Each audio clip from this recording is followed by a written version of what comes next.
with it. Only worry about the green, I'm a herbalist, even though next level look still achieving those. 7 digits, model bitches and arena shows. 100,000 making transfer cause my visa low. Every week I send a text like that to GSO. In the back, feeling like Jigga in the GS4. Me and Buggy on some need to know. Watching ATL, nigga on the PS4. See, they mad. They hating on us, I don't even know. Nipsey hustle when the link is on. Niggas lame, but to each his own. Change the game, now I need a throne. $500,000 Uncle Sam, hate to see it go. All money in the squad, nigga, even know. Man, it's hot like a ghetto, yeah. Hey, calling from the ghetto, live from the ghetto. Live from the ghetto. We ain't like you, we don't like you, we don't like you, we ain't nothing like you. Goddamn, we'll snipe you. Like you. Calling from the ghetto, yeah. Calling from the ghetto. We need help down here, food around here, or we gon' spray everything down here. Calling from the ghetto, live from the ghetto. Pick up a call from the ghetto. Pick up a call from the ghetto. We ain't like you, we ain't never like you, we ain't even like your type. Man, we'll snipe your type. You go live from the ghetto.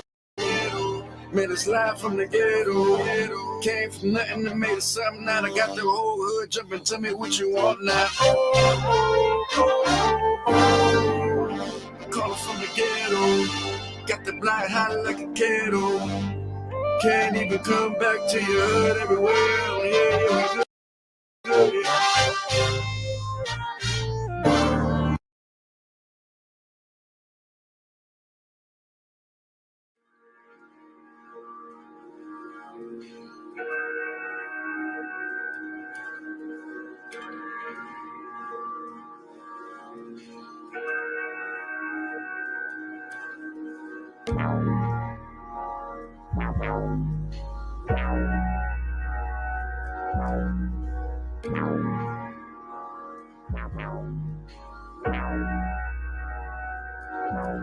You don't put an actress on the floor.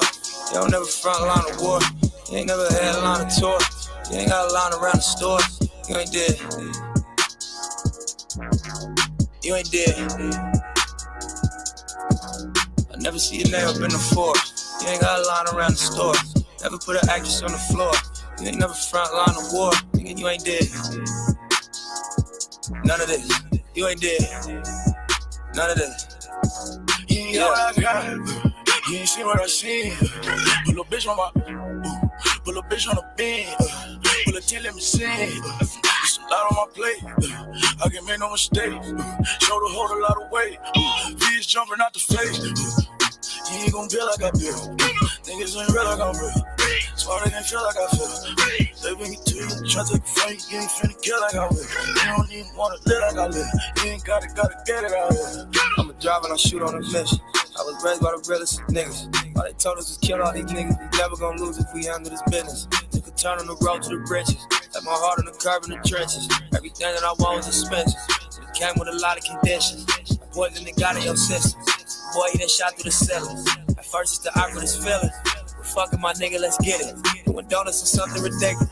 Fuck up traffic with all of my Christians. I gotta be over specific. Just so they notice the difference. You don't put an actress on the floor. You don't never front line of war. You ain't never had a line of tour. You ain't got a line around the store. You ain't dead. You ain't dead. I never see your name up in the force. You ain't got a line around the store. Never put an actress on the floor. You ain't never front line of war. Nigga, you ain't dead. None of this. You ain't dead. None of this. Yeah, this shit is not fictional. It's really my life in reverse is medicinal. This shit, it got critical. Pain is forever, the payback residual. You ain't got war, ain't hard, keep on popping about shit that you know you won't feelin' it. Ain't got no pressure, problem by the bitch. Hit my little brother, caught him by the lead. We done took a lot of risks. For the money I commit. Street took all from us, we should have hated it fast. I was out Dolo, I was trying to get it, and that's when that kidney came. Bitch, you won't get in the way. Hop on my focus solo, hear the music, my niggas start feeling away. Even if niggas really make it through, probably won't deal in the way. I heard that dope like some fire, trying to pieces, and I sent them away. We do this shit every day. Hustle got rich in the bank, but hustle got chips in the bank. Hustle ambitious to great, hustle proficient and late. Hustle officially straight, hustle unlimited faith. Hustle relate, if you gon' touch you a safe. Stay down through the hard times. Front line when it was yard time. Self-made, pushing hard lines, trying to tell you niggas that it's hard time. Put an actress on the floor, nah. You don't never front line of war, no. You ain't never had a line of tour. You ain't got a line around the store. You ain't dead. None of that shit. You ain't dead. Yo, I never see your name up in the force. You ain't got a line around the store. No. Never put an actress on the floor. You ain't never front line of war. You ain't dead. None of this. You ain't dead. None of this. Yeah.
The Dolph, man. Say it.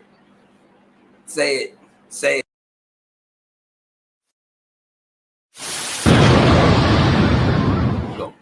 Okay, here recently, man, a Memphis artist just got killed. He go by the name of Young Dolph. Okay. And, are you familiar with him? Yes, sir. Yes, sir. Most definitely, man. That man right there was called R.I.P. the Dolph, man. Say it.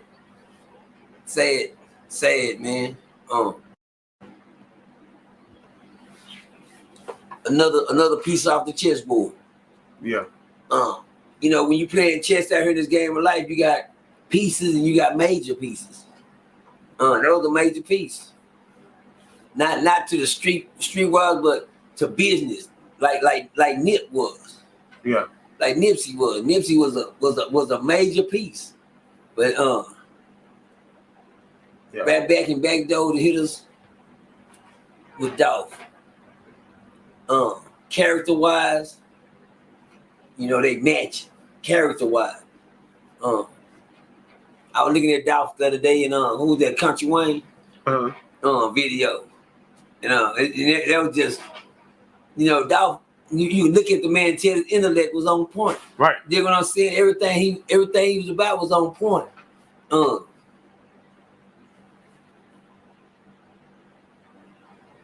Man didn't pose no threat to nobody, just a lot of learning going on. You know what I'm saying? If you're in the game, you're in the game. What's going on, man? These cats think it's a game. Why all of a sudden shit? I'm glad I don't motherfucking rap no more. Right. Rap is the new game, man. Right. Do you think now let's get into it a little bit more. Let's go. So you know, it was a lot of beef between him and Yo Gotti. You know what I'm saying? Okay, Another Memphis artist. You know, this is maybe like talking about 4 to 5 years ago. Right, you know what I'm saying? Maybe 3. I was on top of it. Yeah, when it was a lot of dissing going back and forth with each other. Like, do you think that and when it comes down to it, you know, it be so major because these artists be so big, you don't know where them shots came from. You know what I'm saying? And now all the news and the evidence that they're showing now, right? Like they just showed the other day on the news. Did you see? They found the car, the car at the trap. Well, that's the same place that Young Dolph shot a music video at. So then it puts in your mind like, okay, damn, did he get executed by his own people? Was it a setup? You see what I'm saying? Man, whenever these people start paying attention, instead of the gossip, you dig what I'm saying? Whenever, we ain't even put no symbol on it because I don't want nobody to come after me. Shit. But whenever you niggas start, you people, right? You brothers and sisters, start paying real attention instead of listening to the, you know, because one thing about us folks, real shit is going on, but shit, all they know is throw a little gumbo in the pot and cook them all up. They gonna just throw anything, just throw a little gossip out there. Yeah. Once you throw a little gossip out there, that's what they run with. Everybody blind, but the whole truth is over here while other people say the. I don't know how many times I don't have to say this. I don't want to be the next Tupac, you know, exposing shit that don't supposed to be told. Because I know something that they don't want y'all to know. You know what I'm saying? I know something they don't want y'all to know, but shit, even if I tell y'all wouldn't understand it. But then the sad thing about it, you still see it. And you can't believe what you see because you gonna listen to the gossip. It's called fortune for fame, man. It's called life for fame, man. Niggas just like, man, come on, man. Come on, man, goddamn. Where I gotta start? How far I gotta go back? 96? I started in 96. Well, let's start with Tupac then. Let's start with Biggie then. You know what I'm saying? Let's start with Tupac and Biggie. Am I allowed to get my output? Yeah. Tupac got killed for real. Fair. According to business, as usual. You understand, man? You know, when you do your homework, yeah, that was a stage play. You dig what I'm saying? That was a stage play. Shout out to the writer, Suge Knight. Shout out to the writer of that book. Yeah, shout out to the writer of that book, man. Yeah. I feel like he was set up Tupac. It was a fact, right? You know, because you know when you don't go along with the program, see, we ain't know. You know, when you join the program, you in the program. Shit, what's the program? Shit, I don't know. I ain't gonna speak on the program. I ain't never been in the program, but I know the program. But once you join the program, you in the program. Tupac was in the program. They knew what they joined. Suge was in the program. It's for fame. What's her name? She came home, you know, it's called, I mean, I hate to use the damn word. It sounds so harsh. It sounds so fucked up. It sounds so, you know, sacrificing. Okay, well, I said it. That's the word. Yeah. Niggas are sacrificing now, man. That's the game. Hey, y'all don't gotta believe it. You gotta believe it. Shit, it's either or. It's either your life or theirs. Right. Fame for riches. You know what I'm saying? Life for riches, say, man. It's in the contract. It's in the contract. You can't nobody be no motherfucking rapper no more. For all you black young men that's out here trying, y'all can hang it up. You stop it. You think? Throw the niggas a foot. Go throw it. Well, look. Come on, okay, man. so I do want to say this. So look, but I have been seeing a lot of conspiracy theories. Like it's a lot of them that be on Instagram. I mean, YouTube. They putting the shit together, and they basically trying to say that all these artists die from when they sign record labels, but most of them be independent. Like I start seeing they start trying to blame Empire for the little having a star ring. Okay. Which I think. Okay. I believe Dolph, he was signed to them. Yeah. Mo 3 was signed to him. And I believe, I want to say King Von. I'm not for sure. But it's just crazy. And they online putting together the pictures and saying all these artists dying. And then my thing is, I look at it as this because I know what's the label's job too, right? But the labels don't know that you be in this much shit in the streets. Like nobody knew what Mo3 had going on. Nothing. You see what I'm saying? Let's just say Mo3 wasn't cooperating with the system. Hey, when you don't cooperate with the system, you become a target to the system. Right. When we allow you to be around certain people that's in the system, see, I can't meet nobody in the system without becoming a part of the system first. There's a lot that come along with the system. I'm not in the system. I'm just watching the system. Right. I'm trying to help y'all watch the system because people look at everything. It's a sacrifice. People are being. Let me tell y'all something. Niggas been rapping since Kool Moe Dee Day. I've been in a rap game since 1979 when the first game came out. The Sugar Hill game. I was with the Sugar. I was rapping the hip hop, the hippie to the hippie, the hip hop, the don't stop the rockin' to the bang bang, boogie to up jump the boogie to the rhythm of the boogie to beat. That's how long I've been fucking rapping. Right. And that was the first motherfucking rap song came out. Besides Dodo Mite and all that other shit them niggas put together. Yeah. But that's how long I've been in it. And never. And I watched Kool Moe Dee come from Kool Moe Dee to Big Daddy King to Eric B to the LL Cool J's to the NWA days to the De La Soul days to the Digital Underground days to the Tupac days to the Biggie Small days when Tupac came and that what set it off. But niggas been dying. Niggas in the industry. It ain't never been a thing where industry rappers die. Nigga, rapping wasn't shit. Rap, you just a motherfucking rapper. Right. With a big ass gold chain around your neck. But when you get deep like Jay-Z, you start learning the culture of the culture. Ain't no anybody can get it. Yeah, you back in the days, anybody could motherfucking rap, but guess what? They put stipulations on that shit now. Right. The stipulations on being a rapper now. Shit, even a local joker now. They even got the local niggas playing the game now. See, it came up, so it's been at the top. The game been played at the top with the Biggie Smalls and the goddamn in the Tupacs. The game been being played, but you know, blind. The blind. Oh, I don't want to do that. Damn, I almost threw one of the signs. The blind eye can't see it. Y'all not do that? When they do that, what that mean? The blind eyes can't see it. I don't want to get us kicked off. Blind eyes can't see that though. But let me wake you people up on something. Ain't it strange how the industry has become in the streets? Right. Yeah. I'm not. You got in the street niggas playing in the industry now. And it came. I'm gonna tell y'all so bad. I'm gonna tell y'all folks something. It got so real with the system.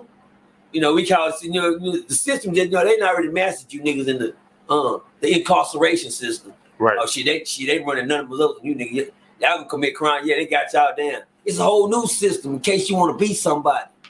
You want to become who you really, really want to become. Well, nigga, you gotta join the system. No, nigga, I ain't talking about no Q-Yo, Romeo, frat brother, no stepping, okay, none of that, no fraternities. It get deeper. That shit y'all go through to join them fraternities, shit. Just think about the shit you gotta join to get in the system. Yeah. They made people the idols of the system now. You need to get with the system, be a part of the system, or get lost in the system. Little eye open. Ain't it strange how ain't nothing but niggas in the industry now? You know, it's the targets. It used to be Crips and Bloods. Shit, used to be Crips and Bloods more than shit, nigga, shit. Now rapper. Shit, it's in the system. Yeah. Once you don't comply with the system, they take the protection out for you. Once you start complying with the system, Lil Wayne told y'all a long time. Lil Wayne them there, they weighing up in the system. The Jay-Z's and Wayne, they top notch system. You know, they got orders now.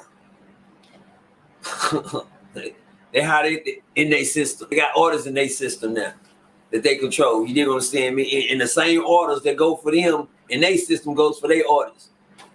And once you join the system,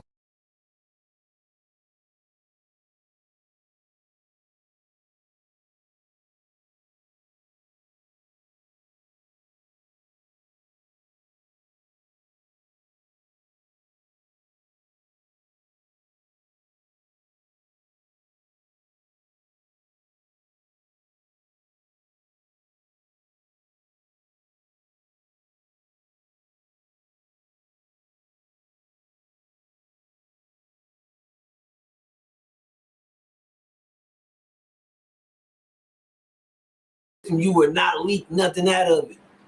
But you better not make a hint or a wink or nothing. Yeah. Your ass will disappear out the system. Your ass end up coming down in a helicopter in the system. That type of shit. R.I.P. to the Bryant, man. You know what I'm saying? Shit like that. You disappear in these systems, man. When you don't comply, they'll take your crown and put it on somebody else's head, man. Shout out to LeBron James, man. They'll take your crown and put it on somebody else's head and disappear you in the system. R.I.P. to Kobe Bryant, man. Yeah. You dig what I'm saying? Damn. Yeah, these rap videos, if y'all pay attention to them, when niggas rapping, they ain't got shit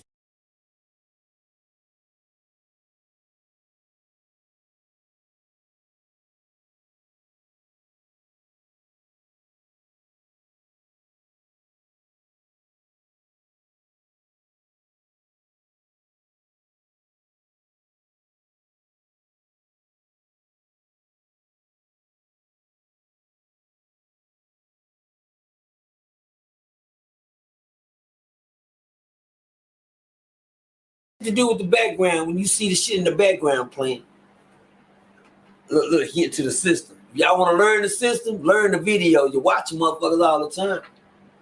The baby just dropped. No, baby is part of the system. He's sent around the system guard. We just seen him make a video with the system guard.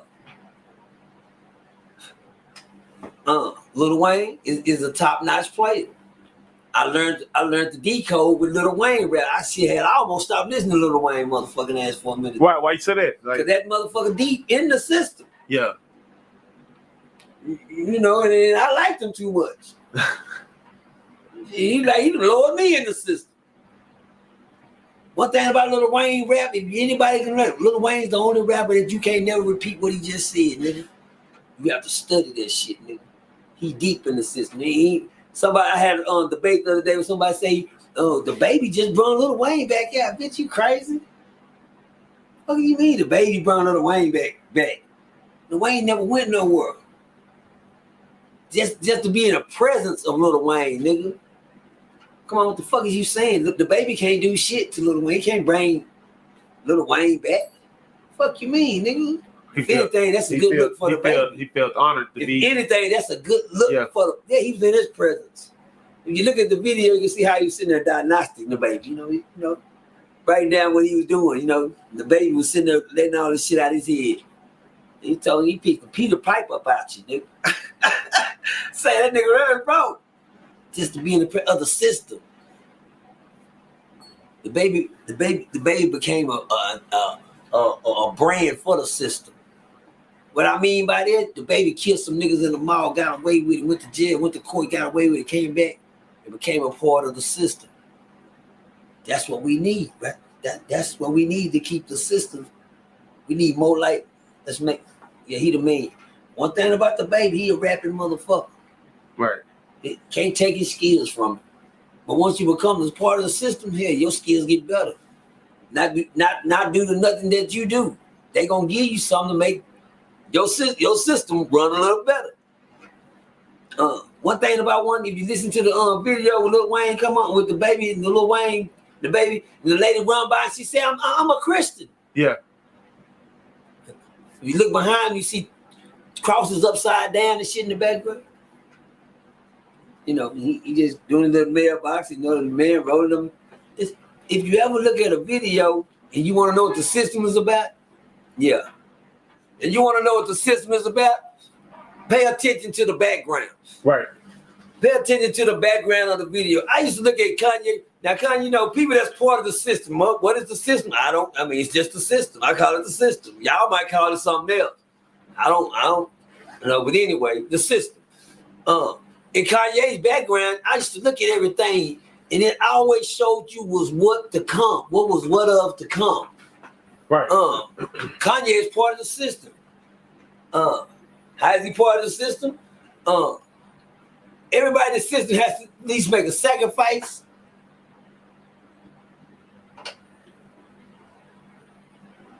We're gonna leave it at that. You have to make a sacrifice. What are they sacrificing? We're gonna leave it at that. You can tell by the things that they lose around them. Right. Something that they love very, very, very important. Trade that for riches and gold. Trade your soul for riches and gold. Right. People think it's a game, but watch this. You know, when stick gets so big and we can start at the top, we can start going down to the bottom a little bit. Yeah. To the neighborhoods now. Nats in the neighborhood. Nats in the neighborhood. Shout out to the baby, man. The baby did what he had to do to defend himself at that time. We're not gonna make him look like a killer. But at this present moment, he's a real killer now. Right. To be a part of the system, you have to be there for real. It ain't nothing you can fake or perpetrate or act like you is. Nigga, they gonna make sure you that. To be a part of the system. Shit, people talk about the system all the time and niggas don't believe in it. But now it's in the neighborhoods. I noticed, you know, it didn't hit the local jokers now. We ain't gonna, you know, and it's not, when I say the local jokers, they're not even part of the system yet. How can you say it? They just in the college part of the system. Right. They ain't graduated to the pros yet. They still cooking out of baby food jars. Right. They ain't graduated to the pots yet. That part. To sacrifice something you love. Don't y'all notice that the industry, we pay a system to the industry and the system. It ain't stopped yet. You gonna sacrifice somebody, you know, you gonna, you know, the word sacrifice, you're gonna leave that right there. But you're gonna see it happen to anybody that wanna become a part of the system, and you're gonna know when they're in the system. The only way you know when they're in the system, when you start hanging around system people. When you know you're protected by the system. Right. How do you know when you're protected by the system? See, one thing about the system got its own rules too. Once they take their hands off of you, know you're fucked up, don't you? When the system don't want to fuck with you no more. And you know it because shit'll start happening to you. See, the Migos, they're part of the system. They good at what they do. You know what I'm saying? Whatever it is they do. I think one time, let's keep it local, Joker. Let's keep it local. I think Yellow Beezy, shout out to Yellow Beezy. I remember Yellow Beezy opened up for who? Jay-Z opened up for the awards one year. Yeah. I think Yellow Beezy had a chance, you know, they was sneaking him in. The system, sneaking him in there. Beezy, you know, I remember Yellow Beezy when he was just Yellow Boy. You dig what I'm saying? My son, I was fucking with him. My son, little Percy, him came through here one time. Hey, I told Yellow Beezy wants a nigga, I be seeing you on the video. He said, I be seeing you too, man. Yeah. Fuck you doing with my son? That little Percy. That's why little Percy is. Goddamn. Yeah. Yellow Beezy, you damn sure better watch him. You're that boy. Trap boy, Fred, all these niggas, but anything that fucks with a part of the system dies. You know, you can't fuck with the system. We ain't gonna say no names. Y'all just pay attention to what I'm saying. You can put your own shit together. But if you fuck with anything that's a part of the system, you die, nigga. Somebody was fucking with Yellow Beezy that wasn't a part of the system yet. They gone now. Even the niggas that tried to ride for the nigga that's gone now, he gone now. Once you meet people in the system gonna look at it. And one thing about the system, they will let you go do some motherfucking time. Ask Bootsy Boo. Yeah. Shit, but you will ask T.I. Shit, ask Lil Wayne. Ask people that's part of the system. That's big. Their name's big, but ask them about the people they had to lose to get there. Who did T.I. lose? She lost his best bodyguard. On the bus, killed, shot there, ready. You gotta lose something. You would think. It's not a lose. It's a sacrifice. Something close to you, something you gotta love, goddamn it, to get it to be a part of the system. Yeah. Yeah, you good. It's a part of the system. You know, goddamn, I remember one lady that's a part of the system came home, found her whole family dead. You understand me? They blame it on another nigga that was in the family. It's a part of the system. Let me tell y'all something, man. Coming back up in the Motown days. when I came up in the Motown album, yeah, that part. That part. Coming back up in the Motown, the Motown album days, when the system wasn't just that cruel. System wasn't that cruel back in the days, in the Motown days. Yeah. The system got a little cruel in the Russell Simmons days. Right. Russell Simmons had his own record label.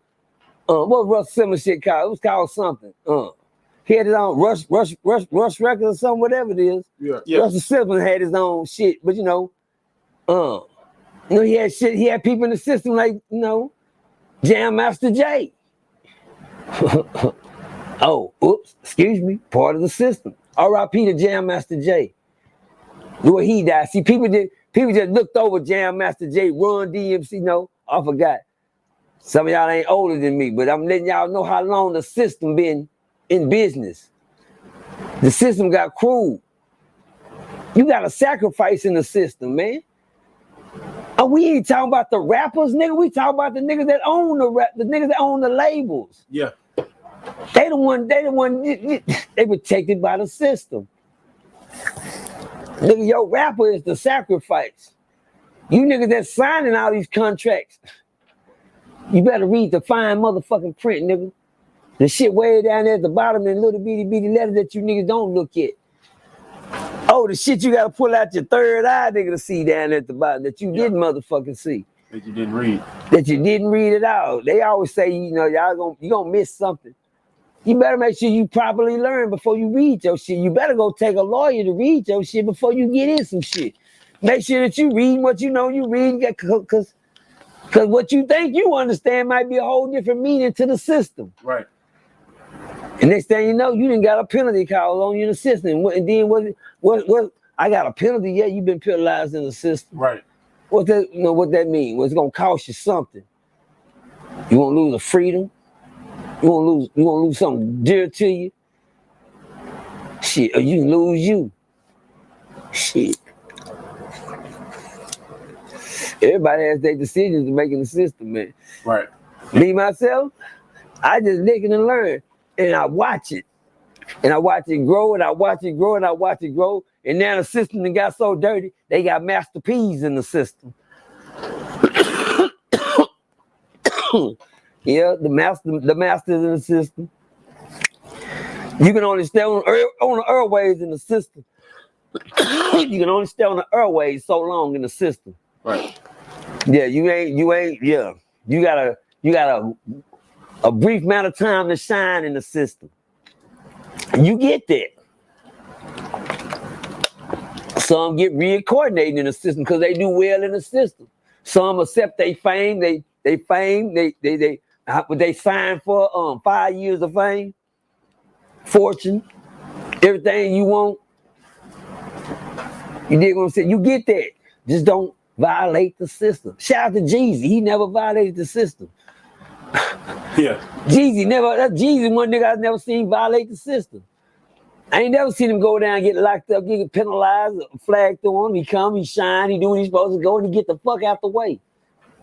Busta Rhymes, these are people you know, under contract already. We know it. You see them doing all. They do everything that come with the system. Nigga even put on a skirt. Yeah. Nigga got to dress trainee. Nigga got to accept the training part. You know, we're the whole man, but to be a part of the system, you got to do certain things.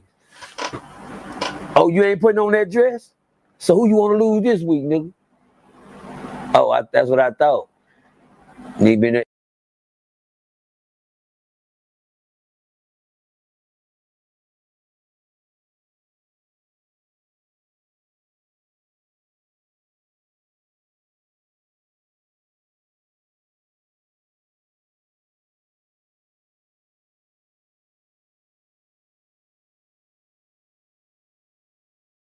asking for the mascara. Where's the mascara? Yeah, I know it. Dress up. The system. Because you young niggas think rapping is just rapping. You can't be no motherfucking rapper, nigga. Right. You can rap all you want in your motherfucking neighborhood, but if you want to be somebody, you got to know the system. And the system got so cold, the system, you got niggas that imitate the system now. Right. You got niggas thinking the baby, you know, you got bootleg babies. Now, bootleg baby, what I mean by bootleg baby, bootleg baby showed you the game from the beginning. When he came out with his first video, who was it called? Like Jesus. Suge. The most, his number one video hit was Suge. Yeah, what was it called? Suge. Yeah, Suge. I thought you said when you was I mean, things that light come on in anybody's motherfucking head when I said that. Right. Yeah. I go where I want, I'm good. Yeah, what? Suge. What? Yeah. First nigga playing my body. What? Say what? Yeah. I gave y'all enough game, but still tell you something about folks. You can tell them, but they ain't gonna believe nothing you saying. But then when they do their homework, they gonna see everything you saying. The rap game ain't the rap game. Like I wouldn't fuck with the rap game if I had. I don't fuck with. I ain't no rapper. Shit, I'm scared. Shit, it costs too much to be a rapper. You gotta take dick in the ass, suck a dick, do something to be a rapper. Now you just ain't gonna be doing no motherfucking rapping, nigga. You be rapping your lips around some niggas. You hear me? Nah, rapping don't come like that. Half these rappers you think gangsters, them niggas out there sucking dick, them niggas fucking each other. But rappers, they come with the game. Shh. Even ones y'all think gangsters. Come on, man, stop it. It's the rap game. It's a rap. The game is a rap now. Yeah. Niggas think niggas don't know what you niggas be out there doing. Shh. I just can't speak on the system.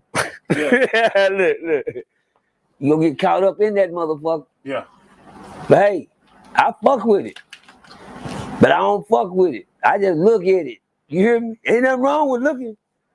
Just don't speak on it. Keep your motherfucking lips where they belong. You're balls. Shit, nah, I ain't through with these niggas. But anyway, what's it? The shit that got bootleg, man. Sad thing about it, it's in my neighborhood now. You got young niggas killing for fame. You got bootleg shit. It ain't what niggas. These niggas ain't even system niggas. These niggas infiltrators. These niggas are drill niggas. They the drill team now.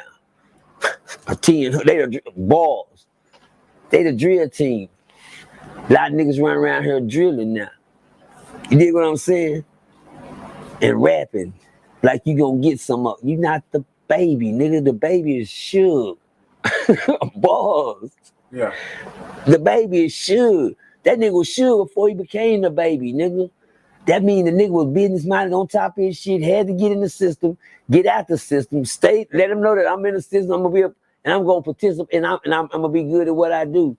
I'm gonna be the greatest nigga in the system that I can be, just like Lil Wayne told him when he joined the system. And they can do that. Now he should. That means he can build niggas in the system. Who first baby? Shout out to Stunner. Rich in 6 months. Fuck you talking about? Stay in your lane. You got a little time to fuck with the system, but niggas got it. It's a dirty game in the system. Niggas hiring niggas in the system. You gotta be careful who you let manage you in the system. Yeah. You sign a contract, you be signing your life away, nigga. They literally signing your life away. Man, did you get you up out of here? What? Yeah. I'm holler at you. Yeah. Oh, prime example, my theory on the Tupac and Biggie case. May I please? Yeah. Tales from a Crip. Tales from a motherfucking Crip. When I first heard Tupac was dead, I got fucked up. It fucked me up. When I heard Biggie Small got killed, it fucked me up. But damn, it fucked me up. What really fucked me up is how fast they got killed right after each other. My theory, OG Percy, Tales from a Crip, this is my theory alone. Nobody else's theory. System, let's go. See, one thing I know about the system, Suge Knight, you know what I'm saying, he did his part. Yeah, he did away with our boy. One thing I was mad about Tupac was I thought Tupac was a real killer. I used to listen to Tupac all the time. I jammed every motherfucking Tupac song. Girl, I believed in the Tupac. I was a Tupac fan. Shit, I even got the outlaw written across my motherfucking chest, nigga. Fuck you mean? But my thing that let me down about Tupac, nigga, I thought you was who you was, nigga. Because if you was who you was and you knew Suge Knight was who he was, I'd have killed Suge Knight. Now, bitch, you would not hold me for nothing. But you didn't. We found out the goddamn the headlocks he had you in, nigga, goddamn. You knew he was acting like you like that the whole time through everything. But Suge Knight was a bully type nigga. See, Suge Knight know one thing, when this money gone, nigga, you gone too, nigga. Yeah. You a part of the system. Yeah. Yeah, my system. My system is making the system money. Yeah. Nigga, if you fuck off the system, you fuck me off in the system. So good what I gotta do with the system. I can't let you do that. Right. So what I did, I did what the system told me to do. Because you finna start fucking off the system money. So I followed the system. And I did what the system told me to do. Goddamn. Sad thing about it, Bigg was coming up after the system, but Bigg wasn't no motherfucking cold rapper. Tupac was Bigg, number one motherfucking opponent. Tupac was Bigg, way to the top. Bigg could rap, baby, he had his shit on his side of town, and Pac had his, but Pac is gone now. Shit, the system is from the goddamn. That's what was winning, the conflicts. The conflict in the system. Now one part of conflict of the system is gone. Shit. And you still holding on to your side, nigga? What you waiting for? We gonna lose money. The system over there telling him, say, he was losing money because he was finna leave the system. Fuck the money out. Now that he's got fucked off in the system, Now that you're not here. Yeah, but let me give you what the system did. The system showed the system that we can still win through this situation. How is that? Because as soon as he got fucked off in the system, he sold out. Everything that had a Tupac goddamn a fingernail on his soul, gone. All the books on the shelf, everything was gone. Tupac sold the fuck out. Ding, bright light system. Shit, if he can sell out here, this nigga body will sell out too. Bars, nigga. Pay attention to the system. We don't need him no more. Matter of fact, nigga, make him an album called Life After Death. Fuck you talking about? Set him up in the system. Show him it's coming already. Nigga, you think, yeah, somebody got to die. That part. Shit, didn't know it was him. You hear me? Make a song about his own self, didn't know they talking about you, nigga. It wasn't too long that he was gone for the system. I ain't gonna say the word on that part. But he was gone for the system, because guess what? The system seen money finna be gone. Yeah. So guess what? That system, you gotta make a decision now. Well, shit, if he'll sell out and set your shit up, set it up. Do what you gotta do, put some plays in motion, let's get him gone. And guess what? It worked. Both ways. Both ways. It worked. It wasn't, because guess what? If it had waited too long, he'd have just messed off the fucking money. Yeah. Word on the street that the system Puffy put all this last that he had in this last album, Life After Death. Everything I got is in this last piece of album. If this bitch don't hit, nigga, I'm out of here. I got a couple scraggly setups along the way, but right now, everything going into this. Yeah. He put his on because he knew he was gonna double up. He knew what was gonna come with this album, nigga. Life After Death, nigga, had you standing in back of a motherfucking hearse, nigga, with a jacket on and the hearse behind you for your album cover. Yeah, your own hearse, nigga. Pretty soon, next couple weeks, you riding in that motherfucker. That type of shit. That's the system. I know y'all didn't see it like that. That's just OG Percy theory, y'all. Just OG may sound a little spooky, but it's the realest deal I can come up with. Because guess what? After he got killed, Biggie got killed, everything sold out. Biggie became one of the biggest rap names going around this motherfucker. You dig what I'm saying? He had faith, he had everybody doing shit with him. You hear me? But he was gone. Shit, the Locks came. Mace came. You know what I'm saying? Good artists came after good money came. Yeah. But they learned through that, motherfucker. This bad boy shit jumping out here, nigga. I ain't playing with none of y'all. One thing I can say about Puffy is a good part of the system. Puffy only had one opponent. They got their shit dealt up. And that was Jay-Z.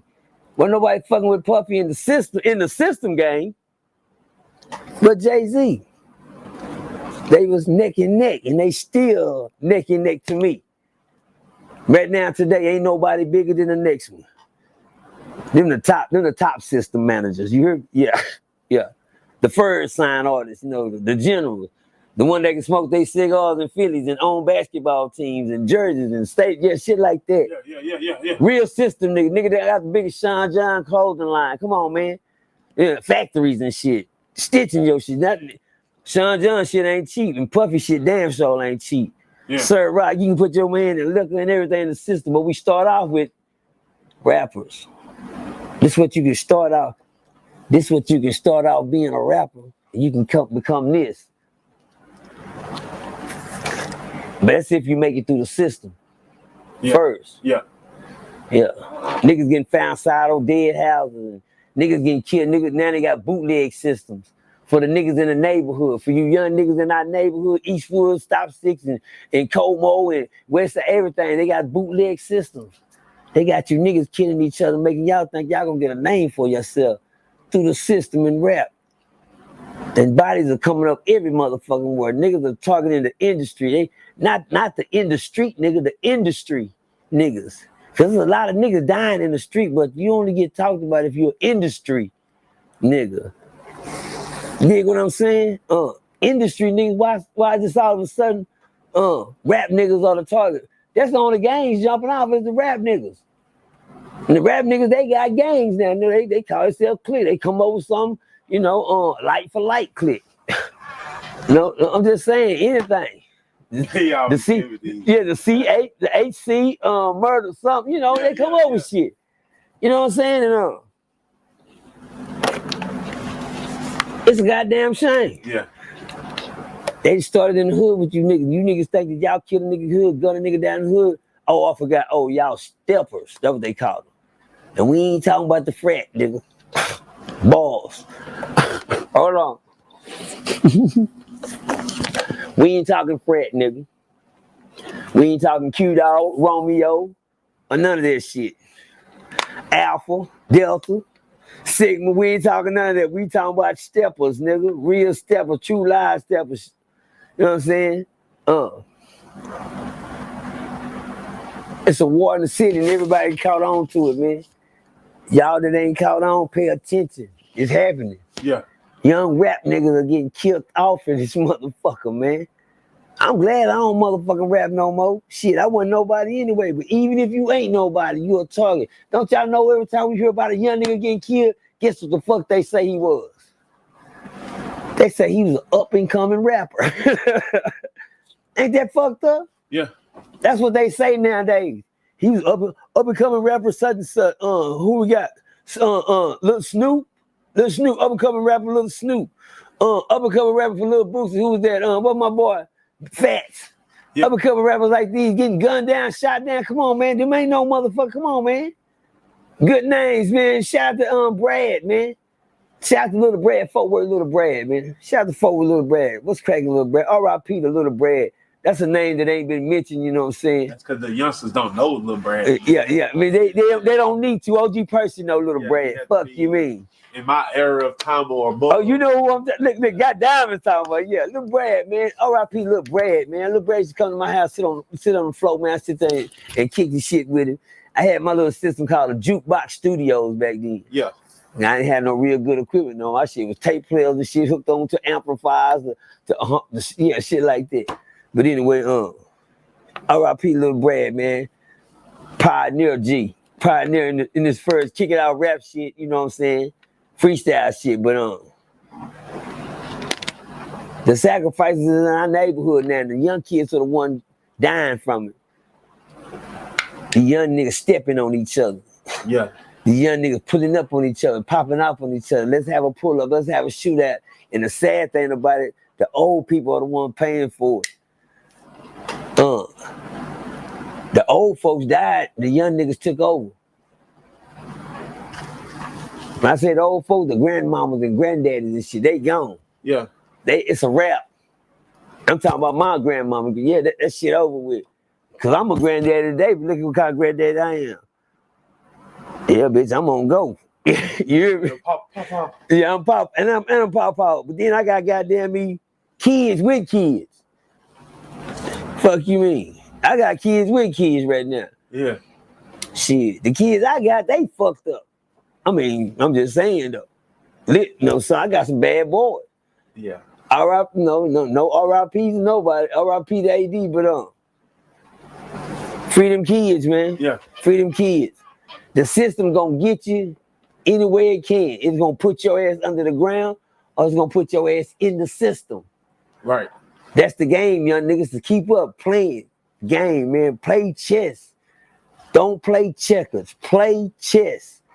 Please don't play checkers with your life. Don't jump from one mark to the next mark.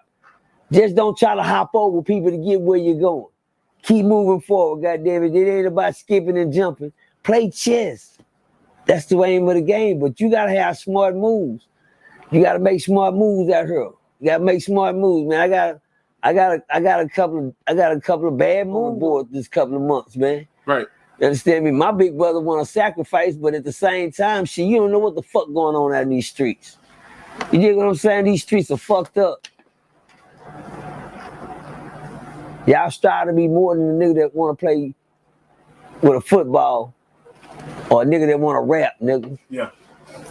Fuck a rap, nigga. That's gonna get your whole family killed off. Rapping. They're gonna rap. They're gonna be rapping y'all ass up and something. Yeah. Shout out to my son PMG. He's a good artist at what he do. I want my baby to make wise decisions, open his eyes to the system. Don't think I don't got him watching the system. But I'm gonna tell y'all something about the system. The system is so conniving and so upfront.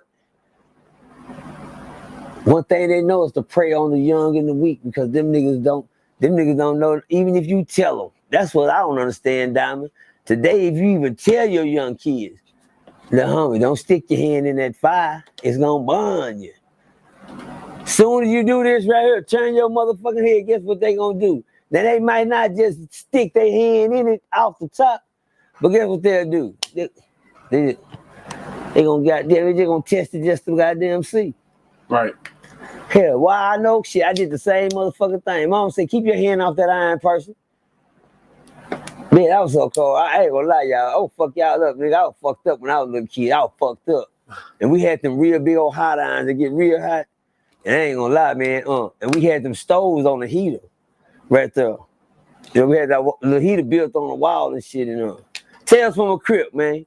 Around this time of the year, it get real, real cold. We had them, while we were little kids, and me and my brother, and then we sit in front of the heater and get warm. So right. One day, I turned around, I he's getting cold off. I don't know why I did the shit. I just took my dick out and started peeing in the fire. And then the fire started popping up, going high, like letting off steam. Oh, it was a funky ass smell though. Be like, damn, but I don't know why. I squeezed my little dick and then let some piss build up in there. I hit it again, up inside the goddamn heater. And my brother was like, ooh, but it made, the fire jump up. I was just excited about it. Then I come to, that's just a little inside joke, Tell Crib coming up, man. We used to do some fucked up shit. Just imagine my mama would ever caught me doing that. Yeah. She'd have whooped my motherfucking ass. But see, one thing I learned out of that lesson, when your parents ain't around, a nigga do some fucked up shit. Yeah. That was the moral of the story.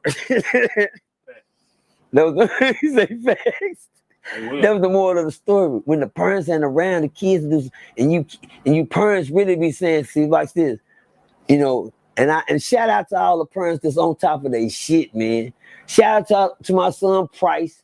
They headed for the motherfuckers. They headed to Florida to play their football game. They won the Super Bowl. Shout out to Price, my son Price. They won the Super Bowl. TCU. Shout out to my boy Diamond Stone boys. They went and got them a Super Bowl champion ring this year. Goddamn Hey me. man, Get out there, man. Listen to me, man. Let's go, man. This real quick. Let's go. You know, we talk behind the scenes. Yeah. Stuff. So I got to let people know. I don't know what the other people in other countries or in the world, right, or in America or different states, different city, even in prison. I don't know what they get from your stories. Okay. You see what I'm saying? Right. And I've been telling you, I'm like, damn, dude, I'm grabbing. You know what I'm saying? It's just like a puzzle. Right. Grabbing pieces as I go. You know what I'm saying? Facts. With that being said, man, when I hear your stories, when you talk about prison, when you talk about jail, I remember you saying you was locked down, and you was in you was in solitary, and you was there for 90 days. I remember you saying that, right? I remember you telling me you was just working out. You're like, y'all was just training myself to become a monster. That's what really made me go hard with my kids. Workout shit, just this is motivation, because when I'm talking to you, I see it sometimes. I see it. Right. Damn, be that old, man. But I know what you went through when you was younger. Right. You know what I'm saying? Fact, it's just like, you see it. Yeah, and I always compare military and jail and prison. It's the same thing. It's just different.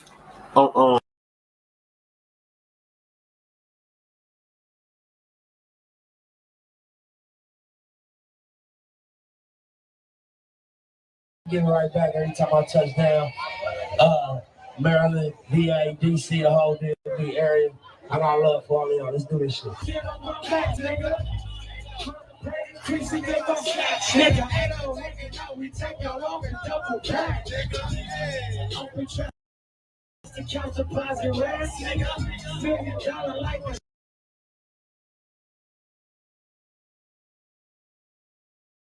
Shorts on my flesh, pants, Bentley's or less.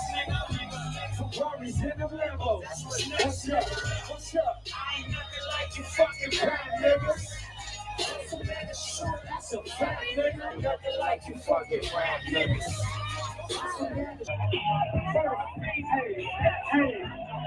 When you get in, no business. When you order out here, get in and pay for it. That's a fact, nigga.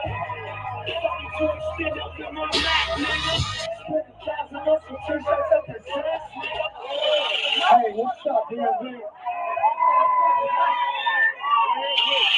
Hey, what's up? Last time that I checked, it was 5 chains on my neck.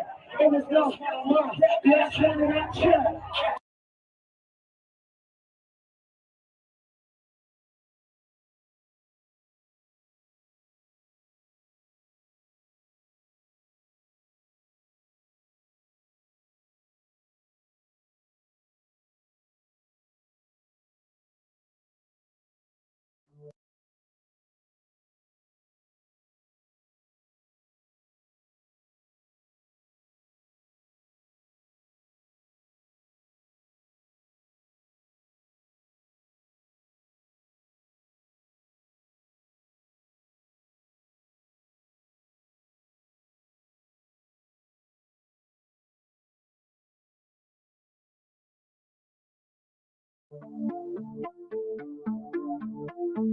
Our neighborhood's always been at since the beginning, right?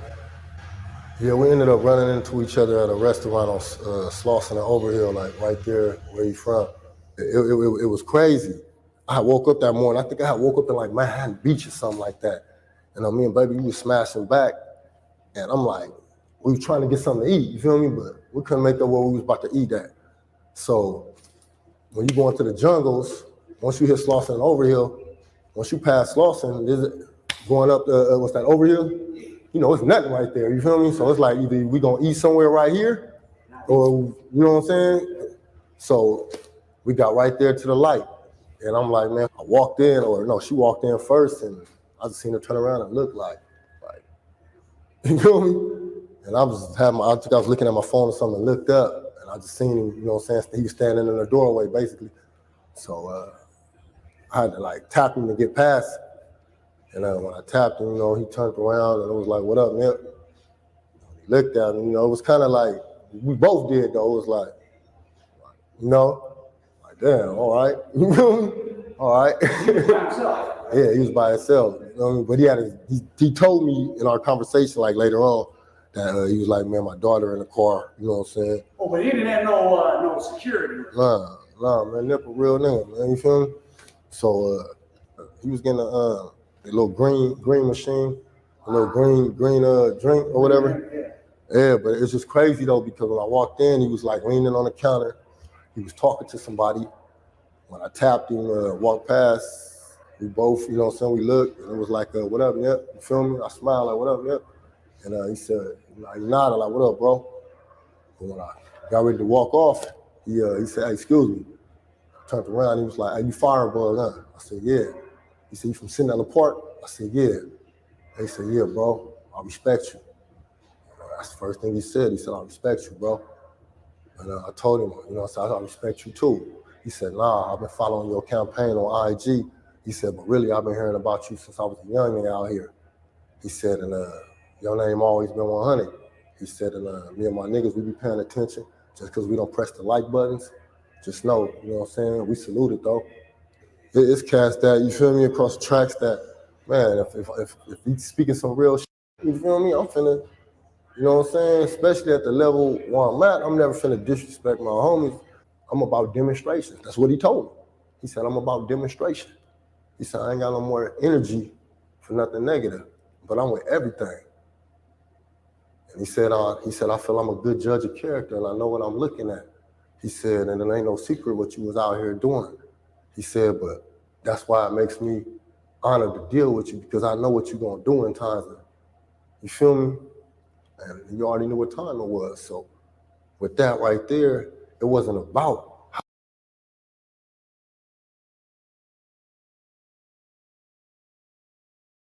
how my homies felt. It wasn't about how his homies felt. Because if it was about their opinions and what mattered, then God would have put them in that same restaurant with us. You feel me? I was in there with the lady.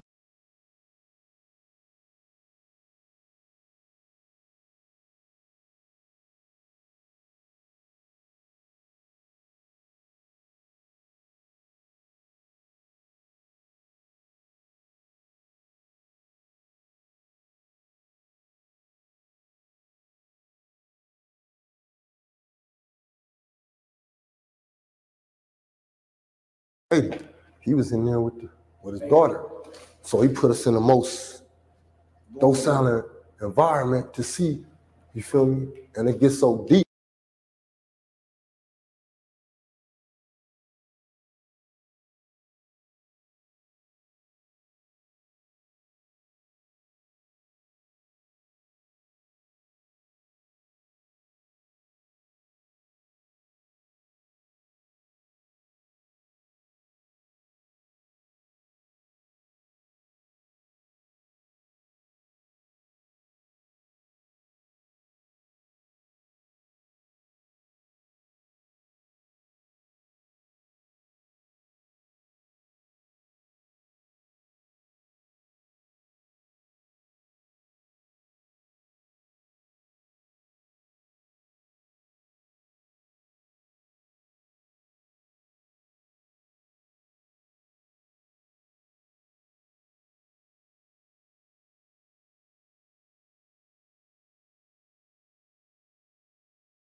You know what I'm saying? That it get deep. You feel me? Like I said, we never, but we did. You know what I'm saying? And he told me two incidents that I never even remember. So that let me know right there, like, Oh, you guys went over all this right there at the restaurant. Man, we talked about 40 minutes. And He was standing there. 24, 36 hours before he crossed paths with Eric Gold. Man, we was texting 9 something that night.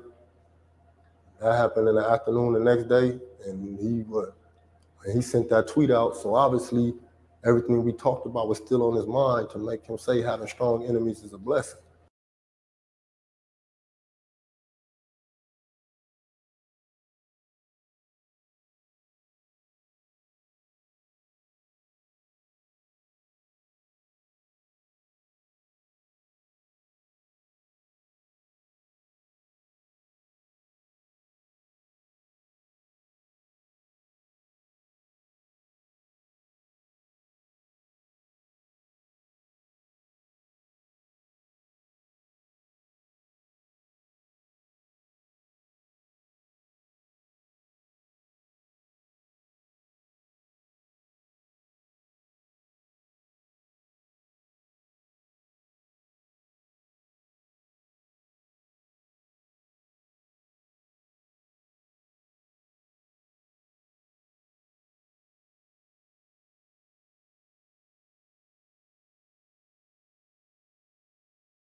You know what I'm saying? Because everybody Oh, do went you think that was possibly referring to you? I know it was referring to me. When I say it gets so deep, right? It is deep. When he told me about his song, he said, bro, bullets ain't got no name? I said, yeah. He said, I done seen it happen. We got cracking. 6 minutes later, they was right back at us. 10 minutes later, we was right back at them. I said, yeah. He said, bro, it's talking about you. You feel me? And it took me back, you feel me?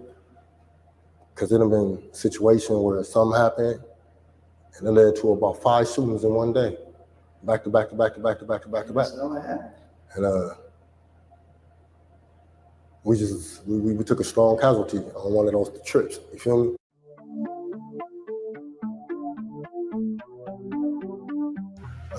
Right now, like I said, man, we in the incubator right now. We putting shit together. He got a whole lineup right now coming. You feel me?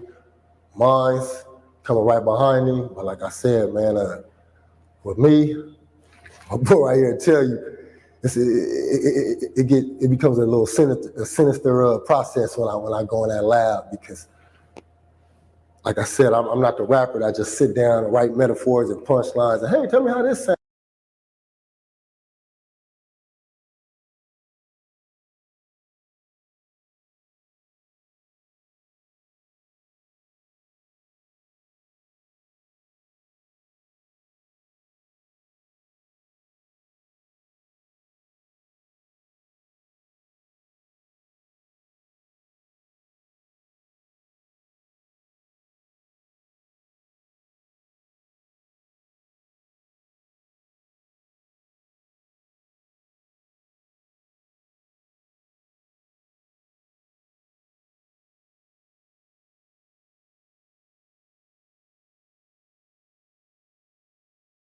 Like, you feel me?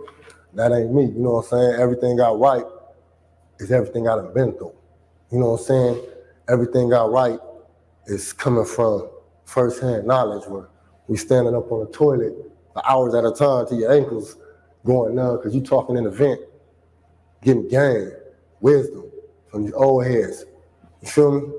So a lot of cats they ain't gonna be able to take you where I take you. You feel me? Yeah, I've always been with the music, but it was never really just dead on like, oh, I'm gonna be a rapper. You know what I'm saying? Because I never been one to just sit down and just write all day, just write song after song. Yeah, you feel me? It's like, you know, we was the type to do a show and on the way back from the show, just catch something at the light. It just happened like that. You feel me? So now it's to the point. Now it's like either I'm gonna put the bullshit.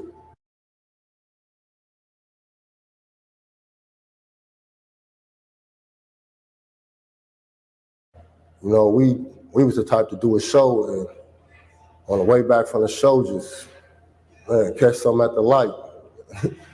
It just happened like that. You feel me? So now it's to the point. Now it's like either I'm gonna put the bullshit to the back and put my livelihood and what means my responsibilities and what means most to the front.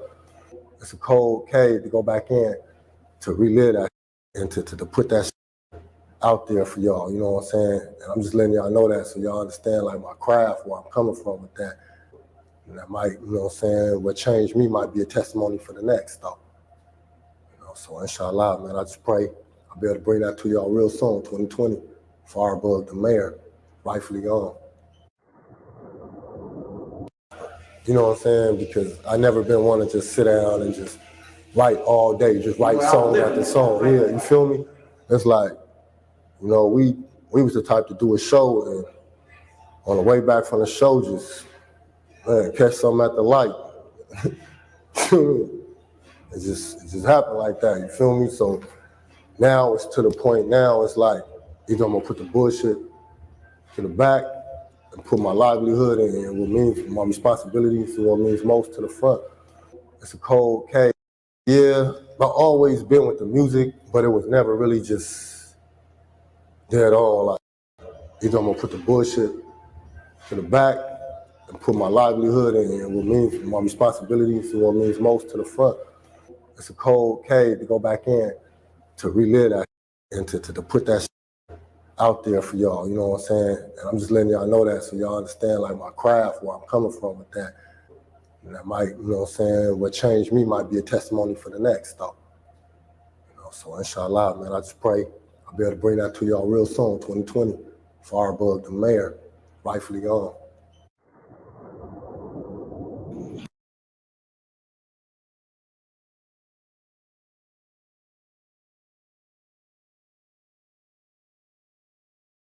Hours at a time to your ankles going numb because you talking in a vent, getting game, wisdom from these old heads.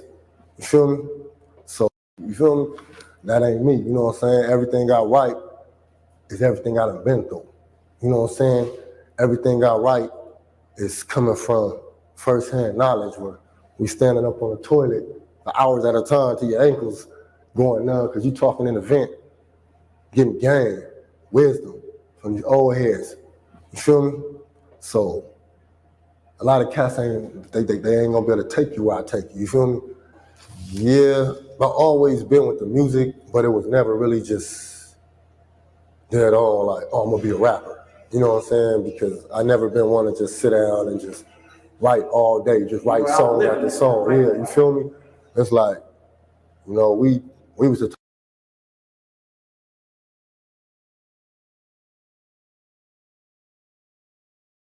Getting right back every time I touch down.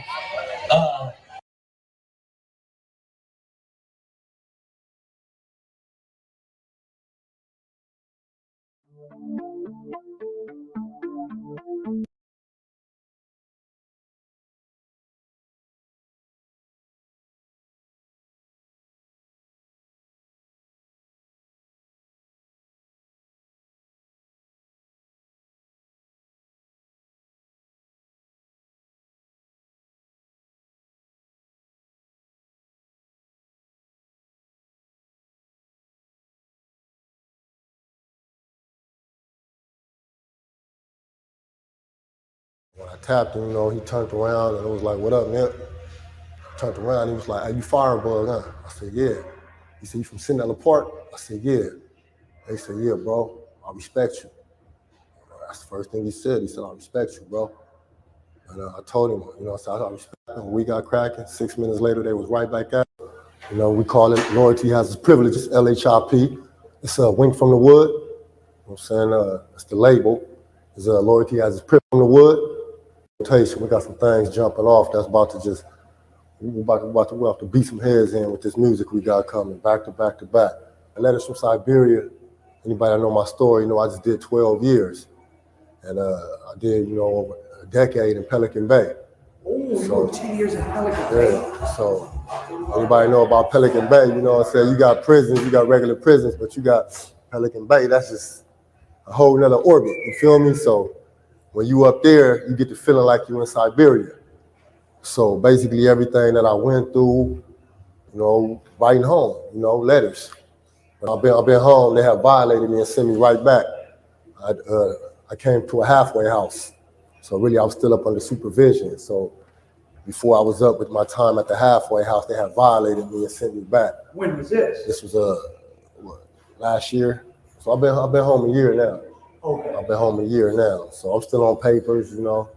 So I still got to walk a tight line, you know, because they got me on that high real shit going on out here.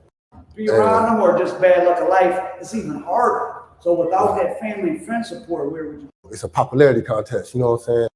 You know what I'm saying? And stay devoted to it. See, because, you know what I'm saying? It was all built up on eggshells, you feel me? You know, how I licked the mines was when they broke me off to 12 before that. So before that, like some more robberies. Once your face gets in the, and for those, I mean, North right here, you feel me, on Hyde Park, and then across West Boulevard, Nip, Pac-Man, J Stone, you know, the All Money In, you know, 6-0. Big, right? Yeah, Inglewood. The airport is like right there next to Inglewood. You know, we like Hyde Park is the Nipsey Hussle area. Yeah. So that's adjacent to the part of Inglewood you're from. Yeah. Okay. Yeah, like Hyde Park, basically, when I step out on my front porch, I can look up the street, I can see Nip. and I'm hanging out across the light. Oh, wow. I can look this way, I can see 211 in it. You know what I'm saying?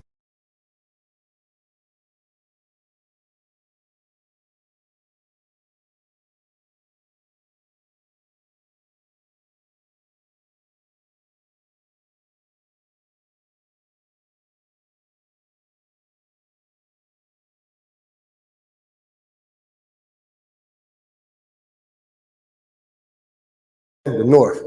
We all the north right here, you feel me, on Hyde Park. And then across West Boulevard, Nip, Pac-Man, J Stone, you know, the All Money In, you know, 6-0, they all right there. But it's like, Has that neighborhood changed, like being gone that long? Did you get out and does it feel like it gentrified at all, or that's still the heart of South Central? Changing a little? you see a lot of change. You see a lot of change. You see a lot of buildings. Bad, good and bad. One thing I will say,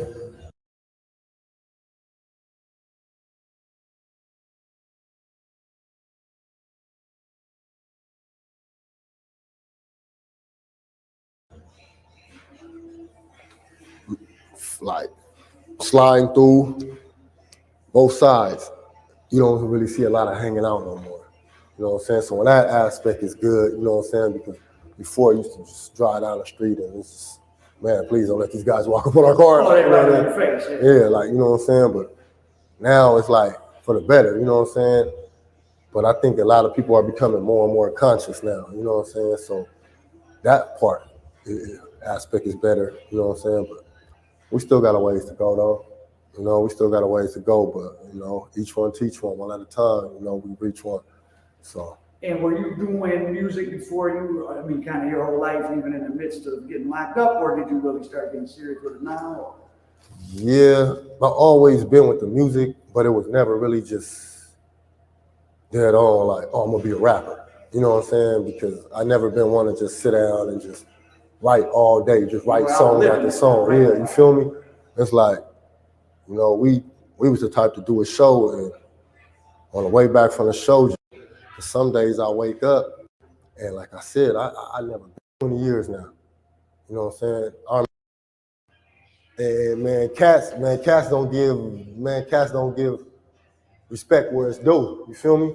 A lot of these cats that's on right now coming out our section, you feel me? When they didn't have $1 to get in those studios, man, he was opening them doors, saying the one asking a dime, you feel me, is paying off. Restaurant organizations, but you in the past said you had some sort of conflict with NIPSEY, and you were able to kind of randomly bump into him right before he passed. You had a positive interaction, like the day or two before he passed. Just kind of where were you at, and how did you see him, and what was the interaction between you guys? This last, just recently. Man.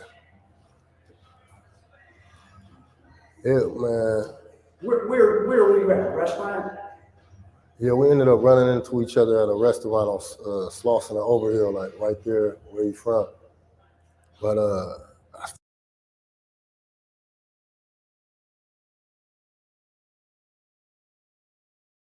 far as a conflict, you know what I'm saying? Well, let's just say our neighborhood's always been at conflict since the beginning, right?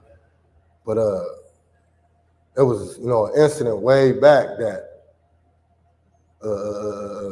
let's just say involved the two of you personally? Yeah. Oh, wow. Yeah, but it was way back, but we didn't know it at the time. So we discovered it later on, you know what I'm saying? But the same day. This was before he was Just before he blew up as a rapper, you feel me? Probably like 18, 19 years old or something like that. Nipsey definitely, at least at one point, was man, he was really from over there. That's why I respect it. You know what I'm saying? It ain't about a person being a motherfucker worst enemy nowadays, because nowadays when you look around, your worst enemy might be right in your household. Perfect example. You know what I'm saying? So you can't think like that no more. You feel me? So when you guys saw each other in that restaurant that day, what was the vibe? What happened? Really, I think the vibe was anointed by God. It had to be, you feel me? Because it went on 2 or 3 days before when I seen him, not even 24 hours before he got killed, you feel me? So I seen him Saturday evening. He got killed, Sunday? So What did we you guys, walked in. did you have much of a conversation? I saw you were exchanging a lot of texts. Yeah, it was crazy. I woke up that morning. I think I woke up in like Manhattan Beach or something like that. And me and baby, we was smashing back. And I'm like, we was trying to get something to eat, you feel me? But we couldn't make up where we was about to eat at. So when you go into the jungles, once you hit Slauson and Overhill, once you pass Slauson, going up the, what's that, Overhill? You know, it's nothing right there, you feel me? So it's like either we gonna eat somewhere right here, or, you know what I'm saying? So we got right there to the light. And I'm like, man, fuck it, just go right here, you know what I'm saying? I said, I remember I had ate right here when I first got out the pen, like 2004 or something. So it ain't the one on the corner, it's the little hole in the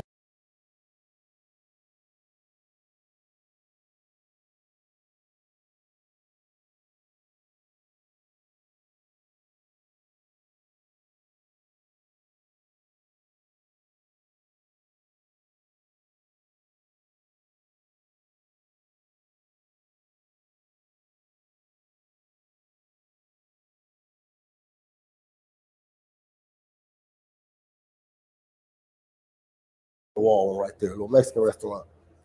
So I walked in, or no, she walked in first, and I just seen her turn around and look like you feel me? And I think I was looking at my phone or something, and looked up, and I just seen him, you know what I'm saying? He was standing in the doorway, basically. So I had to like tap him to get past. And when I tapped him, you know, he turned around and it was like, what up, Nip? He looked at me, you know, it was kind of like, we both did though. It was like, you know, I'm sitting at the park. I said, yeah. They said, yeah, bro, I respect you. This is the quote unquote enemy? Yeah, I mean, you feel me? Because you grew, man, everything that you grew up on is to hate them. Yeah. You feel me? So any favoritism toward them, any type is like a weakness.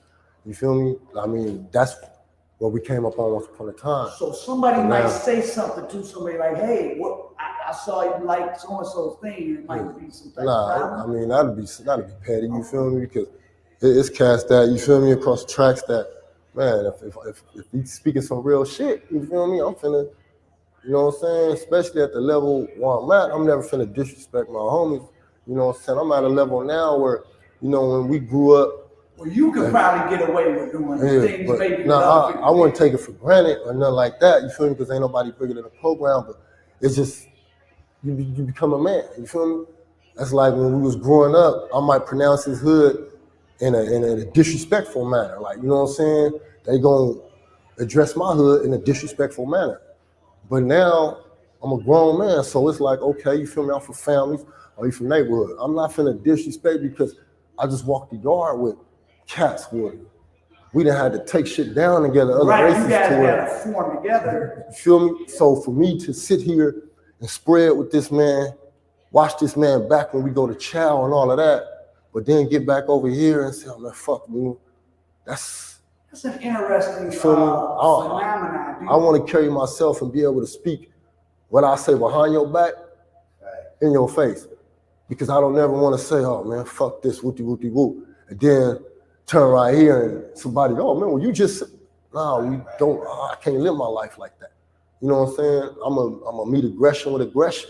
And I'm gonna meet humbleness with humbleness. You feel me? And he was humble, but he was strength. You know what I'm saying? A lot of cats couldn't have did what we did. You feel me? Especially when he told me, like, bro, you know, that's how they talk, like, bro, on neighborhood, bro, like, I'm about demonstrations. That's what he told me. He said, I'm about demonstration. He said, I ain't got no more energy for nothing negative, but I'm with everything. And he said, I feel I'm a good judge of character and I know what I'm looking at. He said, and it ain't no secret what you was out here doing. He said, but that's why it makes me honored to deal with you because I know what you're gonna do in times of, you feel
Feel me? And you already knew what time it was. So with that right there, it wasn't about how my homies felt. It wasn't about how his homies felt. Because if it was about their opinions and what mattered, then God would have put them in that same restaurant with us. You feel me? I was in there with the lady. He was in there with his daughter. So he put us in the most docile environment to see, you feel me? And it gets so deep, you know what I'm saying, that it get deep, you feel me? Like I said, we never, but we did, you know what I'm saying? And he told me two incidents that I never even remember. So that let me know right there, like, Oh, you guys went over all this right there at the restaurant. Man, we talked about 40 minutes. And He was standing there. 24, 36 hours before he crossed paths with Eric Gold. Man, we was texting 9-something that night. That happened in the afternoon the next day, and he sent that tweet out. So obviously, everything we talked about was still on his mind to make him say having strong enemies is a blessing. You know what I'm saying? Because everybody do you think that was possibly referring to you? I know it was referring to me. Oh, wow. So when everybody was reading right in Aftermath, trying to figure out what happened, at first that was being written.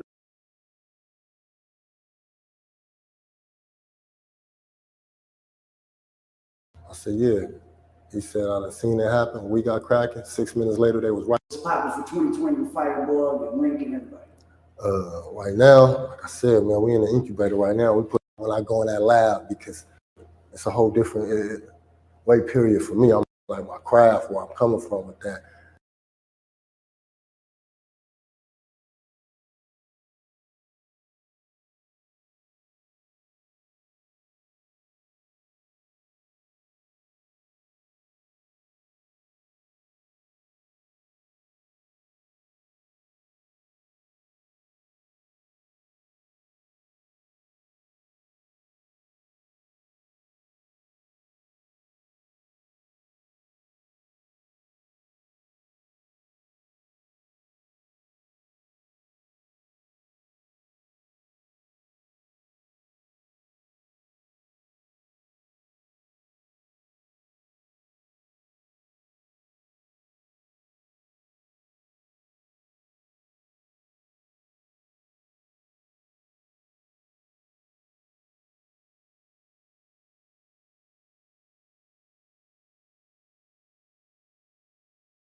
Hey guys, this is Stacy, owner and director of Teen Turnaround, and I'm going to sit here and have a conversation with a gentleman by the name of Mr. Milan, also known as Firebug.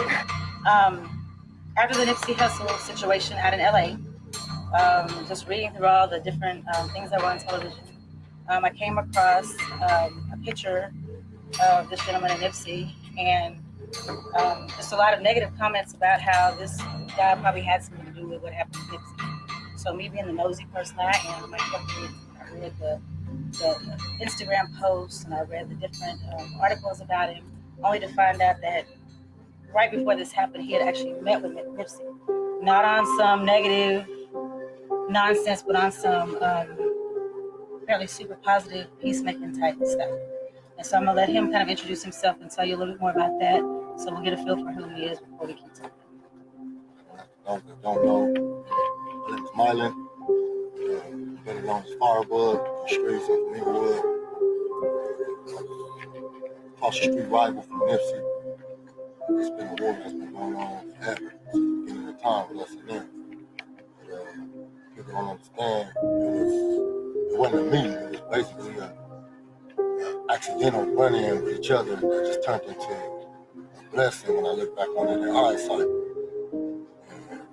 And people need to understand something like, man, that dude reached the level in the game that he transcended the hate and the hunt and the on-site animosity that we grew up on for years with them, you know. Me sitting down for 12 years in prison, that's still something to me, you know what I'm saying, that brought me up and awakened me as a grown man to see the bigger picture now, you know. So when I look back in hindsight, I know that meeting was kind of like a blessing because I was only out to go get breakfast that morning and ended up going into that restaurant and walked in on him with his back turned, street turned, slipping, doing any type of destructive, any type of violent, anything like that. It's never on my mind, you feel me? But I walked in on him from behind because off top, I'm looking at a man that came from the same blocks where I came from, just different colors, different sides, but transgressed to a level in the game that, you know, I'm not even talking about the millionaire status. I'm talking about the humanitarian on the blocks where we from and our communities, you know, doing businesses and giving back to the community. So when I walked up on him from behind, it was like, wow, it's there. So I tapped him on the shoulder, you know, so he could face me, so I could walk past him, you feel me? Which was an honorable thing to do in my eyes. You know, when I tapped him, he turned around, and you could see in his eyes, it was like, you feel me? Which was expected, because I'm gonna be the same way. But when you look, it wasn't a fear, it was like, oh. You. like, oh, all right, you got me, you feel me? But it was one of these, looked around like, yeah. All right.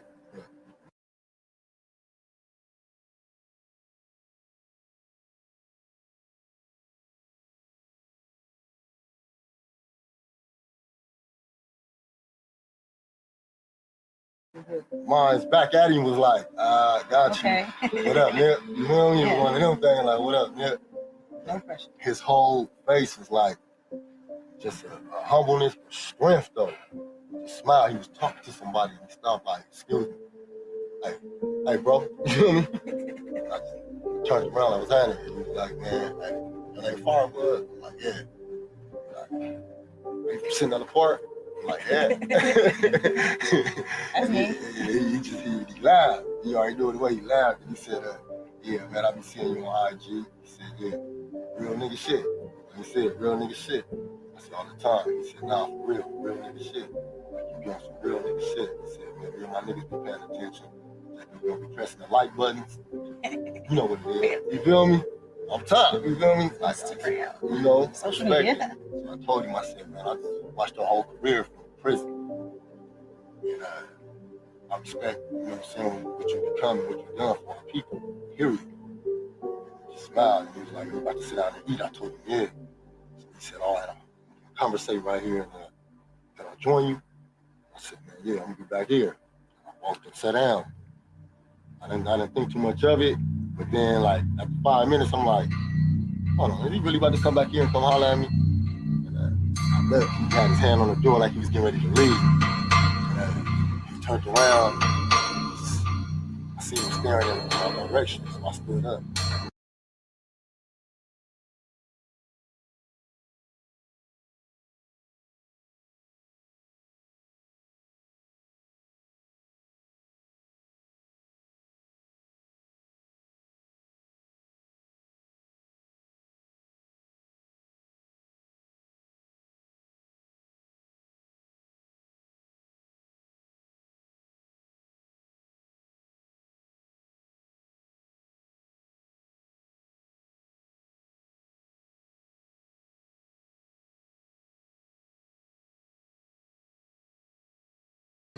And walking back to the restaurant.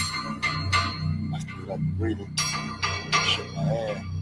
I stood in my hand, shook my hand. I looked behind on my arm, shook my hand, but like grip, just held it, like he don't let go. Looking at my tattoo. So when he seen that, because I had a t-shirt on, but when he seen that, he like smiled and was like, he said, is that Malcolm? I said, yeah.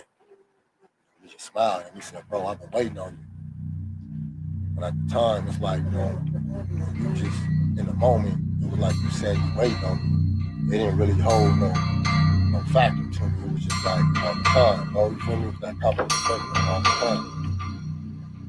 He said it again, like, bro, waiting on you. He said, I don't get it. I don't get it. You feel me?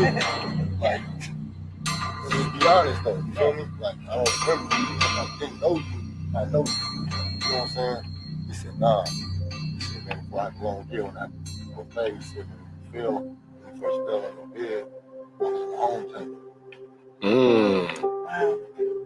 Now, when he said that, but he holding my hand the whole time. Home tank. I'm like, all right, you feel me? But I remember him being in the county at the same time as me. At the moment, going through so much that I went through. And you feel me? I see a million people. And he said, nah, it was the home tank. He said, when my homies are packed out from the homies. He said, before we got a tank, the homies packed out. My homies. We came in, we still had the same number. You told your homies, like, nah, we're not about to jump them. Like, your homie jumped my homie. We caught him, so we jumped him back. But the rest of y'all, they head up. He said, I never forgot that, bro. He was like, I was militant. And he smiling the whole time. That's NIPSEY. We sat down. We sat down. It's like, we got that out the way. Once we got that out the way, like I said, he never let my hand go. It was like he just took me on a whole journey. Because from that thing out of his mouth was, bro, I'm about demonstrations. It's the first thing he said. Like, basically, like, if you think I'm on some soft shit, or, you feel me? Like, I'm really sitting down as a man. And a man gonna understand that, you feel me? He said, bro, I'm about demonstrations. He said, I'm with everything. And I don't have the energy for nothing.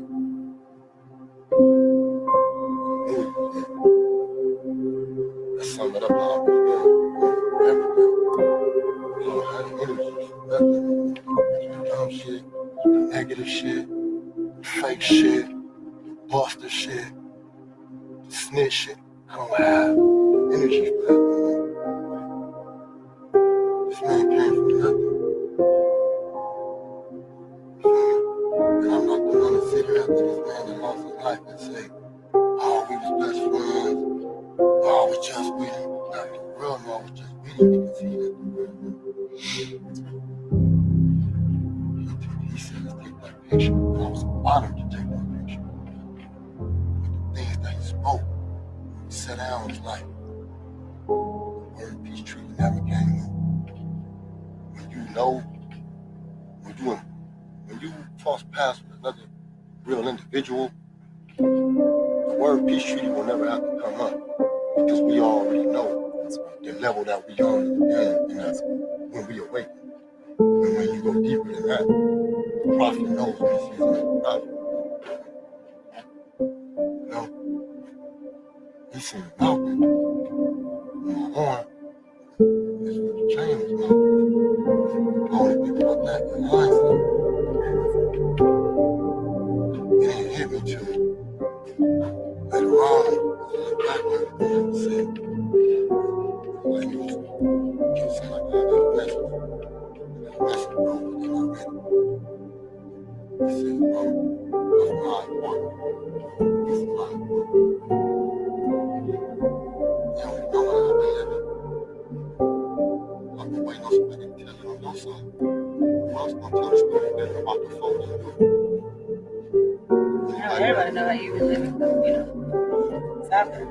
I never had to say it. I never had to say it. That's the problem. These things talk themselves into position.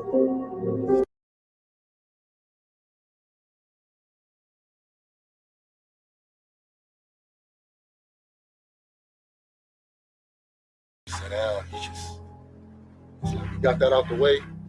Once we got that out the way, we told your homies, like, nah, we're not about to jump them. Like, your homie jumped my homie. We caught him, so we jumped him back. But the rest of y'all, they head up. He said, I never forgot that, bro. He was like, I was militant. And he smiling the whole time.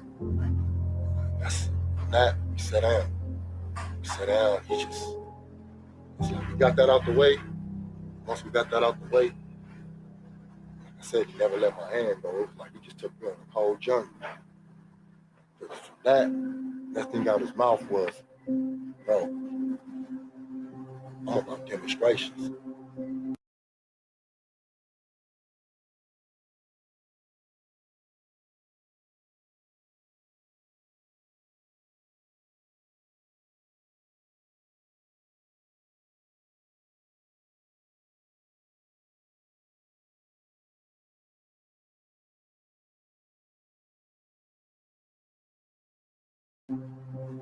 It's the first thing he said. Like basically, like if you think I'm on some soft shit, or you feel me? Like I'm really sitting down as a man, and a man gonna understand that. You feel me? He said, bro, I'm about demonstrations. He said, I'm with everything, and I don't have the energy for nothing.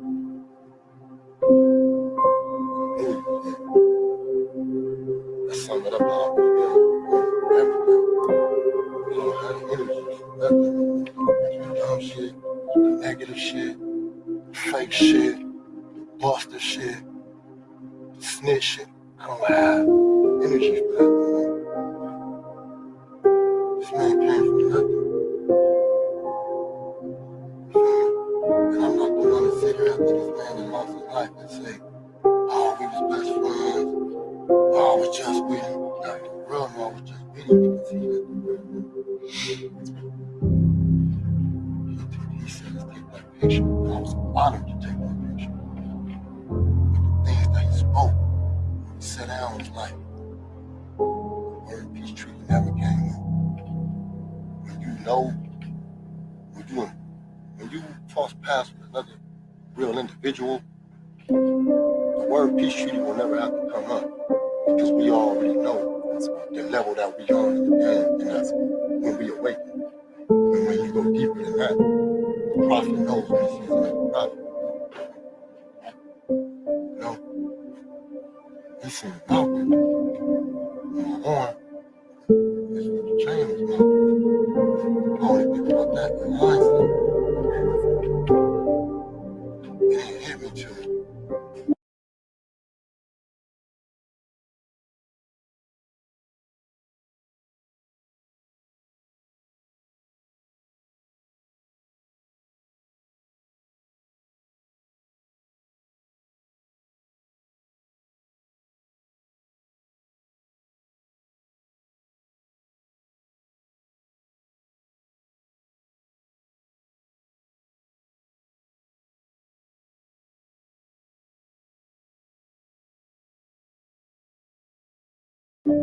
later on, I looked back and everything and said, like he kept saying, like, I got a message. I got a message, bro, but they're not ready. He said, bro, that's my important. This is my important. You already know how I've been living. I've been waiting on somebody to tell you on your side. Who else gonna tell the story better about the phone than you? Everybody know how you been living, but you know, it's out there. I had to say it. I never had to say it. That's the problem. These dudes talk themselves into position.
turned into quite the entrepreneur, man, since we first met.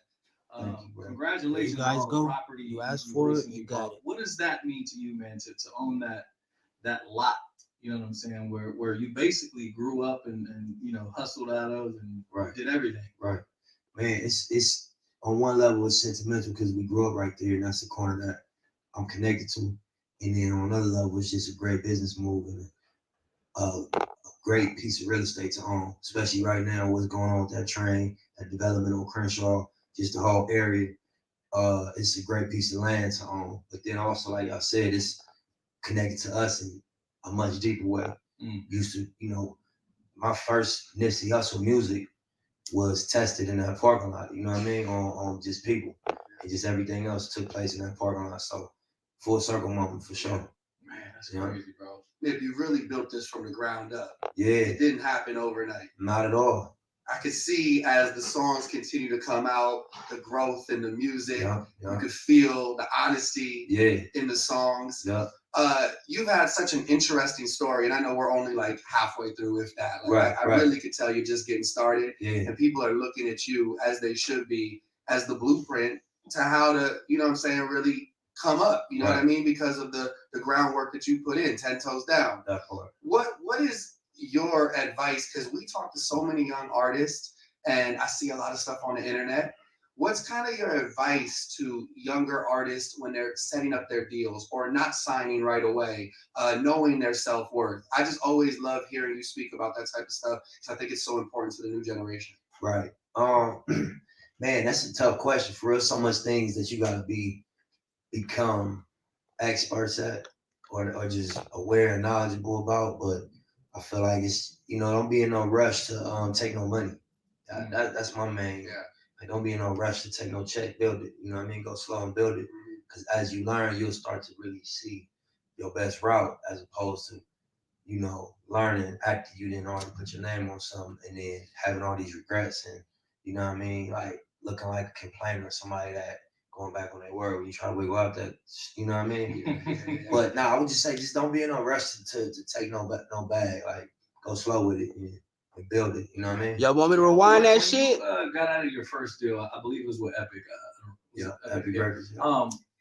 What was the market like for Nipsey Hussle? Were labels like, just stay away from him, or was there people trying to sign you immediately back then? Man, it was, you know, it was crazy, man. Cali was trying to do a deal way back, you know, back then, in the Epic days. Yeah, I Crazy. had flew out to Miami and we tried to get a deal signed to where I could get off Epic and actually do a deal with Cali. But you know, when I got off, we had it's like an override. So anywhere you sign, you know, Epic stays involved if you sign within the next, I think, 3 or 2 years. Okay. So one thing I wanted to do was let that cooling off period go by and just build indie. And then if I did entertain something again, it'll be after that little window. Well, was there a part of you that was like, damn, like, can I afford to be indie for 2 years? And yeah, I thought about how I could make sure that, you know, we still make progress and we still grew during that period. Cause it was always opportunities to sign. Yeah. But it was just like, you know, it's things I could do myself and get bigger and, you know, just make the deal and just the relationship more valuable by proving myself a little bit more. Yeah. And just showing that, you know, as an independent, I can make decisions that impact.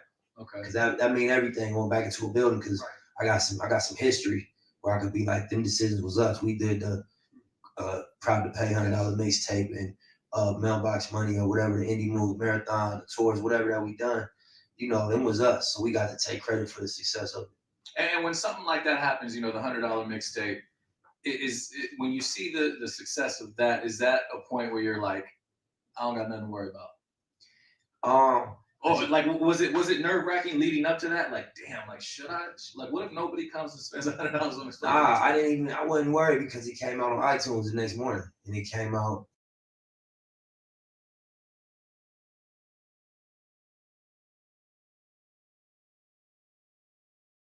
Finance, 90 many different business.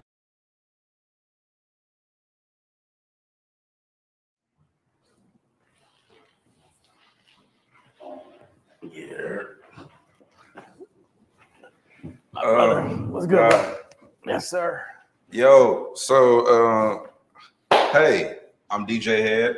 I'm born and raised here in Los Angeles, California. Here with a guy of mine. His name is David Gross. We know him obviously through his relationships with Nipsey Hussle, Vector 90, many different business ventures. But I'm here to kind of dive in and figure out who the fuck and why the fuck is David Gross here. You know what I'm saying? Let's get into it. Yes, sir. Well, thank you. First and foremost, is there anything? I did a little intro for you, but do you want to tell the people a little bit something about yourself? Before we get into it. Yeah, I do a little something. You already introduced me and made the connection to NIP. That's why most of the people watching this will probably know me. I'm an investor and a real estate developer. I spent half my life learning finance, economics, the business of investing. Worked on Wall Street for a decade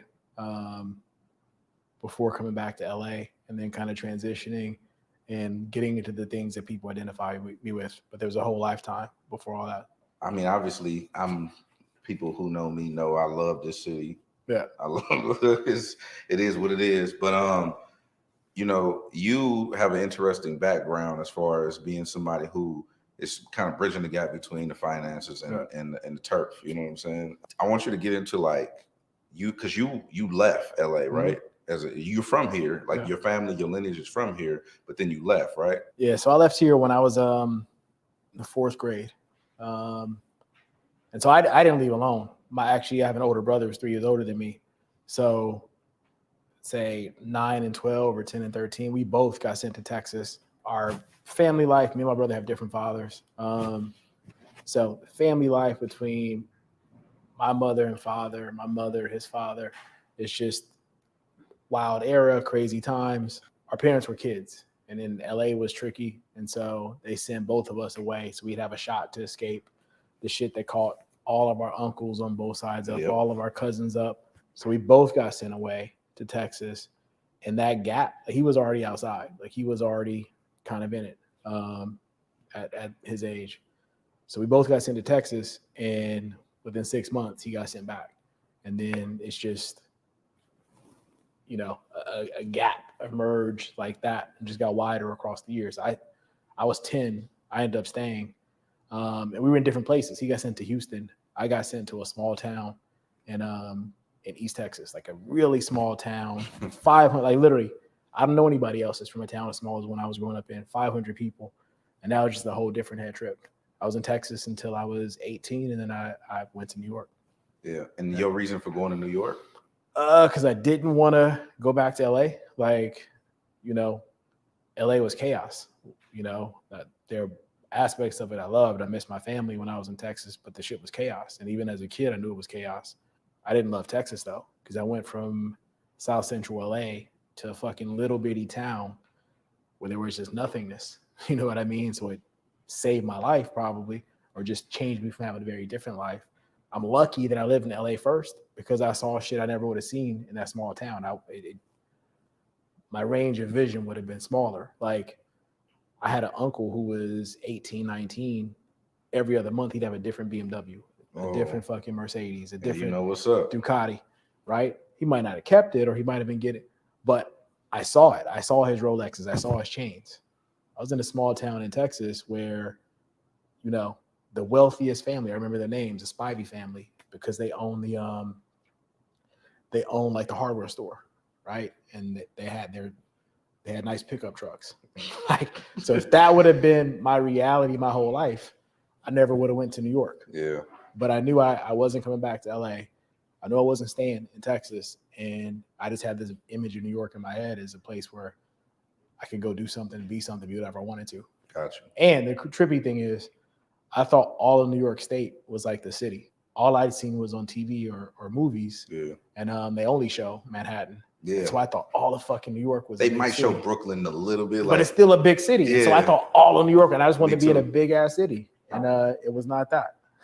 Yeah. So anyway. So when you did all that and you got into your finance career and stuff like that out there in New York, what brought you back to LA? I need to get back to the house.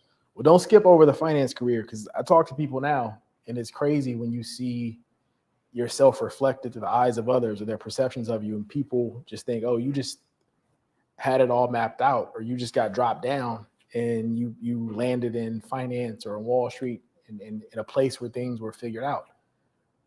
But I was the first person in my family to do all that shit, right? To go to college, to have a career, I learned by doing and making mistakes and then asking people around me who were also trying. I was asking college kids around me, what did your father do? Why do you have a BMW in college? Oh, finance? Okay. What's the best job in finance? Oh, banker, trader? Okay. What's the best bank? Literally, I applied for a job internship at Goldman Sachs because through that series of question and answer, I learned that investment banking paid the most and Goldman Sachs was the best bank. And so and plus mix in some ignorance, like not knowing, oh, this is the most aspirational job you can get. And it's a 1 in a fucking 100,000 shot. I was like, I got to go do that. Yeah. So I just say with my career in finance, it was a process of trial and error, discovery, a lot of mistakes and figuring it out before I ended up coming back to LA. Got you. And that's important too, because obviously representation matters, and especially being the first person in your family to do it. I know it's this generation, and then also it's really my generation. Like we're like the first to do a lot of things. You know what I'm saying? Finish school, etc. But so then it sounded like you had a good. Yeah, I had a. It sounded like you had a good out there. So what was the purpose of making your return here? An opportunity. Like I came out here. It was I came to work with a prominent entertainment family to help them start a family office, and so I came for a job opportunity.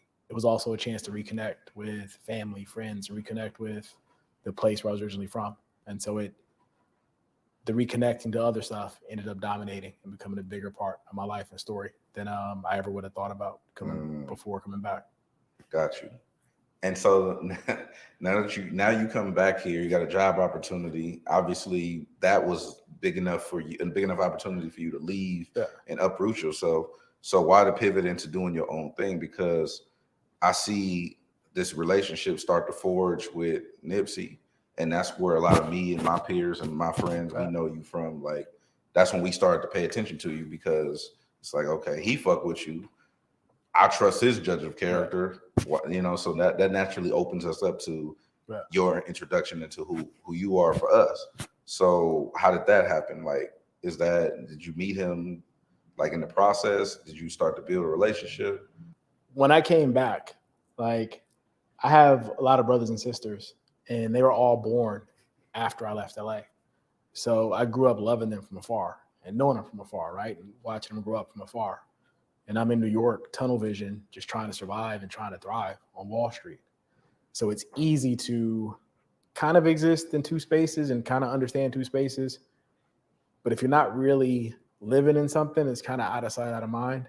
And so when I came back to LA, the neighborhood I came from, my family and friends just stayed out here. It wasn't out of sight, out of mind. It was like, I can't just exist in the world that I'm in. I got to think about these other worlds, and I got to try to connect some dots, right? Yeah. So even before, like one of the most impactful people on my personal journey and evolution in LA was my younger brother. A lot of people in Inglewood knew him. He was one of the ones in his neighborhood. Yep. And so he got killed a year and a half, me being back. But even before he got killed, just talking to him and trying to understand like what his life was going to be. He was a rapper. He wanted to have his own clothing brand. He did. He had a group. He had a record label. He had a brand he wanted to launch. But I got to live a whole different life through hanging out with him, talking to him, and experiencing. I'm like, bro, so what's your plan? Like, what are you going to do? And he's tatted up, so he neck, hands, obviously chest. And I was like, bro, you got to make it rapping. You got to make it for some creative. Yeah. So I was like, bro, these people scared of you. You go try to get a job somewhere else.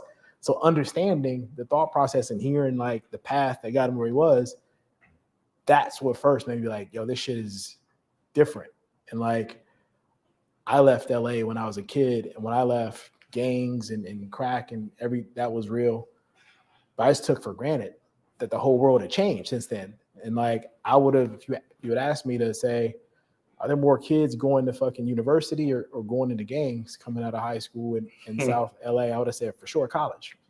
You'd be like, give me a ratio. I'd have been like, yeah, that's not the case. 3 to 1, 4 to 1. Like Yeah, going yeah. to college versus this fucking 2016.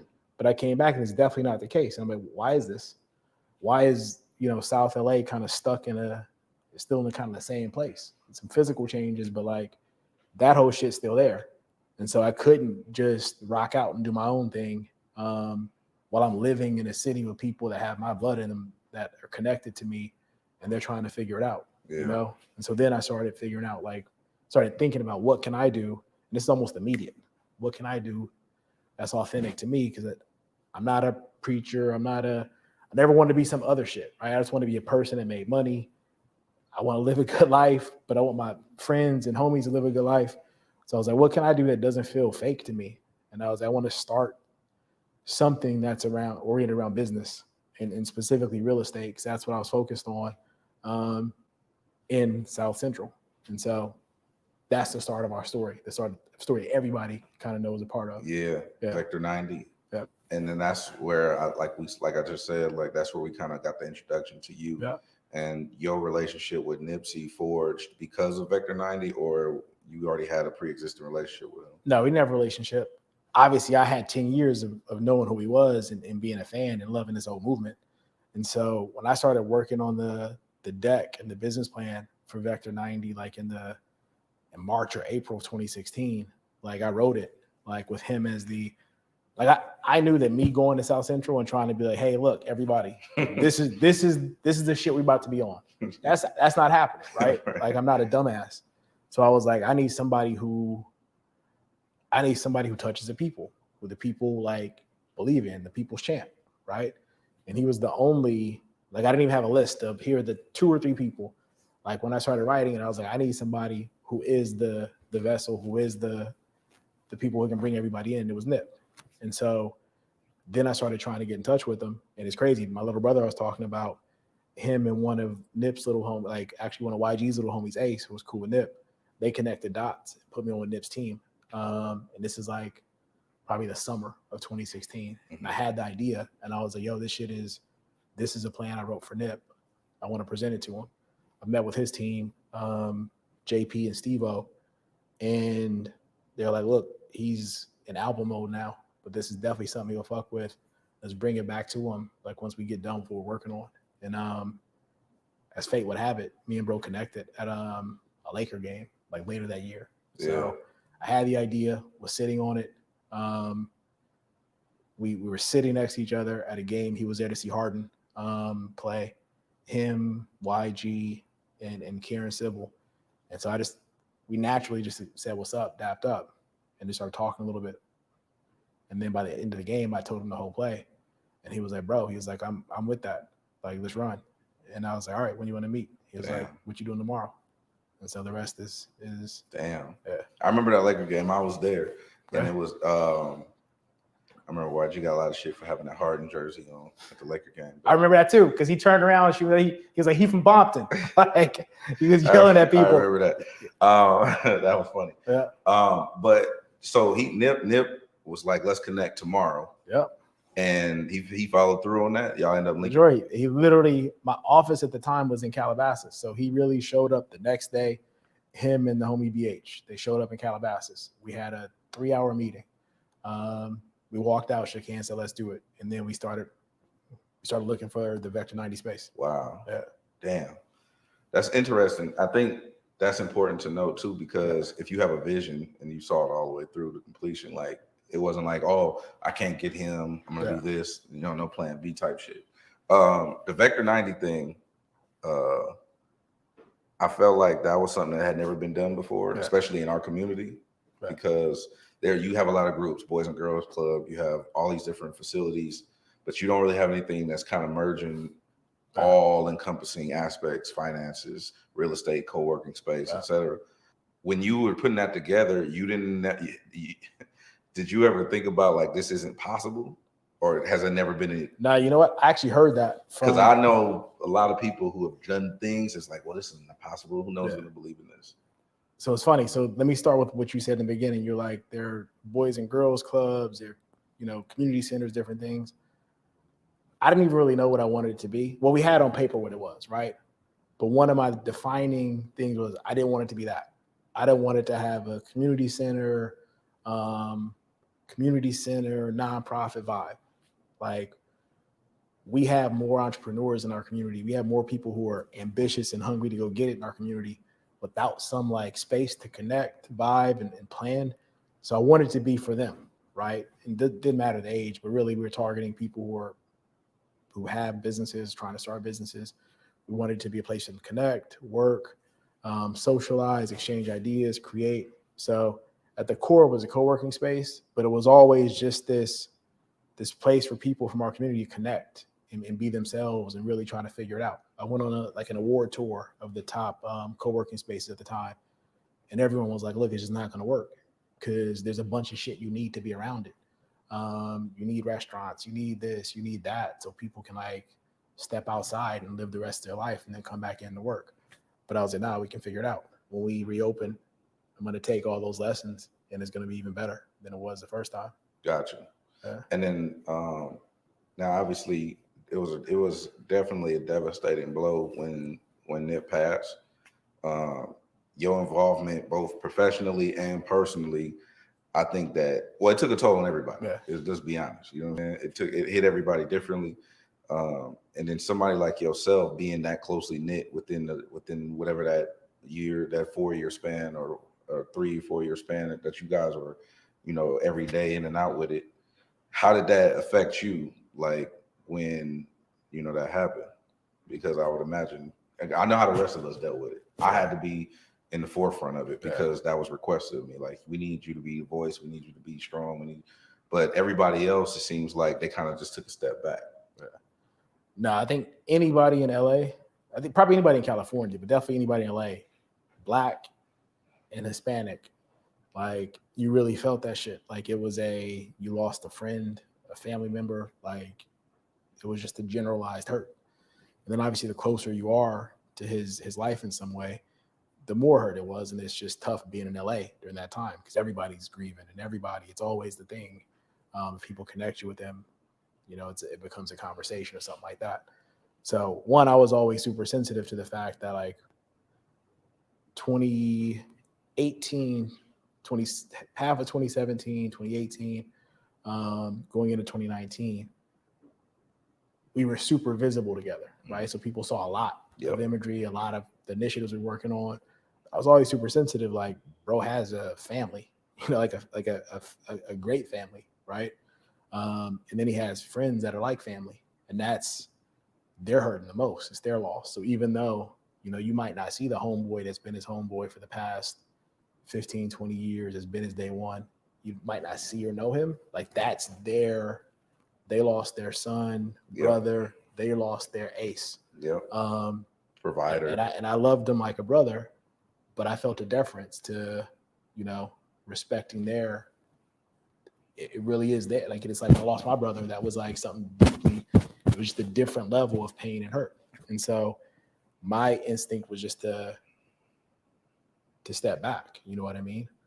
The first thing we did when he transitioned, we closed Vector 90. And I think we kept it closed for like 3 months because it was just such everybody who worked there, he was there so much. Everybody who worked there was impacted, right? Like, one, he's like their Tupac, the Tupac of this generation. And they got to see him and be around him. So their hurt relative to other people in LA who looked up to him and loved him is like on 100. So we shut down Vector 90. We finished a documentary about this investment fund we were going to start, right? So literally it was dope. It was just a movie. It was a literal movie. And it was about this concept of bringing everybody from every hood together to invest, behind the NIPSEYs and the, whoever that person was in that, the Atlantas, Baltimore's, DCs, us coming together and investing in one thing and really showing people like we can lead and we can do shit together. So we finished that in February. And we were going to launch this fund in the summer. And so we talk about business, that changed that, right? So we killed the documentary because it was about the last year of his life. And like he has such a big life story that needs to be told. And we didn't want that to take away from it. Facts. And then you're not going to raise a fund where you're asking people to invest money And obviously there's some people who would invested just because they believe in the mission and vision. But I know everybody who invested at that time, they would have been investing in support of NIP, right? Correct. You don't want to build a business that way. You know Absolutely. what I mean? Like for that That's first violation. year, for that first year, I just wanted everything, from my perspective, everything around his legacy that I was involved in, just wanted it to crystallize. Because the way people saw him, like, oh shit, he's an entrepreneur, investor, he's giving back to the people. That's perfect. We never want to touch that or do anything to like take away from that, right? Especially with business. So we just gave it time. You know what I mean?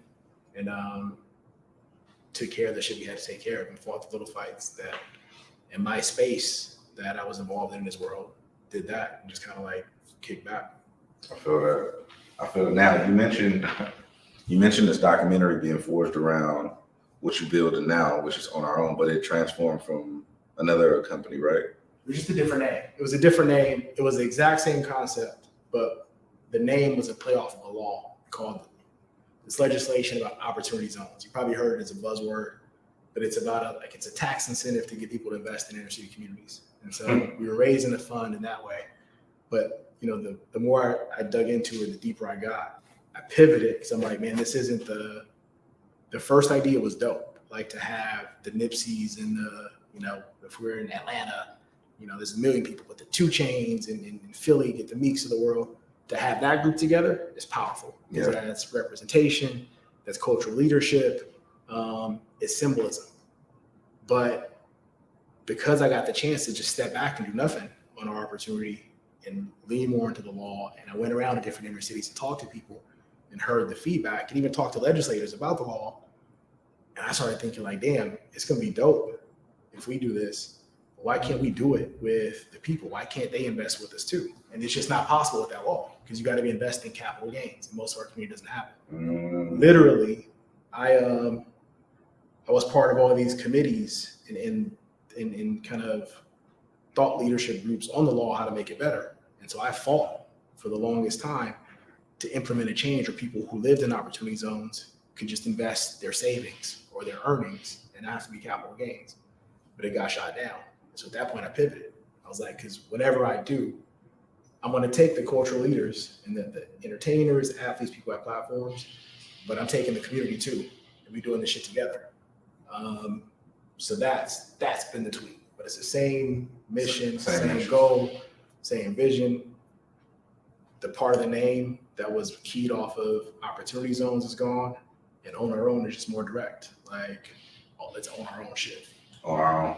So On Our Own initiative is, and what I mean, you read me in on it, and I remember you telling me about it initially, like when in the first stages. But I like the fact that everybody can come out of the stands and be on the court with you, and I like that aspect. It's us winning together, bro. Like it's the masses of our people getting to cheer for the handful that made it. It was dope that our instinct is to cheer, but now it's time. Like we gotta build this bridge. We gotta find a way to have collective wins. And you know, we're all not going to be, of course, the superstars and the superstar athletes and entertainers are going to have bigger deals and bigger wins that we're always going to clap for when they make a first and do something profound and significant.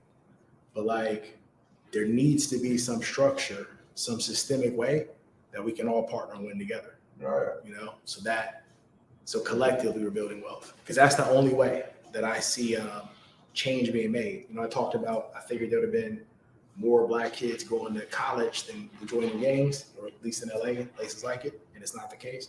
The only way that shit changes is if we collectively find pathways to success and to create wealth and to share opportunity. Yeah. And so that's what this represents. Gotcha. So what do you say to like people that, because people obviously, when you start talking about finance, you start talking about the inner city, South Central specifically, when you start talking about disenfranchised, poverty, all these keywords that people hear and don't necessarily fully understand all like that, but then they start looking at people like yourself coming in, oh, this person's trying to take the hood away from it. This person's trying to gentrify it. This person's trying to get all the low-income people out of here and bringing in all these big corporations to take over our property and shit like that. what's the stigma? I mean, what's the counter to that? Because the way you describe On Our Own to me, it seems like it's totally the opposite of what that is. So what I'll say is gentrification and displacement are serious issues, but anyone who can look at anything I'm doing and say, oh, you're a gentrifier or displacer, you're just a black version of it, you're 180 degrees in your view of the world.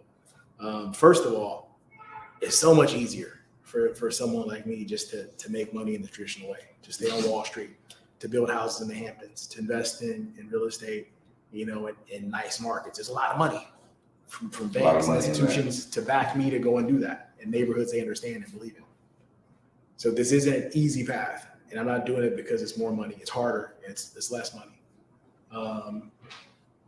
But in terms of why am I doing it is because all the gaps, all the metrics you hear about black wealth, earnings, income versus everyone else, that shit has to change. All of our problems aren't about money and resources. There are a lot of problems now that can't be fixed with that. Yeah. But even those problems, like at the root of them, is economics and resources. Facts. So you can't fix any of that shit unless you at least start with that, right? There needs to be focus on trauma and mental health and holistic health. There needs to be preachers, school teachers, all of that. There needs to be activists fighting the good fights. We need fucking money and investment though. To do it. Like you just not living in reality if you don't think we need that. And who is doing that? Who is raising the money? Who's investing the money? Who they're investing in? All that fucking matters. So if not me, who do you want it to be? Mm-hmm. And when I say not me, I'm not even saying, well, one, I am saying specifically me. I'm saying people like me. So you don't want me to do it either? Who the fuck do you want to do it? Who's going to do it? Who's going to do it? Who has been doing it? Nobody in masses, because that's why we have the issues we have. Yeah. So sometimes we eat each other. And it's just, I don't even know what the outcome is supposed to be. Yeah. I think this is just a cannibalistic mentality. Yeah. Like people just being lack of resources, lack of, I don't know, education, probably not understanding the full scope of things. But I'm glad you said that though, because I know a lot of people feel like that. So On Our Own is something that it's an initiative, right? You just kind of touched on that. But what the hell, like, is it specifically? Like, is it crowdsourcing? Is it an investment firm? Is it a Ponzi scheme? what? That's a good one. So actually somebody else asked me it. So like, is it the pyramid scheme? Yeah. What the fuck is it? So no, man, it's an investment fund that we're crowdfunding and letting anyone invest with as little as $1,000. Thing that's unique about ours is where we're investing. So we're primarily investing in inner city communities. We'll buy, the retail strip malls that you and your grandmother shop at every day, and we'll curate them differently. You know what I mean? So it won't be greasy burger spot and pawn shop, etc. It's buying things and making them feel better for the community. Right. So it's, at its core, it's a crowd-funded real estate investment platform. So On Our Own, the initiative, what can people do to support if they definitely want to be involved? People in California right now, go to ownourOwn.com. You got $1,000 to $2,500 you can invest today. It's going to be reinvested in real estate, small businesses in California. People everywhere else in the country watching this, October, we're going national. So the original On Our Own concept, we're going live in October. Wow. But right now, if you're in California, ownourOwn.com, come fuck with us. People get a little confused because they see us talking about On Our Own California, and they see a lot of conversation around Broadway boxing. So actually, the On Our Own, the thing we've been planning for the past, since 2018, that's finally going to launch in October. Now, what you see now is like a little offshoot. It was a diversion from On Our Own. We created this California fund really for one specific deal. And it was an important enough and big enough deal. It made sense to take. I worked with, the California Department of Financial Innovation for like 6 months to set up something so that anybody from California with as little as $1,000 could invest. And it was brain damage. It was brain damaging to work on this because we were going after the ball in Hills Crenshaw Mall. Really? Yeah. And so that was important enough and big enough to like go off course for like 8 months, 9 months. When you say buy the Crenshaw Mall, Yeah. like you, or you mean like when you mean like so on our own is gonna buy the Crenshaw Mall? On our own California. On our own California. Yeah. So one, not just me. And I mean, maybe there are some people out there that could do it on their own, but in reality, that's not how it works, right? So it was my team, and that I went and got a large financial institution to say, hey, we'll give you the money. And then I had a development partner, one of the biggest, dopest development partners in the country. That was my team of greats that was going into this deal. So I had the money, I had a dope development partner, and I had formed On Our Own California specifically so that anybody from South LA could invest in the mall. So that was the killer. Wow. That was the killer app for us going into the bidding process. We were like, nah, bro, I really made something that's live and ready to go. So it's not just our little group that's driving the process. It's everybody, literally the way the fund works, anybody in California could invest it. And I had to jump through these hoops because I wanted it accessible to anyone, regardless of income, savings, etc.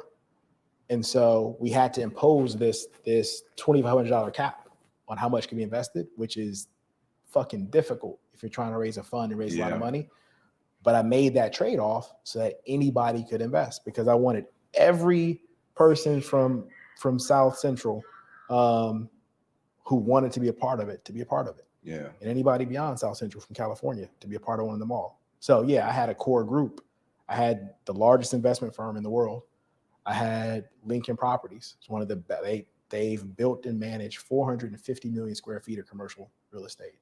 So we could have got it done because it's not just about buying the mall. Like that's $110, $20-ish million acquisition. Yeah. But to redevelop the mall, to redevelop that 42 acres, that's $1 billion. That's a 10-year process. That's not a person or an individual or a group. You need an army and you need a wall of money to do that. Right. And I had that. Right. Yeah. So wow. Okay. So as of right now, like is that still the goal, or is like what happened? Like Well, that's two questions. So is it still the goal? Yes. What happened? I honestly couldn't tell you. So you put the bid in to buy the mall? Put a bid in. And it was official. It was no nigga shit. It was straight up and down. Bro, like when I tell you the largest investment manager in the world, the largest, it managed $9 trillion, the largest. And then I had Lincoln Properties. You can look them up. We put in the bid together. So it's not Dave Gross. It's institutions doing it, right? Right. And we objectively were the best group. And apparently we're the only group that really had the money because it was awarded to someone back in March. And the feedback we got when they awarded it to this different group is because they were going to close quickly because it's been going on for like 2 years. It's been a bunch of groups that have been awarded. In the end, they all walk away because community pushback or whatever. They struggle to get financing. And so they're like, hey, look, this guy's been circling the mall for a while. We know he's committed. He's going to close quickly. That's why we went with him. Bro, it's August now. Yeah. He hasn't closed. So in real estate, if you don't close by the date in the contract, you have to get an extension. Yeah. They've given him extension after extension after extension, which is trippy because he was the guy that was going to close quick. And that's why they didn't go with us. That was going to close before you guys. It was going to close in 30 days, 40 days, 45 days. And here's the crazy part. Maybe as of this minute, he has the money. Maybe he figured it out. But he's still been trying to raise the money. And so and I know it for a fact because I have friends. I started working on Wall Street 20 years ago. So I have friends who have their own funds. And he's reached out to some of them. I have friends who are senior at large private equity funds. They would hit me up like, hey, we're looking at your deal. Yeah. And because they're thinking like, oh, you were going to get the Baldwin Hills Crenshaw Mall. I'm like, wow, that's crazy. So this guy, like, he's still trying to raise money. We would have closed by now, 1,000%. So I don't know what happened. Do you think that? So do you think? Because I know it's a lot of. I've seen a lot of controversy going on with the Crenshaw Mall, like over the last year, easy, right? Yeah, I mean, at it's least ramped up. It's been ramping up like a lot. Yeah. But what do you think the reasoning is for them to be waiting to see what whoever that buyer is over you guys? When I say it doesn't make sense. It's inexplicable. Gotcha. It doesn't make because it's one thing for me to feel like it's unfair, right? It's one thing if it was like, oh yeah, like Dave Gross was trying to buy the mall and he thinks it's unfair he didn't get the mall, right? But I have like 2 large institutional, partners, and they're like, this shit makes no sense. Like, how do we not? You know what I mean? And here's the crazy part. This is, facts. Like 2 or 3 times throughout the process, you get interviewed by the person managing the sale. And they're like, hey, did you guys commit that if you guys don't get the deal, like you're not going to make noise, not going to, tear down the process? We're like, of course. You know what I mean? We're going to leave it all in the field. We're going to fight a clean fight. Not do press about We're going to fight a clean fight. And if we get through a fair and rigorous process and we're not the ones, it's cool. We submitted our bid in February. And then we submitted in March, we found out that it wasn't going to us. And it's crazy because we'd already engaged an architect because we were like, no, we know we're going to get it. We're going to get it. When we submitted that bid, we were like, we know we're going to get it, right? So we already had a kickoff meeting with architects, starting to talk through plans, et cetera. Then we found out, and we're like, huh, this can't be. So we actually, the day they were like, yeah, we awarded to somebody else, we increased our bid by $10 million to a point where it's like they can't not go to the underlying owners of this and say, hey, look, they're well in front now. We got to go with them. But their response was like, nah, we got to run a very fair process. And we went with this group because they're going to close quick and we just need this process to be done. So now you fast forward, that was in March. So it should have closed in April. So May, June, July, going into August, it's like it wasn't a fair process. You know what I mean? Like the shit doesn't make sense. And I didn't say anything for all this time because I'm like, life doesn't work where like everything that's unfair that happens to you, you get to fix it. Right. You get to address it. Yeah. Right. Part of life is like when shit's unfair, sometimes you got to take it, like keep moving, learn from it, be stronger. One, after realizing a couple months out, oh, that shit was definitely unfair. There is something else going on. But then like things are always in situations like this, they're always unfair to people like me in this process. And so if it's not a glitch in the process or one bad outcome in the system, it is the process. It is the system, right? Because the way the world is viewing this shit now, and I literally get people from the biggest banks, the biggest investment firms, from large kind of social impact organizations that call me on a weekly basis, asking about what's going on, what happened. What's going on? What's up with the mall? And they don't understand. And so, and I can't articulate it and I can't say anything. So for the longest time, I was just head down, right? Because I'm damned if I do, damned if I don't. Yeah. Like if I stay in a corporate box and kind of eat the loss and roll with the punches, I get to stay in the game. I get to like go hunt for another deal with my large corporate partner, the financial backer, and then this developer. We can go find another, $1 billion project somewhere else if I stay in the box. But I got to eat that loss. But right? I get the sense that it's not necessarily all business though, either with you. But if I address it, right, and I step out of the box and get radical, well, at least I get to like communicate. We could have bought the shit, right? But then I might sacrifice something. So I've been in a tug of war. Yeah.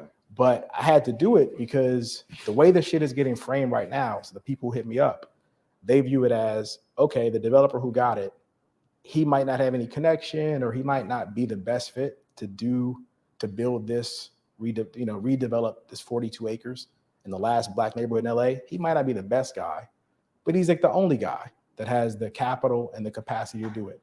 Because the only other thing we hear is a community-based group that has the passion, the emotion, they're definitely connected to the community, but do they have the capacity and the capital? And so that's how it's rational to everyone watching the process. We're like, oh, it's a nonprofit group.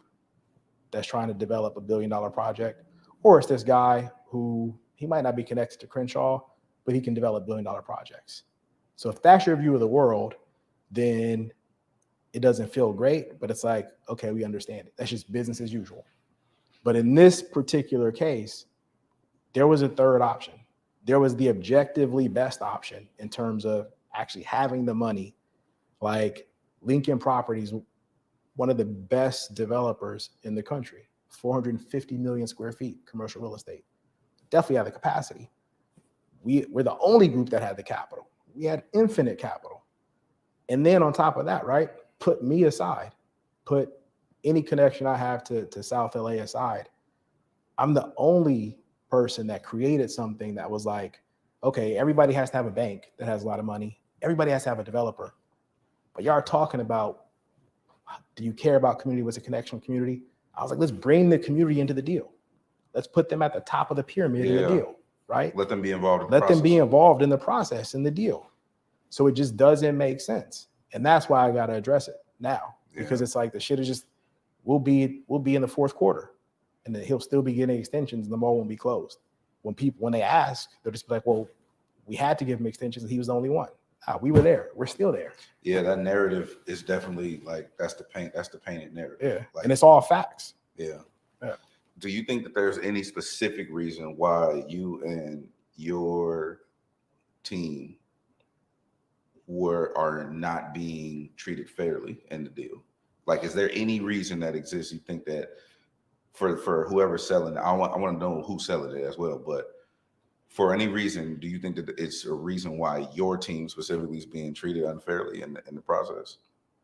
So one, I'll say something's definitely off, but it's hard to figure out because it just doesn't make sense. They've been struggling to sell them all. They've been trying for the past 2 years. They've awarded it to like 4 groups. Each time the person walks away because ultimately they can't get the money together, or because they cite the community pushback from the activist group that's out there, right? So they've tried to do this 4 times. There's never been a group like mine that's been assembled, right? There's never been a group that put the community, the actual, not me, not the face of the other group, but the face of the other group.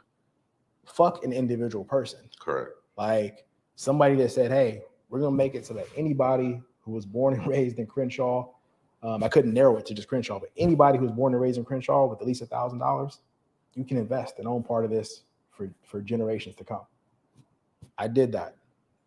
So it just doesn't make sense. Now, what I'll say is the people making the decisions, like in my first interview, I had to explain to them like who Nipsey Hussle was, right? And his significance to LA and specifically the Crenshaw district. Right. So they're asking me like, hey, how are you connected to this community? I started explaining, I'm born here. My family's born and raised. And I'm partnered with someone who's very important in our community. You have 2 guys in Illinois sitting at a desk in Chicago, making decisions about the largest asset in the last Black neighborhood in LA.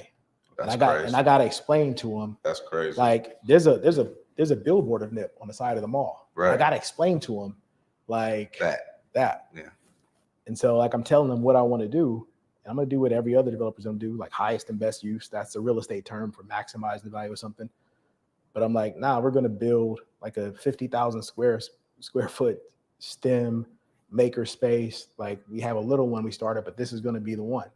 And we're going to get, every university in California, they're going to contribute. Every Fortune 100, they're going to contribute. And he started picking up the phone and calling, It just doesn't make sense apart from the fact that people who are making decisions from an island of, and I say this in the literal term of the word, ignorance and indifference. Just unknowing. Like how the fuck are you going to sell the Baldwin Hills Crenshaw Mall and need a primer on who Nip Hussle is?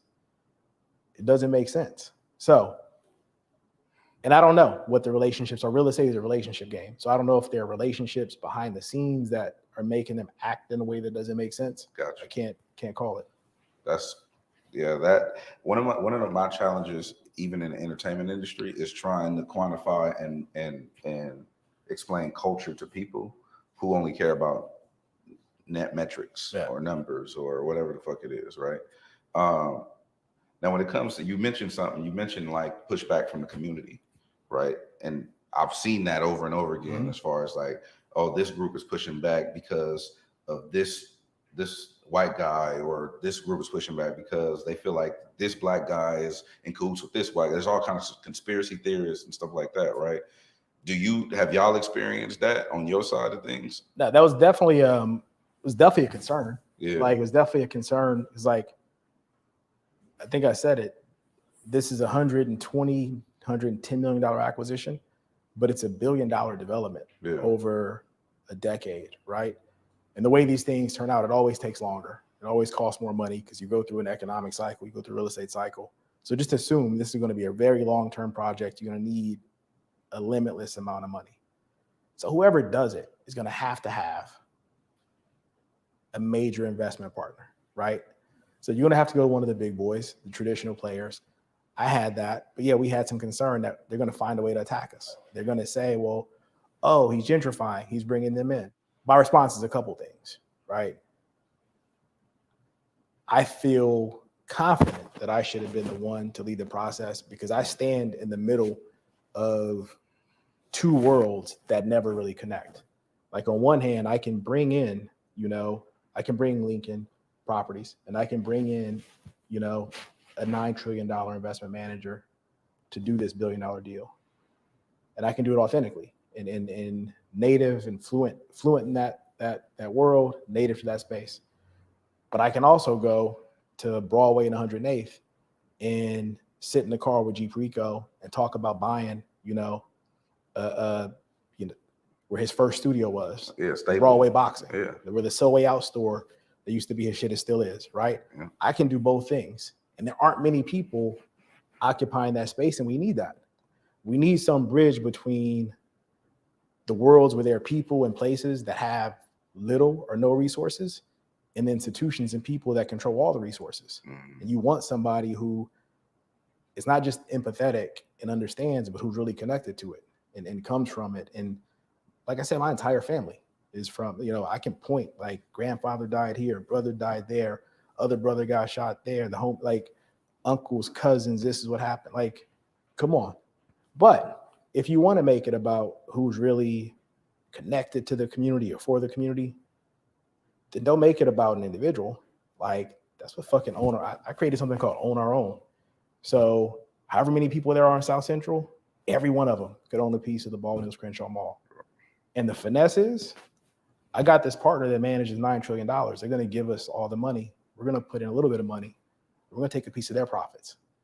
So I'm going to do some shit that's never, ever been done. Yeah. And it's not like an idea, I hope, or I wish. It's all put together. We'll do it today. Own Our Own California is a live thing. It's ready to go. We're gonna buy that boxing gym first. We could buy the Baldwin Hills Crenshaw Plaza tomorrow if it came back our way. What do you think it's gonna take at this point? Like, is it us as a community? Is it the people rallying around the cause for Own Our Own California? Is it legislation? Is it politicians? It's not politicians or legislation. It's a private sale. So the politicians can't do anything until after it's sold. Then this guy's going to have to go to them and say, hey, here are my plans. Here's what I want to do. And then they can weigh in that process. Gotcha. The community can weigh in that process. When you say it's a private sale, sorry, but you said it's a private, who owns the fucking mall? Right now, technically, there are 5 pension funds that own it. So they invested in a private equity fund that bought the mall. Private equity fund was shut down.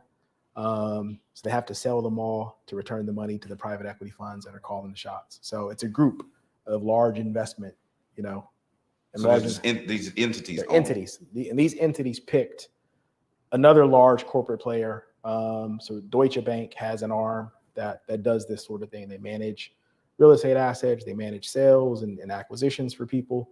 So these pension funds, they picked a third party so they can say, hey, we didn't make the ultimate decision. We hired someone who knows this stuff to do it, and they ran the process. Clearly, it's a bad process. It's been you want to sell something at an auction, like at the end of the auction, you pick not just the highest price, you pick a combination of the highest price and the person that's actually going to close that can bring that money to the table. and can get buy-in from the people we need to get buy-in from, so the community, et cetera, to then consummate the transaction. 4 times now, they failed. They've picked someone who couldn't do one of those things. They picked groups that maybe had the money, but then they saw the smoke the community was bringing. They're like, yeah, we're out. Yeah. Or they picked groups that they lost. They couldn't get the money together. Right now, I don't know what it is, but the guy hasn't closed. I know after he closed, he was still looking for money. The community-based group, they're still on him. He's not folding to that pressure. So right now, it's just he's trying to figure out the money. But this process, the owners are, again, that people making decisions about other people and about an entire community and culture from an island of literal ignorance and indifference. Like, you hired some guys from Chicago to sell the Baldwin Hills Crenshaw Mall. Right. And they don't know shit about shit. Right. Apparently. Okay. So I'm gonna pivot this back to you then, and we can wrap up. But for instance, my introduction to David Gross was through Nip Hustle. It's my bro, right? Him doing business with you and befriending you was good enough for me. Yeah. People tell me that all the time. Oh, you fuck with this? It's good. That's good. That's all I need to know, because I know me and him both authentically don't fuck with things just because. There has to be a purpose. There has to be a reason, a rationale. Why should people fuck with Dave Gross? Why should people fuck with On Our Own California? And why you for the Baldwin Hills Crenshaw Mall and what you're doing? We're at a place where everybody knows shit has to change, right? Like that. There's so many historical legacy issues that impact our community. So I'm talking about Black people, but also in LA, it's Hispanic people. There are things that impact us that have been unfair, et cetera, right? One of the ways we got to fight that, or we got to counterbalance those things, not everything's about money, but a lot of the problems we have, they originated with the lack of resources and money. Then it created other shit that's not about money. So whatever your worldview is, right? Like, fuck capitalism. It's about activism. It's about, soulfulness, mindfulness. To fix the problems we have, we need money. And money being channeled to our community so it impacts all of our communities. And we need institutions. We need processes and systems to do that, right? It hasn't happened historically. There's not someone that stepped into the fold and said, I'm going to create that thing that literally invests in, this inner city, that inner city, and in a very authentic kind of way that's for the community. Not like, hey, we're going to build this behemoth of an apartment complex, and then we're going to start changing the way the neighborhood looks. I want to kick everybody. What I mean? So whatever your views on wealth and money are, like, people from our community is probably driven by the fact that we never had a lot of wealth and money. So we're like, nah, fuck that. That's Black capitalism. No, bro. Like, if I was just a Black capitalist, I could still just be making money on Wall Street, or I could still be doing deals in the Hamptons and Sag Harbor. I could be doing deals in Santa Monica and Beverly Hills. But I'm like, no, we need the lever for change for all of us is for systems and institutions to flow money into our community. And my view is that it has to be different this time. It can't be about an individual. I want you guys to rock with me, but my whole thing is I'm elevating all of us. Like, let's own our own. Like, let's all invest money into this thing and invest it back in our community. So we all own it. Win or lose, we do it together. Gotcha. So that's why. And just like I said, man, we need people that stand on the wall and that can get down on both sides. I can go into, you name the Goldman Sachs, Cerberus, Blackstone, BlackRock, you name the, I know the little homies from Inglewood. I know I got a brother. Rest in peace to your brother. Yeah. So, what I did with NIP, me and NIP were starting in the Crenshaw district. I'm connected by family or friends to somebody that looks like me and you all over LA and all over South LA. So that's the why you should rock with me. I hear shit from people about me I don't even know about me. but man, I've been consistent and I've been, diligent in the path that I'm on, man. Like, trying to make this shit a real thing. And I want to do it once, and I want to make it real. And I'll probably back out and pass the baton to somebody else. But right now we need somebody that's about it. It's gonna do the actual work. Yeah. No, I appreciate that. I appreciate, you explaining yourself and, even opening up being, because I don't remember you talking for at least the last 18 months to 2 years about anything like outside of, little things here and there. But I do want people to know something that I specifically that intrigued me about you was it's not necessarily, it's never really an I conversation. Yeah. You always use us, we, our, you always use those different words, and it's never like a me, I type of thing. Is that something that you pay attention to those little nuances when people talk? Can I tell you why? So we've grown up our whole lives, and I can speak for your life too. We've had we can probably count the iconic people that are considered icons, and for Black people on two hands. So the Oprahs, the Bob Johnsons, then you throw some athletes in there, and it's fucked up because those people are really the people who all of our community looks up to and views them as the successful or the average kid in a non-inner city community. They have relatives, they have people in their block, they have neighbors, extended family, and extended network that are successful in different paths that they can look up to, right? So we're not haters as a people. Like, we love Oprah, we love this one, we love that one. The basketball player, the rapper that gets the bag. It's a numbers game for us. This shit doesn't work if it's just 1% or 2% of us make it really big, and that's the only pathway we see. We need a world where there's progress for all of us in our communities that don't have the resources, right? And the only way is to collectivize. That's really the only way. Or it's just called a poverty trap. Yeah. And it's like, if you have a long enough lifetime, you can come out of a poverty trap, but life isn't that long. And so the only way is for us to collectivize and try to come out of this shit together. And so the one thing I want people to know is I'm not some saint. I never wanted to be a preacher, teacher, none of that shit. I want to make money. I want to live life. I want to have fun. I don't want to be on a pedestal or be viewed as different, because that's a trap you setting for yourself. What I do know is, like, shit, I've got to live two different worlds, right? There's a world where I could be, what all of my brothers, uncles, cousins, sisters, aunts who never left LA, that could have been my reality. Yeah. And my reality be really different. That's a lot of people's reality. But I got to go see a whole different reality. You know what I mean? I got to live in Singapore, Australia, London, and just live a different. And so it's that range, right? I'm like, nah, this shit needs to be normalized. And so I can't feel right if, my core family and friends are good.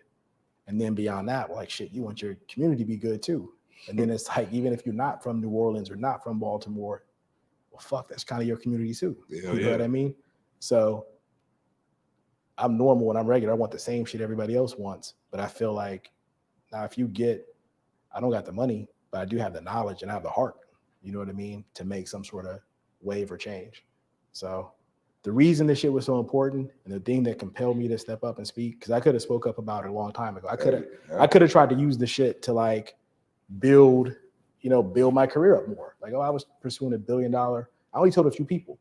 Like, it's crazy. One of the first people I reached out to, we knew we were going to get it. I hit up Big Boy. I was like, Big, I need to come on the radio. You're going to have to like give me a platform and stand by us so they don't try to knock us down. Yeah. We're going to buy this mall. Yeah. I told a few people. Shout out to Matt Barnes. Matt was like the only real like influencer that I tapped in with, because his network is so crazy. He had everybody. But the reason I'm saying it is, you remember when Magic Johnson did the theater at the Baldwin Hills Mall? Yeah. Like, it sounds crazy looking back that somebody doing a nice theater in a Black neighborhood made such an impact. But I was in fucking Texas when he did it. I was in Texas, and that shit was like, and it's, he was my favorite player of all time. Love him to death. Lakers all day. But despite the championships, despite Showtime, the shit that he did that impacted me most was when he did the theater. The theater. And I was like, oh shit, at the mall. Because it had never been done. You've never seen it. And that's why, even though it sounds small now, and like, I've written Magic Johnson 2 letters in my life. And so when that happened, I wrote him a letter. I don't know where the fucking letter went. but it was that impactful to me. The right? letter was you just telling him, oh yeah, it's my favorite player. I loved him. So I wrote him a letter when that announcement was made. And I was like, yeah, I'm gonna be a businessman. I'm from LA, blah, blah, blah. And then a nice little counterpoint to that, I wrote him a letter after we bid on the mall, when we were bidding on the mall. And I was like, hey, you inspired this. Because I was like, you did the mall. And I was like, and then you did the Fridays and the Starbucks in Inglewood. I was like, that changed my younger siblings' lives. They went to that Friday, they went to that Starbucks, but definitely the Friday. Every prom, every graduation, they were always there. And so I know how these things, they make tangible impact. Culture. They make tangible impact because people can go and see and feel these spaces, and it changes your perception of your neighborhood. But then the symbolism just travels. I was in fucking Texas, and then I was in New York when he did the Fridays but that impacted so many people. Like, oh shit! If you go Google it, you'll see how big deal it was that Magic Johnson was bringing these Fortune 100 I agree. kind of brands. I remember that. And I mean, I so was little, but I remember that. I feel conflicted when I think about it now. I was like, damn, why was that such a big deal? Like our community's that fucked up with the lack of resources that somebody opened a nice theater, like in one of the, you know what I mean? That's crazy when you think about it. But today is still the same. Today, a lot of the neighborhoods either have nothing or they start having things when the quote unquote gentrifiers come in. And so, yeah, I think it'd be really profound, really impactful for the 18-year-old version of me now. Some kid in Inglewood, some kid in Texas, some kid in Harlem, to know like, oh, okay, a black dude who really connects with us, he looks like us, from a place like us, who is still with us, who rock with them hustle, like, oh, that shit's the marathon continuing. I can see myself in him. I can do that. Just like when I saw Magic and I wrote him the letter, I didn't really know if I could, I didn't see a pathway to being a billionaire, but I was like, man, Magic, he did it. He's one of the ones. Like, we love you for that. Thank you. So yeah, that's why I'm sharing it now, because like the whole narrative of only other groups that don't have a connection in our neighborhood can really have the capital and the capacity. That's how they get you. Yeah. Can develop our neighborhoods. It's false, bro. I could have done it. I could have sparked, 1,000, 10,000, 1 million, minds could have been like, oh shit. So I remember thinking like finances, economics, money was white people shit, stocks, because it's not obtainable. Like what you were just saying about how, oh, that's their shit over there. Mm-hmm. That's not our shit. But I remember retraining my brain to think like, okay, this is obtainable. Yeah. So even even Magic Johnson being your seed, and you just kept watering that seed until it sprouted, right? I agree with you in the terms that symbolism matters, mm-hmm. representation matters, imaging, it matters, right? But let's say that somebody doesn't necessarily believe. Like, how do we get them to the table? How do we get somebody who seeing is believing, right? But if somebody doesn't necessarily believe that it's possible, oh, this black dude and his groups that correlate and base from this community can actually acquire something like the Crenshaw Mall. That's why I'm laying it all on the line right now, saying we could have done it, because that's why I care more about this shit than anybody involved in the deal. 1,000%, for so many reasons. Like, there's so much shit that's happened over the past 4 or 5 years. And I really feel like my entire life's story is leading to some shit, like leading to this. Wow. I'd have been happy to have done this deal, and I could have walked away from like investment finance. I'm like, damn, I did something that makes all of us proud, right? I didn't have to win a championship or a Super Bowl. I did some shit that makes all of us proud, and I can go be cool. In this specific instance, that's why it would have been important. Apart from that, how do we get people to see it's real? The reason I reached out to Nip and like knew like he's the one I got to start this thing that I want to start with. People with his platform, they're the ones that have to do it. But he was one that had his platform and was doing it. Yeah. And doing it in a very genuine, authentic way that has pulled everybody in. Like pure, honest, showed you everything. So we need that in our community. We need the people who have the platforms to like either individually or collectively show this shit. Like everything else we show, our kids want. We show the private jets, they want the private jets. Yeah. We show the fucking richer meal, they want the richer meal. Yeah. We show the bags and the tags, they want that. You start showing like now we're buying, developing, acquiring our own shit. Everybody will be on that. Yeah, I like that. Hey, look, I hear it. I'm glad that we was able to do this. And look, I want to thank you because like so many times shit is and not just for black people, but like black, white, whatever, in the corporate space, just in life in general, unfair things happen. But like I said, this is one of those times like, now I'm willing to like die on this hill. This shit should be us. This should be like all of LA and specifically Black LA having a chance to buy this shit with a real team of a real army that can do it. That should be the play. And it's like, it makes no sense being able to reach out to a DJ head who has a platform and has a voice and say, bro, I need help. If you don't do it when it matters. And so I appreciate you for using the platform. And whatever happens with them all, the narrative of, we'll went to this group because nobody else could do it, the world will know on record, like that's cap. And everything I've said is fact. And like I've shown you the documents, I've shown you. Yeah. So I appreciate you, bro. For sure. Yeah. No, I appreciate it. We're gonna see what happens. Yeah.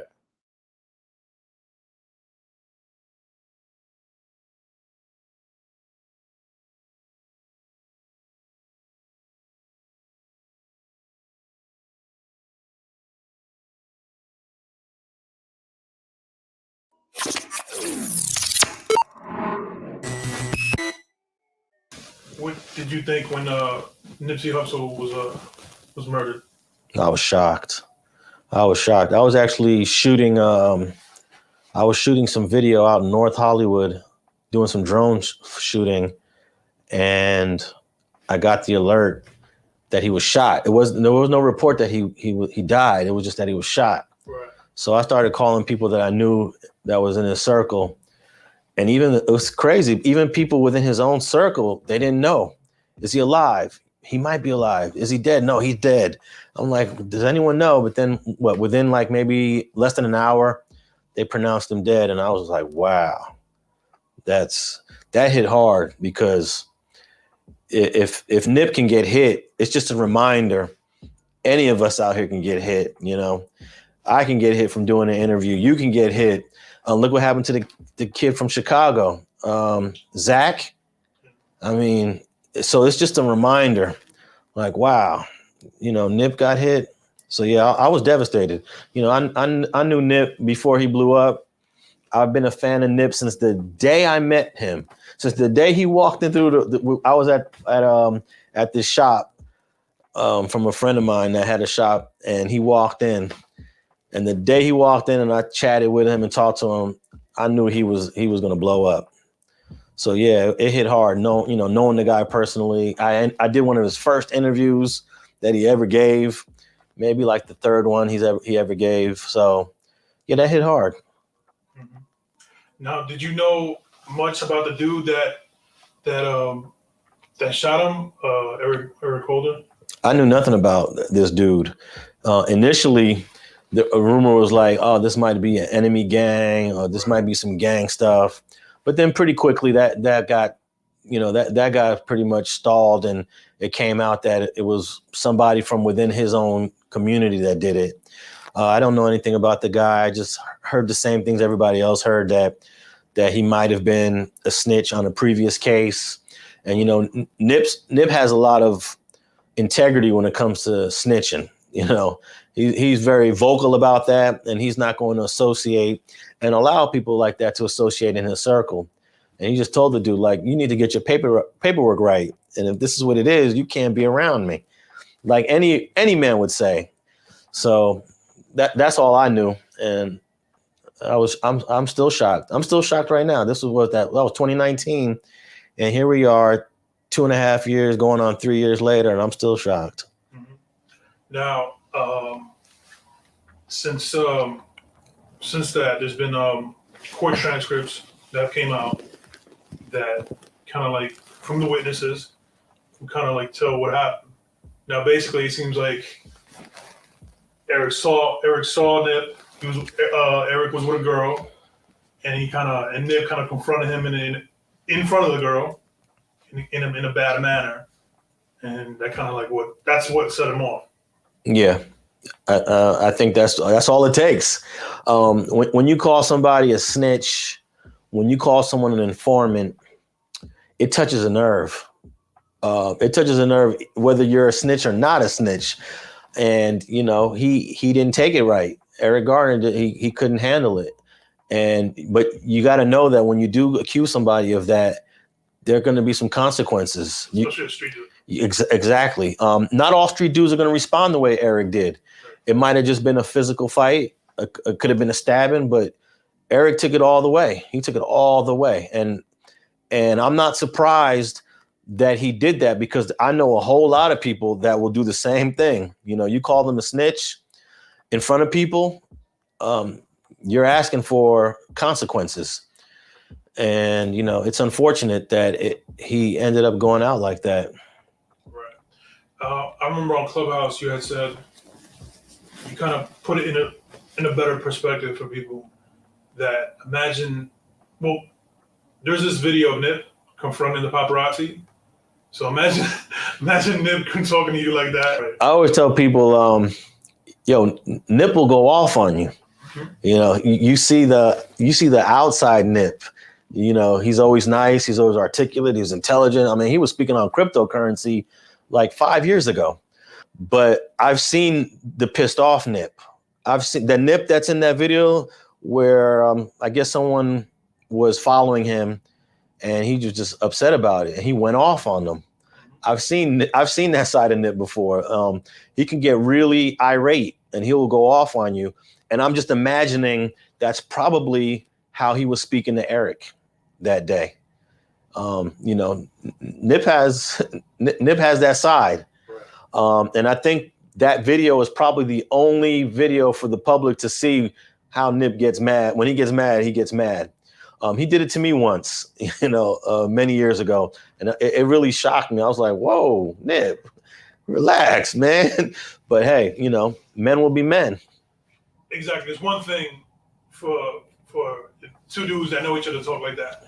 But the female being involved, especially like that's gonna, I feel like that was it's humiliating. Right. It is humiliating. Look, when Nip went off on me once, I was alone. I didn't have anybody with me. And I felt a little violated how he spoke to me when we had this situation many years ago. This was like maybe 2011, 2012, way back when. I was a little disappointed. And so just imagine, Eric being called a snitch and then there's a woman there, imagine how he was feeling. He was probably feeling like the lowest thing on earth. Right. So, yeah, calling someone a snitch, calling someone an informant in the streets is a very dangerous thing. With that being said, you think, looking back on it, you think Nip should have just handled it better? Like maybe took him to the side and just told, you know what I mean? Hey, man, hindsight is always 20/20. If I could talk to Nip, I would have said, leave it alone. Let him get his burger from Master Burger. Let him enjoy just hanging out here for a few minutes and deal with it later. Because, he has kids. He's a successful rapper. He was worth millions of dollars. You got to start reevaluating the way you interface with people when you're at that level that he was at. So if we could rewind the clock, that's, I'm sure everybody would say that to him. Yo, Nip, chill out. I got this. Get in the car. Go home. We'll deal with it. What do you think about the circus that came out just immediately after Nip was shot? Just like people were like, "Oh, Nip was shot military style." All this type of just innuendo. It was so many conspiracy theories going on that I actually turned it off. I don't pay much mind to it, so I didn't really. I don't really even know what all the ridiculous theories are. It's just a street shooting. That's all it is. The government ain't involved in this. This ain't the LAPD. They ain't the FBI, the CIA. Not Big U. It's not Big U. It's not Dr. Sabi. It's none of that, okay? It's none of that. It's just a plain old-fashioned street shooting. That's all it is. So I don't pay no mind to any of those other theories. And I don't know, are some of these theories still floating around in 2021? Yeah, unfortunately. I can understand when it first happened. 2019, everybody's confused. Everybody don't know who did it. Dr. Sabi, you know, the LAPD, Big U. Nah, you know, it's just, I can understand that when it first comes out. But at the same time, I think there's a desire for people to create content to have these crazy conversations because it's a revenue source for people. You know, let me create this video. Let me talk about Dr. Sabi, Nipsey Hussle. Let me talk about the LAPD, you know, so it ain't none of that. From my position and from what I know, it ain't none of that. Now, I know you covering Eric Holder's case, right? Now, what can you tell me what's happening with his case? So far, they got a trial scheduled for January of 2022. COVID was a big reason for the delays. Initially, they had a trial date of 2020, like mid 2020, which would have been about a year and some months after he was arrested. COVID shut the courts down in March of 2020. So all that got pushed. So then the new court dates, new trial dates were going to be 2021. But his original attorney, well, not his original attorney was Christopher Darden. Right. Christopher Darden didn't last that long. He got off the case pretty quickly. But then he had a public defender, and she'd been with the case for maybe 2 years, and she got a promotion. So she got off the case. So then they brought a brand new attorney in, a brand new public defender in probably, when did that brand new public defender come in? Probably early 2021. And this public defender is basically starting all over, starting from scratch. So they gave this new public defender stacks and stacks of discovery. You gotta catch up. Got to catch up. He's got to catch up on this. He hasn't read any of this stuff. He doesn't know anything about Eric Garner. He doesn't know anything about Nipsey Hussle. So it's basically starting all over. And he told the courts that he will be trial ready by January 2022. So that's pretty much where it stands. It's just been hearings. Every couple of months, there's been a hearing here or there. There's one hearing where Eric didn't even show up. But that's all it's been, just hearings and just trying to figure out when can we go to trial. And another thing, the trial judge, Judge Robert Perry, who knew about this case from the very beginning, was very familiar with this case, he retired. So now they got a new judge. We got a new public defender. We still have the same prosecutor. So I'm confident that it'll start in early 2022. There's another conspiracy theory. It was like, why is it taking so long for this case to go? And what people need to realize that it takes a while. It could take up to even without COVID, it could take 2 years, 3 years to go to trial for a murder. I've seen people wait in the Los Angeles County Jail for 4 years to go to trial. So this is not unusual. I can't speak for other counties, but I know in Los Angeles County, where there's over 20,000 people in the county jail, and many of them are going to plead out, but some of them are waiting to go to trial. You throw COVID in there, you got major delays. So that's where his case stands right now. He should be going to trial in early 2022. Let me just get this one out the way, because I remember when the whole NIP thing happened, Cowboy did an interview with the news or whoever it was, and it kind of gave him shit because it kind of contradicted his other statements that he had made. Like, he said he was in the store for this long, but really he wasn't even in there for that long. So do you know what I'm talking about or no? I vaguely know. I've heard people criticizing Cowboy for giving contradictory stories. Right. I don't really think he's given any contradictory stories. It's sometimes you forget, Sometimes you smoke a lot of weed. Sometimes you just don't remember. You'd be surprised. Something could happen yesterday and you don't really have a great recollection of how it happened, when it happened. They're trying to drag him into some conspiracy. I don't think there is anything there. It's just we're humans. We forget. We have a bad memory. Throw some blunts in there. Throw a couple of drinks, and you have a soup of contradictory stories. We're all contradictions to a certain degree. We all have contradictions in us. Some of them happen within short periods, and some of them happen over long periods of time. The biggest contradiction in hip hop is Tupac. Tupac was nothing but contradictions. So if you're going to criticize Cowboy for saying it one way like this and then saying it another way, then you're going to criticize yourself. I don't think he's involved in anything. I don't think he's part of some conspiracy. I don't think he had anything negative against Nip. I think he loved Nip. I don't think there's anything there either.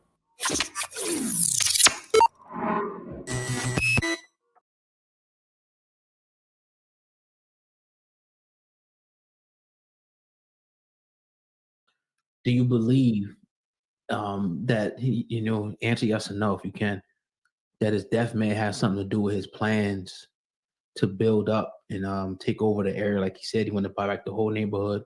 You think it could have been a correlation between that, in your opinion? That's what made me scared for him.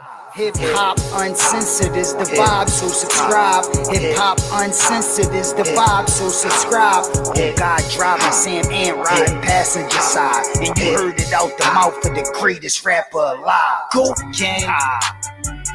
One interesting story you were telling us at the convention kind of tied into hip hop, but also what we're kind of talking exactly about right now is the story that you talked about when you talked to the late great Nipsey Hussle. But rest in peace, Nipsey Hussle, and what he had going on a very populated, famous street, Slauson Avenue, and he had the Marathon store and what was going on over there, and how that kind of tied into exactly what you're talking about right now. Can you share with the people what you talked about with the late Nipsey Hussle and exactly what you thought, or what was going on over there on Slauson Ave and the play they were moving on with the Marathon store and that outlet and that development over there?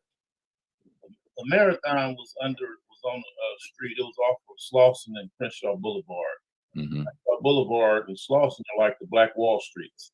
There's a lot of black businesses on there in Wall Street, and a mile up the hill from the Marathon, walking distance, is the wealthiest black community in America called Park, California. So that is the most gentrified area in Los Angeles, pretty much in the United States. So they were secretly building that train under Crenshaw Boulevard. So I would talk to Nipsey at Simply Wholesome Restaurant. I don't know if y'all familiar with Simply Wholesome. That's like the healthy restaurant in LA. That's like where all the celebrities hang out at. We sit out there and have business meetings on the patio and all that.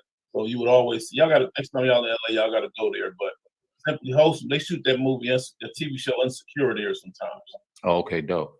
So we would be sitting out on the patio, and they started selling my book. And then Nipsey Hussle comes out with my book. He like, look, he didn't know I knew Dr. Sabi, and we started talking about real estate. And he's thinking about buying that building because I've been knowing him since the lowrider days.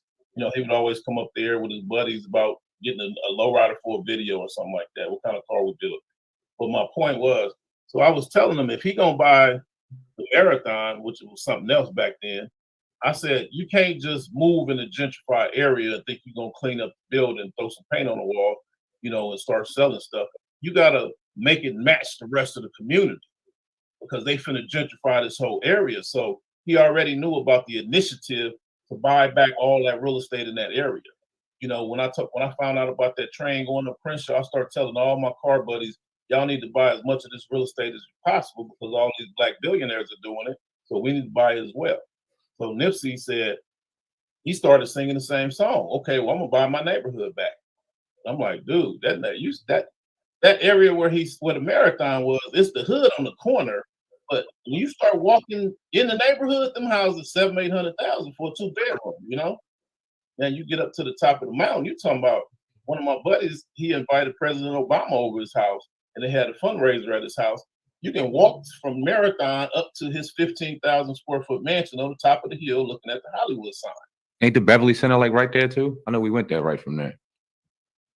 Beverly Center. No, the Beverly Center is in Beverly Hills or something like that. Oh, okay. I know we drove there from there when that back. Yeah, the Baldwin Hill Crenshaw Mall is Okay. in the street, and that's in the news as well. That was owned by a brother as well, and they've been making a play on him. You know, but I told him he really needs to tear that building down and go up with it and put some commercial real estate on top. I'm sorry, residential on top, commercial on the bottom, because that's what they're doing. You know what I'm saying? So I would like to talk to him because he was pushing, you know, I'm fighting gentrification down the street in Lamar Park. And the gentrifiers were starting to connect with all the hip hop rappers. So I would coach all these cats and tell them what they asking you to do. I don't know if you remember, he had a relationship with the city. Yeah. He was working with the city where they was trying to get him to push that Vision 2020. And I was telling him what that really meant. You know what I'm saying? We had some deep discussions, but he got the picture of he wanted to buy all his real estate. But my point was, they built a train under the bottom of Crenshaw Boulevard, which is walking distance to the Marathon. Crenshaw and Slauson, that corner. They built a train under there, and they wasn't opening it. And I was telling everybody that train wasn't for us. You know what I'm saying? That train is not for us, y'all. They finna gentrify this area. So it's important that we buy up all the real estate around this thing. Because that corner, man, that real estate worth, it's like $1 million for a little 2-bedroom right now, right there in that area. All up and down Crenshaw. It's just crazy.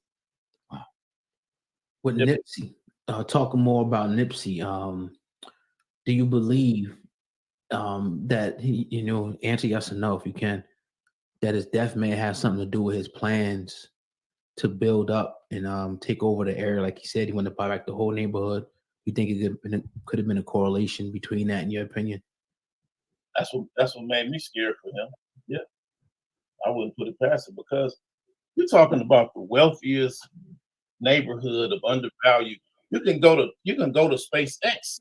It was 5 minutes up Crenshaw Boulevard, so they wanted that area. And when that happened, I already told Nipsey, you can't be talking too much about that because you're bringing too much positive energy to an area that every time it comes on the news, they talking about people dying and getting murdered and carjackings, and all of that brings the property value down. You know what I mean? Whenever you see all that crazy stuff in the news, I call it what do you call it? Warfare economic. What do you call it? Something warfare. Yeah. You know, that's the word too, but I get what you're saying. Yeah, they use that to push the property values down in black neighborhoods. Right. Disaster economics. They call it disaster economics, and that's what pushes all the property values down in the neighborhood. So when you're coming in, you're saying, "Hey, well, we want to sell our house. You know, I think we can get about 5." They're like, "Oh, well, you know, the appraiser's telling you, oh no, some people got murdered at the corner, blah blah blah, drive-by shootings, all these liquor stores probably get 220." Well, I'm like, well, I told my people, when they do that, you make sure you let them know that SpaceX is up the street. Elon Musk don't mind. You know what I'm saying? That's the living wage company where people making $300,000-$400,000, and that's what kind of like held people. I don't know if y'all are familiar, but Elon Musk, he got mad because they couldn't get black people out of that area fast enough, so he got mad and left. Y'all hear about that? No.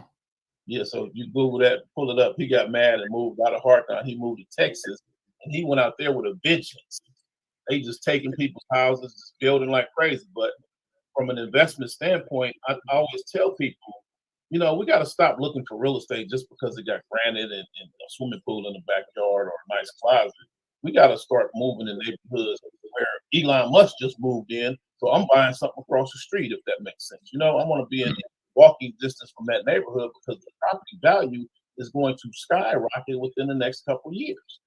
Just don't mention that he's thinking of moving to this area will make the property values jump up 30%. By the time a store actually gets there, that house will jump from a $200,000 to all of a sudden it'll be worth $2 million. You know? So us as a people, we got to stop looking to buy houses just because it looks like we want it to look. We got to buy. I would take a raggedy 2-bedroom house that's falling down as long as it's by SpaceX or Tesla or what do you call it, Facebook, Instagram, any one of these billion-dollar corporations. Tyler Perry Studios. Like when I first came up, I started picking up properties around Tyler Perry Studios, and they were like, "You're crazy. That's the hood." Bankhead, all of that. Mhm. I don't know if y'all seen that. T.I. had announced that he showed on his Instagram that he was building those houses. That was one of the most powerful moves I've seen the rapper make in years, y'all. I mean, I really got excited when I saw that. Elaborate on that. Yes, sir. He bought some land in his old neighborhood where he said he grew up in Bankhead, which, by the way, Microsoft just bought in Bankhead. They buying up as much. They buying that all up as best as possible. That is one of the baddest communities in Georgia. You know, you have to be very careful. Y'all know what bad that neighborhood is. One of the, so Microsoft made a big move, and they've been over there buying up a Bankhead because it's in the best end. You see what I'm saying? Black neighborhood. So all of a sudden, T.I. announces that he bought a bunch of land over there, and he building a shopping center. He's building exactly what I was telling Nipsey. You got to have commercial on the bottom and residential on the top. So I heard him say something about community rooms and all of that. So these are the things that we're supposed to do to build up our community. But let me take y'all back. Do you remember when T.I. had announced way back in the days, maybe about a couple years ago, don't quote me on that. He came on his Instagram and he was walking out of somewhere and he was like, we need to start buying land. Yeah. And don't buy forget that Louis Vuitton and all that other stuff. Y'all, we need to buy land.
Tricky, I was trying to get low. I felt guilty asking mama for shoes. Weekends at my dad's house, granny face on the news. That's when I knew that LAPD is true. My immediate roots had me wrestling a demon or two. Pops left, I said I'm leaving with you. Used to cry when you dropped me off. Broken home, left a lot of scars. How I chose to deal with it almost got me washed. It was tricky, I'm just trying to get low. I got comfortable with something I was trying to refuse.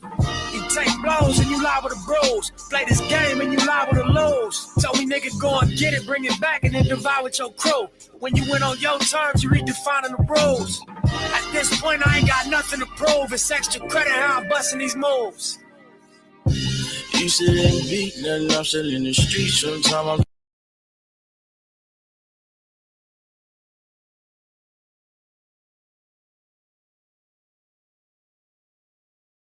is calling someone a snitch.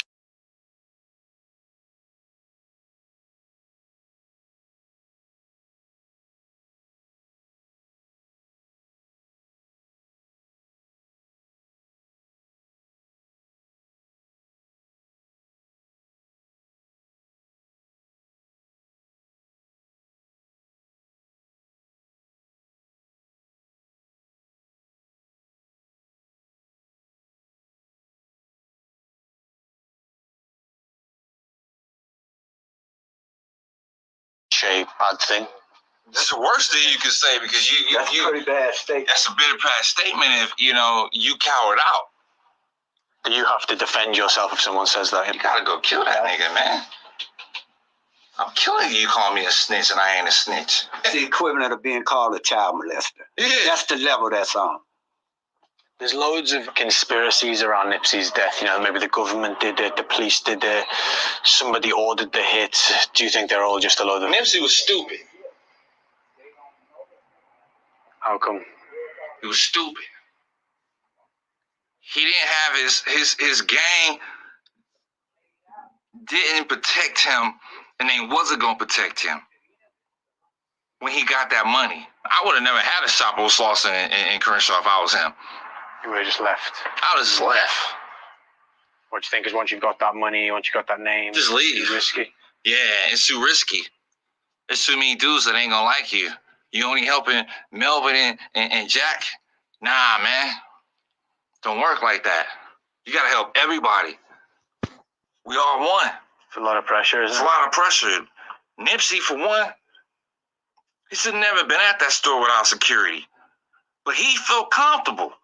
Oh, my homies ain't gonna do nothing to me. I'm Nipsey Hussle. And none of his homies shot back. They didn't like him. His success was great, but it was just too many haters. You're not untouchable, bruh. He thought he was untouchable. It ain't no, hey, let me get a handshake. Nah, man. You violated the rules. I don't care who you rapping for, what the world like about Nipsey. I'll kill you, bruh. You forgot? Hey, yo, what's up, Charles? Top Media TV coming to y'all once again. Check this out, some mad hype. You know, what y'all think about this OG, you know, from the road, from A-Trade Gangsters, you know, calling Nipsey out, saying he was stupid, you know, for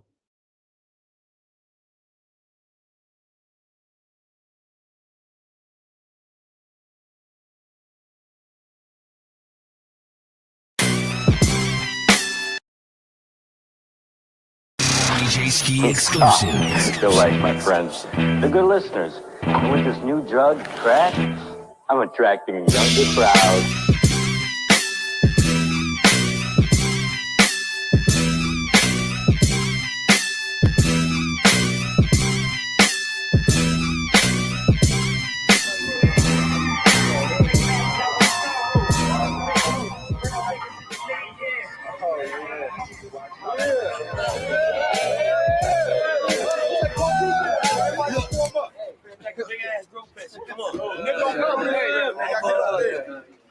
I got my top off in traffic playing this. Got them pissed. Police hot cause my operation's legit. Suck my dick. NIPSEY, hey. Let me hit that, man. Hit that, man. Hell yeah. Hey, who won the best, man?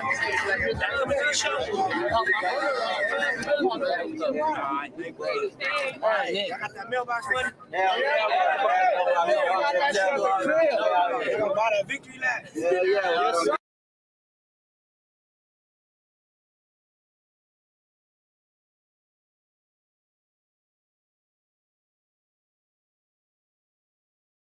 Bro, you killing it, bro. Hell yeah, sit down.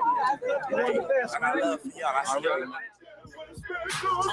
Listen, cops can't touch a nigga. Never been a sucker nigga. Fuck a bitch, fuck a nigga. All money, money getter. All I really care about is the women in my kitchen, folding clothes, washing dishes. Got me through them cold Decembers. Told them it'd be better days, so that explains the shit I'm into. I kept my word, but details is confidential.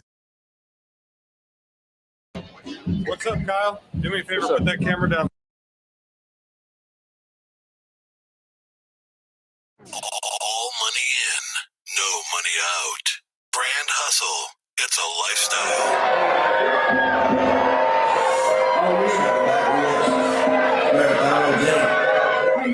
Yo, keep them coming, man. What? Yeah, I'm a runner. Hustle. You niggas see how long I've been running the game, right? Yeah. I feel brand new. I just started this shit.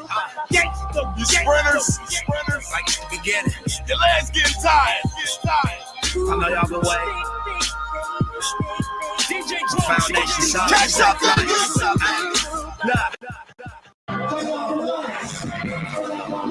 all money in. I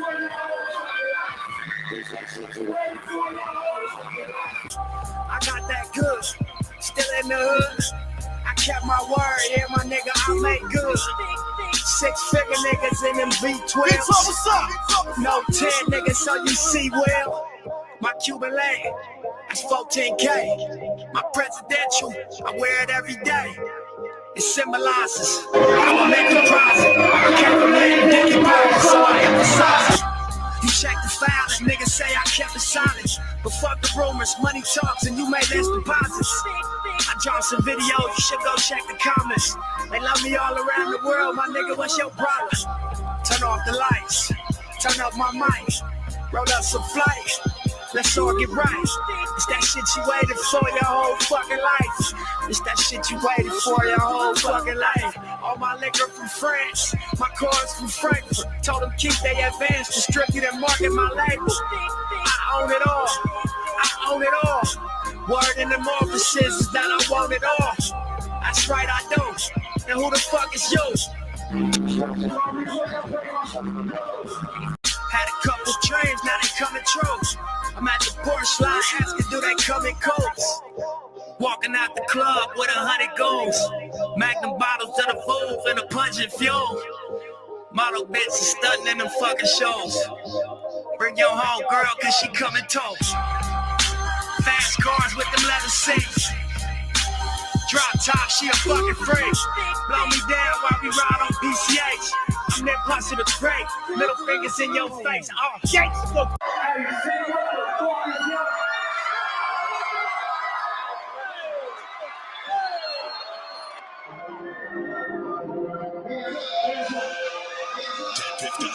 My AC on my ceiling crack. Smoking killer.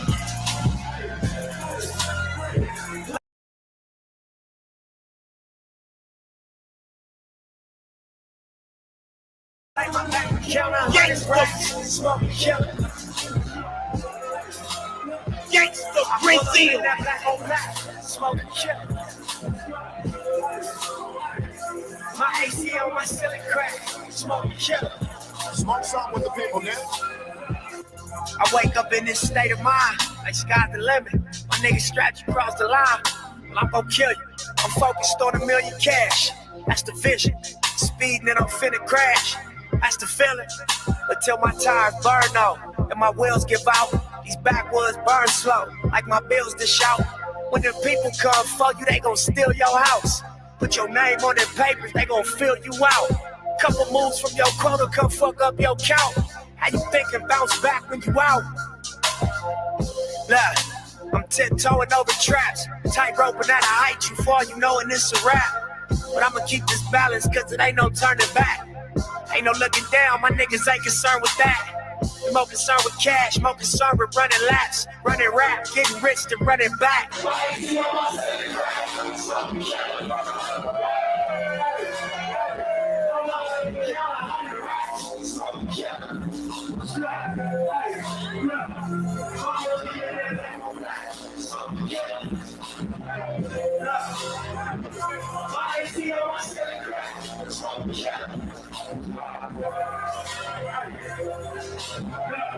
What's the deal, nigga? What's the deal, nigga? How you feel now you know this shit is real, nigga? Once upon a time was in the field, nigga. Wartime, really kill, nigga. Gunfire, shooting out civilians, nigga. Young, wild, police gonna deal with you. Not too many still living. So I gotta paint it real vivid. I'm surprised that I'm here, nigga. No, I'm blind to my fears, nigga. I shine like the beers, nigga. And fly like a leer, nigga.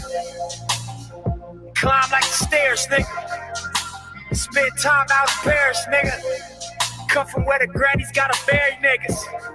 And money make these hoes wanna marry niggas. On my ceiling crack, smoking killer. Like my bank account 100 racks, smoking killer.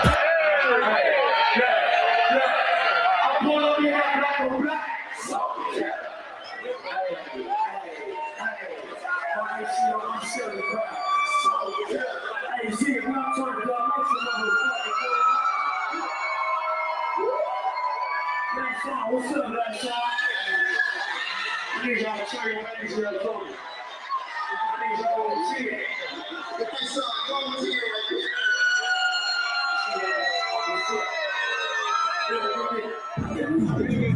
We keep going. I said, can we keep going, Z? Hey, look. The one that's gonna feel like that pressure, I'll take that shit.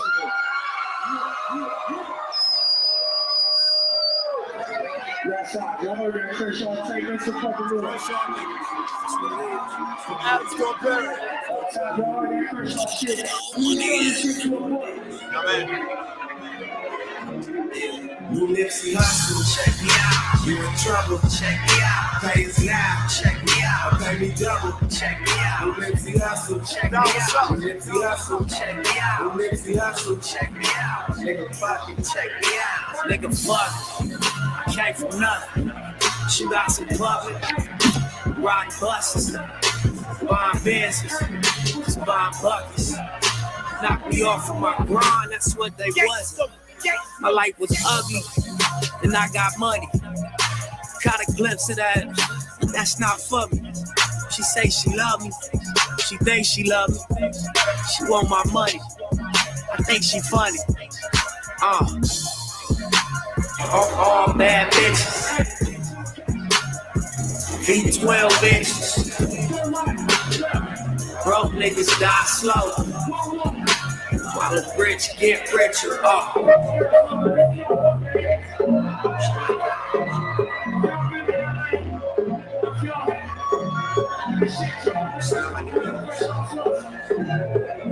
Yeah. We on the top, above the law. I sag my pants to show my draw. This how we ball. Slot some more. I fuck with once and never thought. Nigga. All bad bitches. So I'm here, by the way.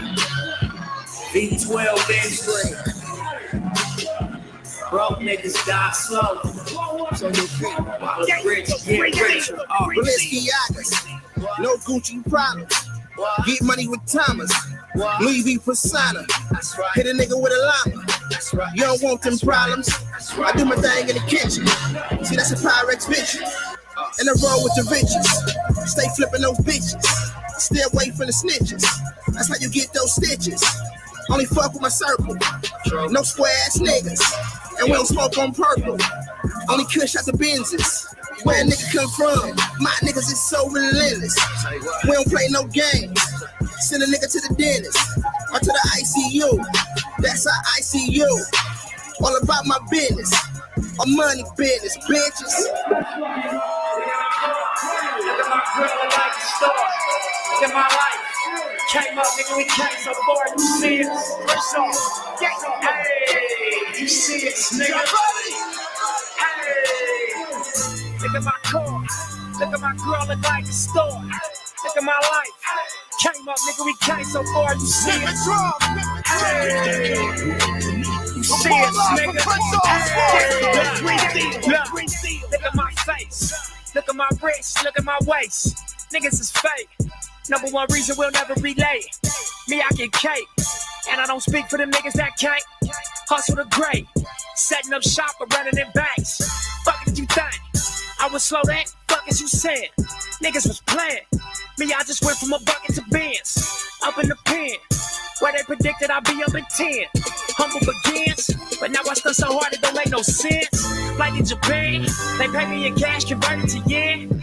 Bitch, I'm the man. Bitch, I'm the man. Bitch, I'm the man. Go get your friend. I fucked you already, can't fuck you again. Bitch, I'm the man. Bitch, I'm the man. I say it again. Pay me in cash. Fly to Japan and convert it to yen. BBC stores, we shutting them down. It's just how we is. That's just how we live. Your wifey the 20s and 50s we spend. The hundreds we stack. Then re-up the sack and do it again. Hey, if it ain't salute, I got it looking like hate. Looking like why? Some things in life you just can't debate. You just can't relate. Never drove cars from state to state with a trunk full of pounds and a 38. You know, I gotta get it type urgency. Nah, it's hot third degree. 10 toes in it like a pair of sneaks. Turf tricky, need a pair of cleats. Still I stay down and emerge the beast. Out of town, out of work for a week. And a young nigga splurge in peace. We fucking up minutes, just me and my niggas be ballin' like Nino and G. Was driving my Riga with heat. Cabron had kilos for cheap. Was rolling, but niggas was deep. The block was congested, my legal release. Was rapping and now it's so sweet. They actually bow to my feet. The women around me is freaks. The money is long, the power is deep.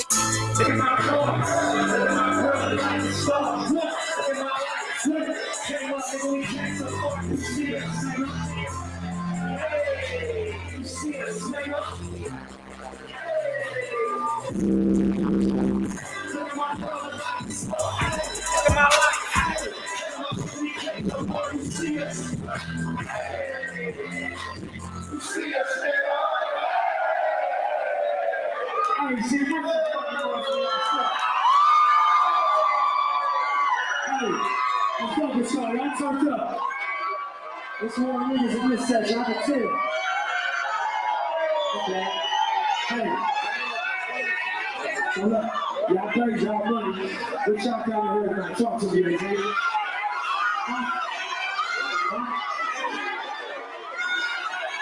I got you. What y'all want to hear, right? So I'm turned up. What you say? You gonna say the words? You got an answer? You got 4 more.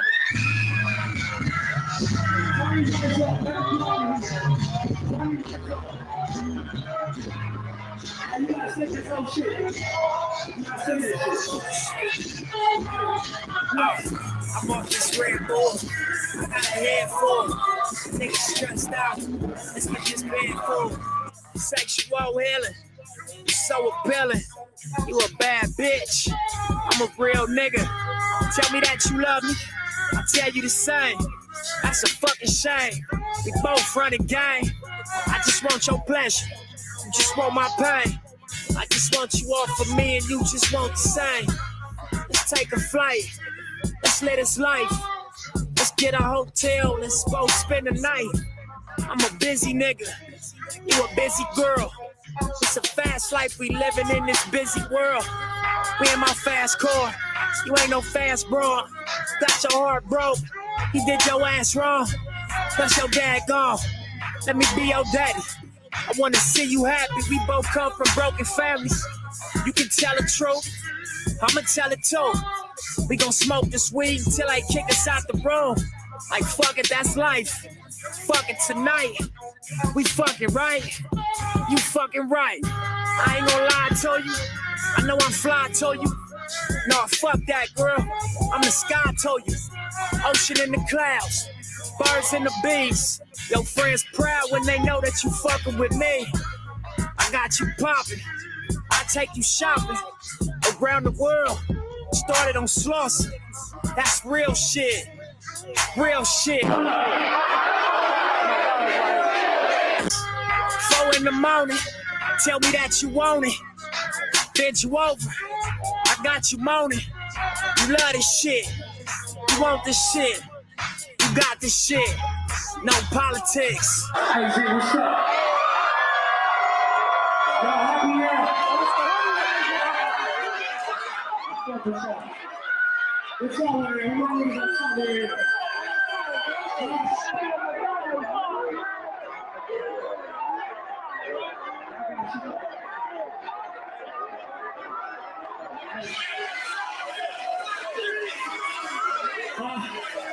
What'd you say? Good, I got you already. Anybody, hold up, ladies, listen. Anybody in this building, fuck with that hair and all shit, man. Hey, yo, fuck with that. I'm gonna give you some of that tonight. Get your job with it.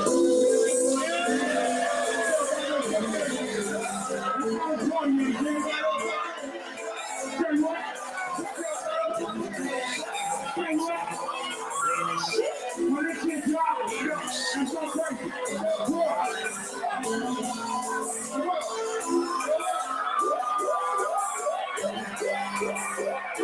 They call me Young NIPSEY, no. Rose click. Talking to my girl while your bitch give me dick. Shooting at the world dark, cause life is just a free throw. Shopping on Rodeo and some Dickies, that's my stilo. Played out pussy, please don't offer me no. If sex was a weapon, she could not kill a mosquito. Lil' mama lost her grip, pastrami round her pee hole. Got too many miles, baby, that's a repo. Shorty's in denial, really tryna fuck with me though. I'm way out your league, so please excuse my ego. Diamonds on my Cuban link, my Rolex Presidential. Penthouses and beach homes, Perrier and Patron. Told you way before about this baller shit I be on. Young Nipsey Hussle ain't some shit that you should sleep on. Rich before rap, had to let the streets go. Faith in my transition, I knew I'd be back in beast mode. Catch a case, that's a tradition. Either that or six believe no. Still somehow I understood that I could make the seed grow. And that one day that tree will bear fruit to feed my people. That one day is upon us. Grab your fork, it's time to eat, bro. Sloss and that so rapper CEO. And if we all actors, I guess I'll be Al Pacino. And it was all laughter when they thought I was finito. Hold up, man. Hey, G, y'all still with me? I think I'm gonna take y'all somewhere else. Let's go, man.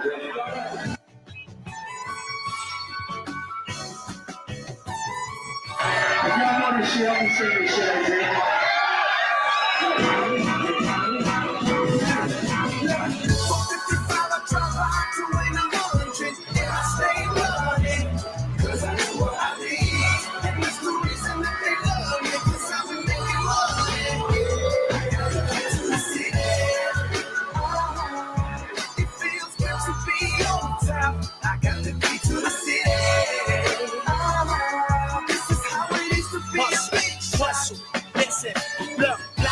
Mercedes Benz, tattoo all my lady friends. Nipsey on they titties, more game than ESPN. I turn these hoes to lesbians, make her fuck her best of friends. Get head for 1 hour, smoke a blunt and catch my second win. I've been off my tour, but she probably just had sex with him. She's out of your possession, you cannot protect her. Then South Central, that's my residence. Daily like those 7 cents. And if I'm not the king of this, I must be the president. That's why I'm screaming all money in till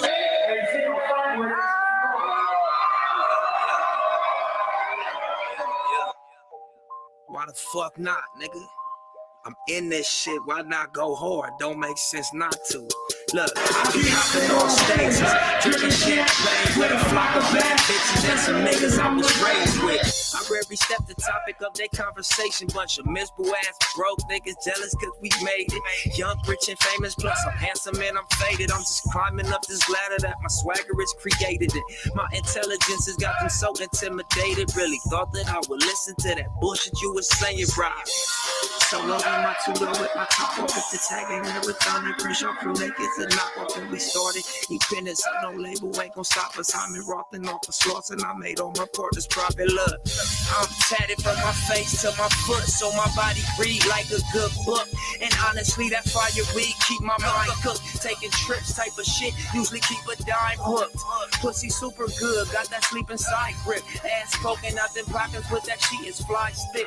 I'd rather be your nigga, she'd rather be my bitch, but no emotions, cause we both is busy focused on the grip. Real shit, look, niggas better understand this. I ain't doing no favors, I ain't giving out shit. I'm out here on my 10 toes, nigga, no split. And if you don't like it, you can suck my dick.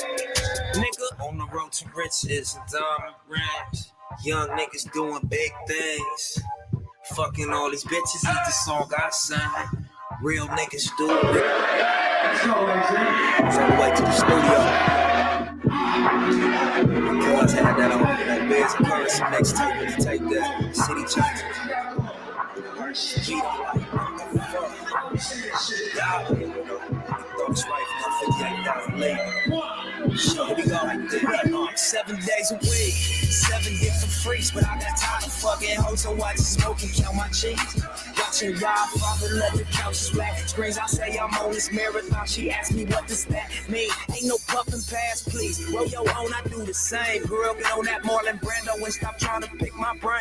Your boyfriend is a lame, that's why you not used to this game. And if you looking for me, I'll be first class on the plane. X, name my landing gear, cause I don't need no runway. My final destination is a cloud, since a one-way. Fucking with them streets, ain't no stranger to this gunplay. But now I eat these beats and I'll never take a lunch break. Back to back, switch your sweet. Never roll no sober shit. Post-traumatic stress, I feel like that's what I'm coping with. So I smoke the best. Impossible not to notice this. 30,000 feet up across the Atlantic Ocean with a pack of swishers. And the box I ain't even open yet. I'm trying to live my life so when it's over, I got no regrets. Multiply what you approach it with. Got to roll the dice, but the first time that you can go legit. Seize the opportunity, believe and take control of it. Then get on your marathon and run it till it's over with. Napa Valley Dolce, my cup runneth over with. My trunk is in my roof, hey, you know who you rolling with.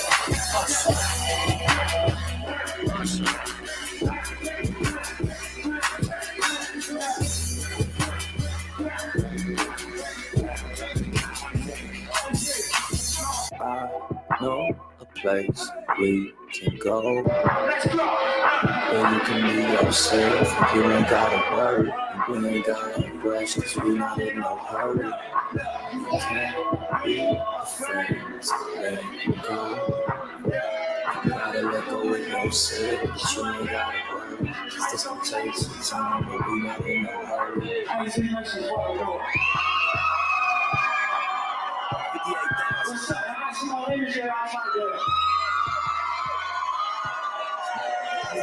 keep going. Most of the time, when the rain starts pouring, my house is grounded, baby, when the change for us. But we never change for us. So smile for us when you see us, drive for us, nigga, watch us fall. Stop and start, nigga, not at all. I'm popping bras with Tiny Hog at the shopping mall. All money in the squad, where I'm not involved. Can't pay the cost of floss, I can spot your flaws. SLs with the topping off. Dress well when it's time to ball. Couple hundred for my boxer drawers. Young nigga used to shop at Ross. First to shoot when it's popping off. Couple times the nigga almost got popped by Ross. Crash unit, buzz cut, ex-Marines. Crenshaw starts in there, 17. Infant Stone, Lil Shady. Baby, both the fast lady demonstration. 85 cutters with the 380s. Summertime functions, LA streets crazy. Shoot it out, that's what this crew about. Hanging out the cutlass window with the Ruger out. Prove yourself, killers in pursuit of clout. It felt wrong, but who is you to doubt? Nah, my master plan was Bob Pound and then move it south. And hopefully, one day I'll put this music out. Tripping out, seeing how it's moving out. Buying spots, nigga moving out. My fan base, I see them moving south. I'm overseas eating fucking kraut. Yeah, so I can tell you what this hustling about. I couldn't tell you what no luck about. I had mats on my wall, nigga. Dope sacks in my drawers, nigga. Lord, a lot of stress, I couldn't rest, not at all. Nigga, rest. Let's keep going, that's it.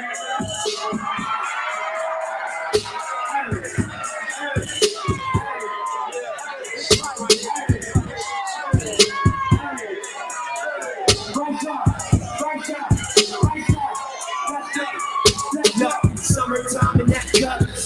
All these young hoes is fucking. All these young niggas is hustling. Pull up thick to that function. Pull out guns and start busting. This nigga's not with no fuss. Roll up cushion, shoot hundreds. And take your bitch like it's cut. We was living fast, we was rushing. Niggas burnt and crashed on that dumb shit. And it's fucking sad cause we was puppets. Had to learn so fast to switch hustles. And my back, that's 1200. And my fucking pack is illustrious and I still kill one of you niggas. Cause I'm not really for the fuck shit. Hold up, ain't y'all still with me? You ready? Give me that shit.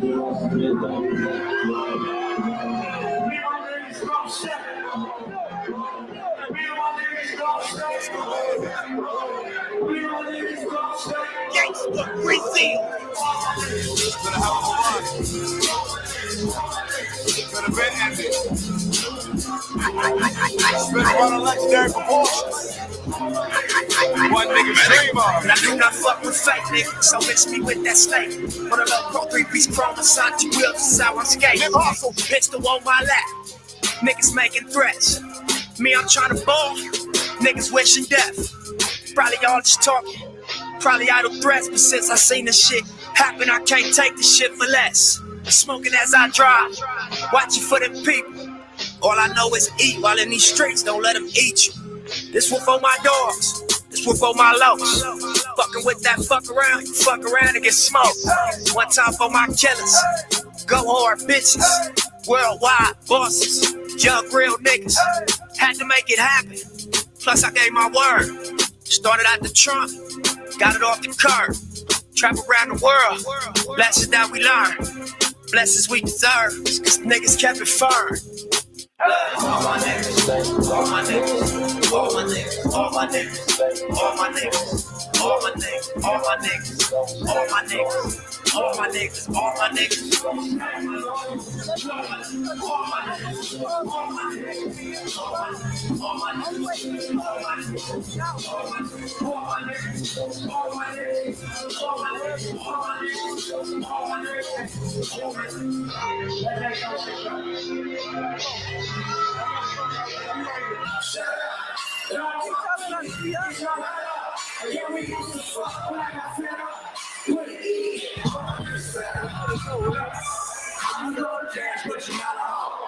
How can respect you if your pockets broke? On your rap sheet, a whole lot of bros. It's a critic on Western, bitch, you oughta go. You broke, your pussy stank, you borrowed clothes, lost the little ass that you had playing with your nose. I dedicate this to my last hoe. Swear I got cash and start acting like an asshole. Catch up, keep up, cutlass with the beat up. I be buying pants, so long we can't piece up. Rolling with the crown that she wanna fuck the king, huh? Money other bitches, but she never fuck the thing up. She still fanning when she see us. I'm a grade A nigga, use a C+. I got a broom, bitch, clean up. Hit the blade, and pay my fee up. Shut up, don't talk to me, it's a red and we used to fuck. Bitch, you shut up, don't talk to me, it's a red and we used to fuck. Bitch, you I got one question before I get off the stage. The one this motherfucker built. Hold on. Been fucking with people like that closet since day one.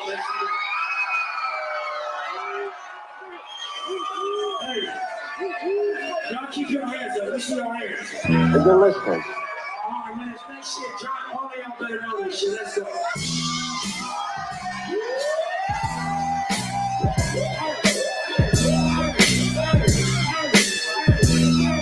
Look, I'm coming straight off the sauce. A crazy motherfucker named NIPSEY. I'm turned up cause I grew up in the 60s. Caution, to you rap niggas try and diss me. I go hard, that's why your bitch wanna flip me. Big guns, nigga turn rivals into rosaries, extended clips. I give a fuck who you supposed to be. Straight off the block, I sold dope to buy groceries. Now it's rap money, no advances, all royalties. You broke, nigga, you can follow me. It's fuck bitches, get money, keep some hollow heads logically. And I'm for where homicide boost the economy. Pay taxes to these corners and put in work as a policy. It's white chalk on the corners. It's yellow tape on the gates. Choppers up above, that's cuz a tiny lows running.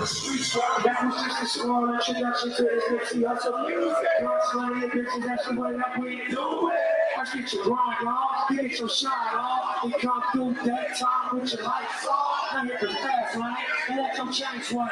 You get dollars like a doctor, but you can't. Yeah, it's hustling. Yeah, it's hustling. Hey, see, can I do one more? Hey, look. Hey, tell me I gotta get off stage. Can I do one more, AZ? Can I do one more, AZ? What y'all want is I'm about to do one more. Let me see y'all want. Give me that shit. I came to get money, now that I got it. I hate on a nigga, but they just stop it. She told me that pussy, but I never caught it.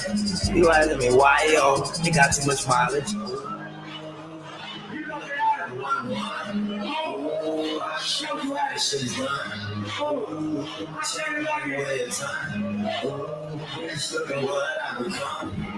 make a grill.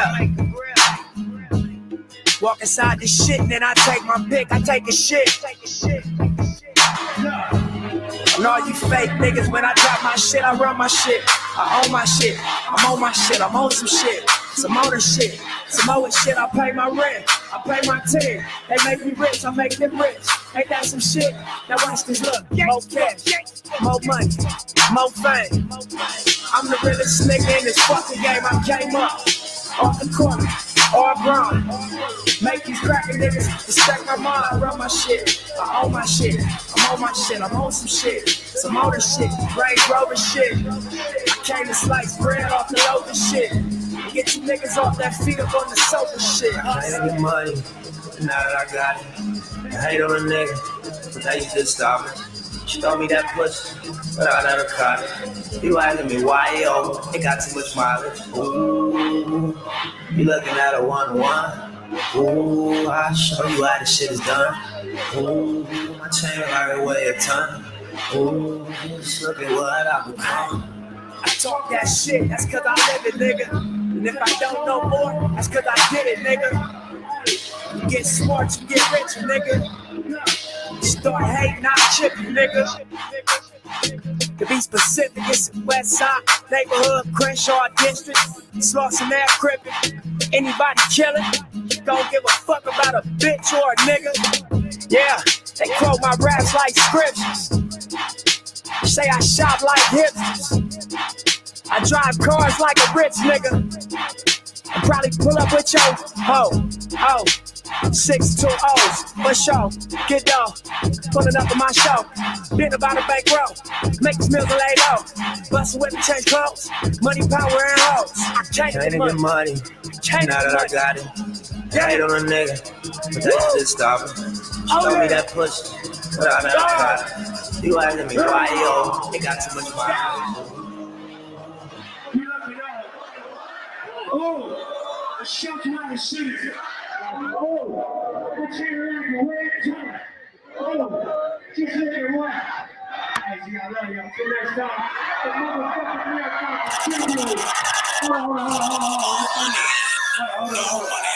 everybody, listen up.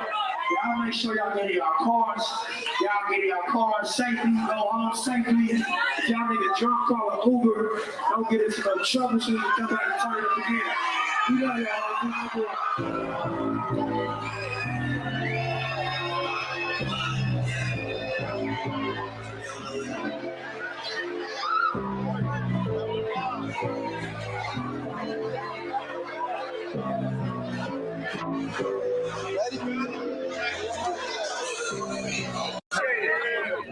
Hell yeah. Hey, you smell like straight comic.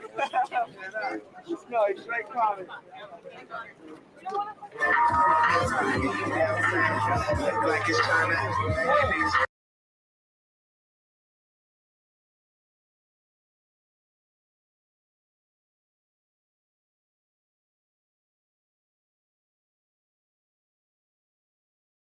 Hold that.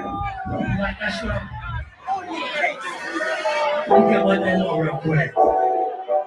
I need y'all to help me sing this shit. Why? This is my first time performing any of these songs on Mailbox, but this was special.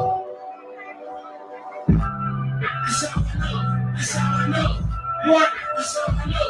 That's how I know. What? That's how I know. That's how I know. That's how I know. That's how I know. That's how I knew that I was dancing. That's how I know. That's how I know. That's how I know. That's how I know. That's how I know. That's how I know. That's how I know. That's how I knew that I was dancing.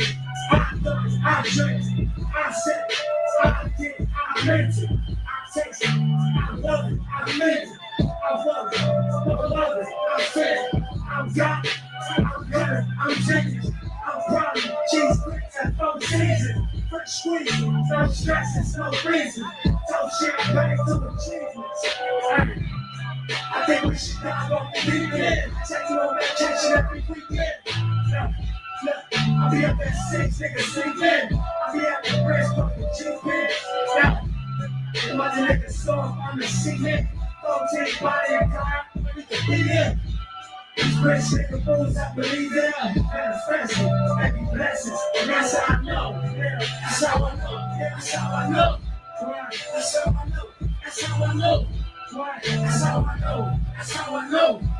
That's how I know. That's how I knew that I was different. That's how I know. That's how I know. Yeah, that's how I know. That's how I know. That's how I know. That's how I know. That's how I know. That's how I knew that I was different, dog. Rap fans, it's a different song. Different deals, getting different dough. Oh, my life, go to different shows. Catch a flight, do my shit, can't let it go. Oh, now I got a different goal. Cause I reached all my goals. I be feeling like somebody reached out and chose us. I be killing life, nigga, we got it rolling. We poppin' bullshit. Standing on the couch with my whole dinner. My jewelry was 1994 shit. Champagne flows like she don't take. Afterwards, baby, fuck the whole thing. Yeah. West Coast shit. Young master to these classics, got pro shit. So when I get come, I get no chance. Oh, I want to hear, I went and got my own shit, nigga. That's how I know. That's how I know. That's how I know. That's how I know. That's how I know. That's how I know. That's how I know. That's how I knew that I was different. That's how I know. That's how I know. That's how I know. That's how I know. That's how I know. That's how I know. That's how I know.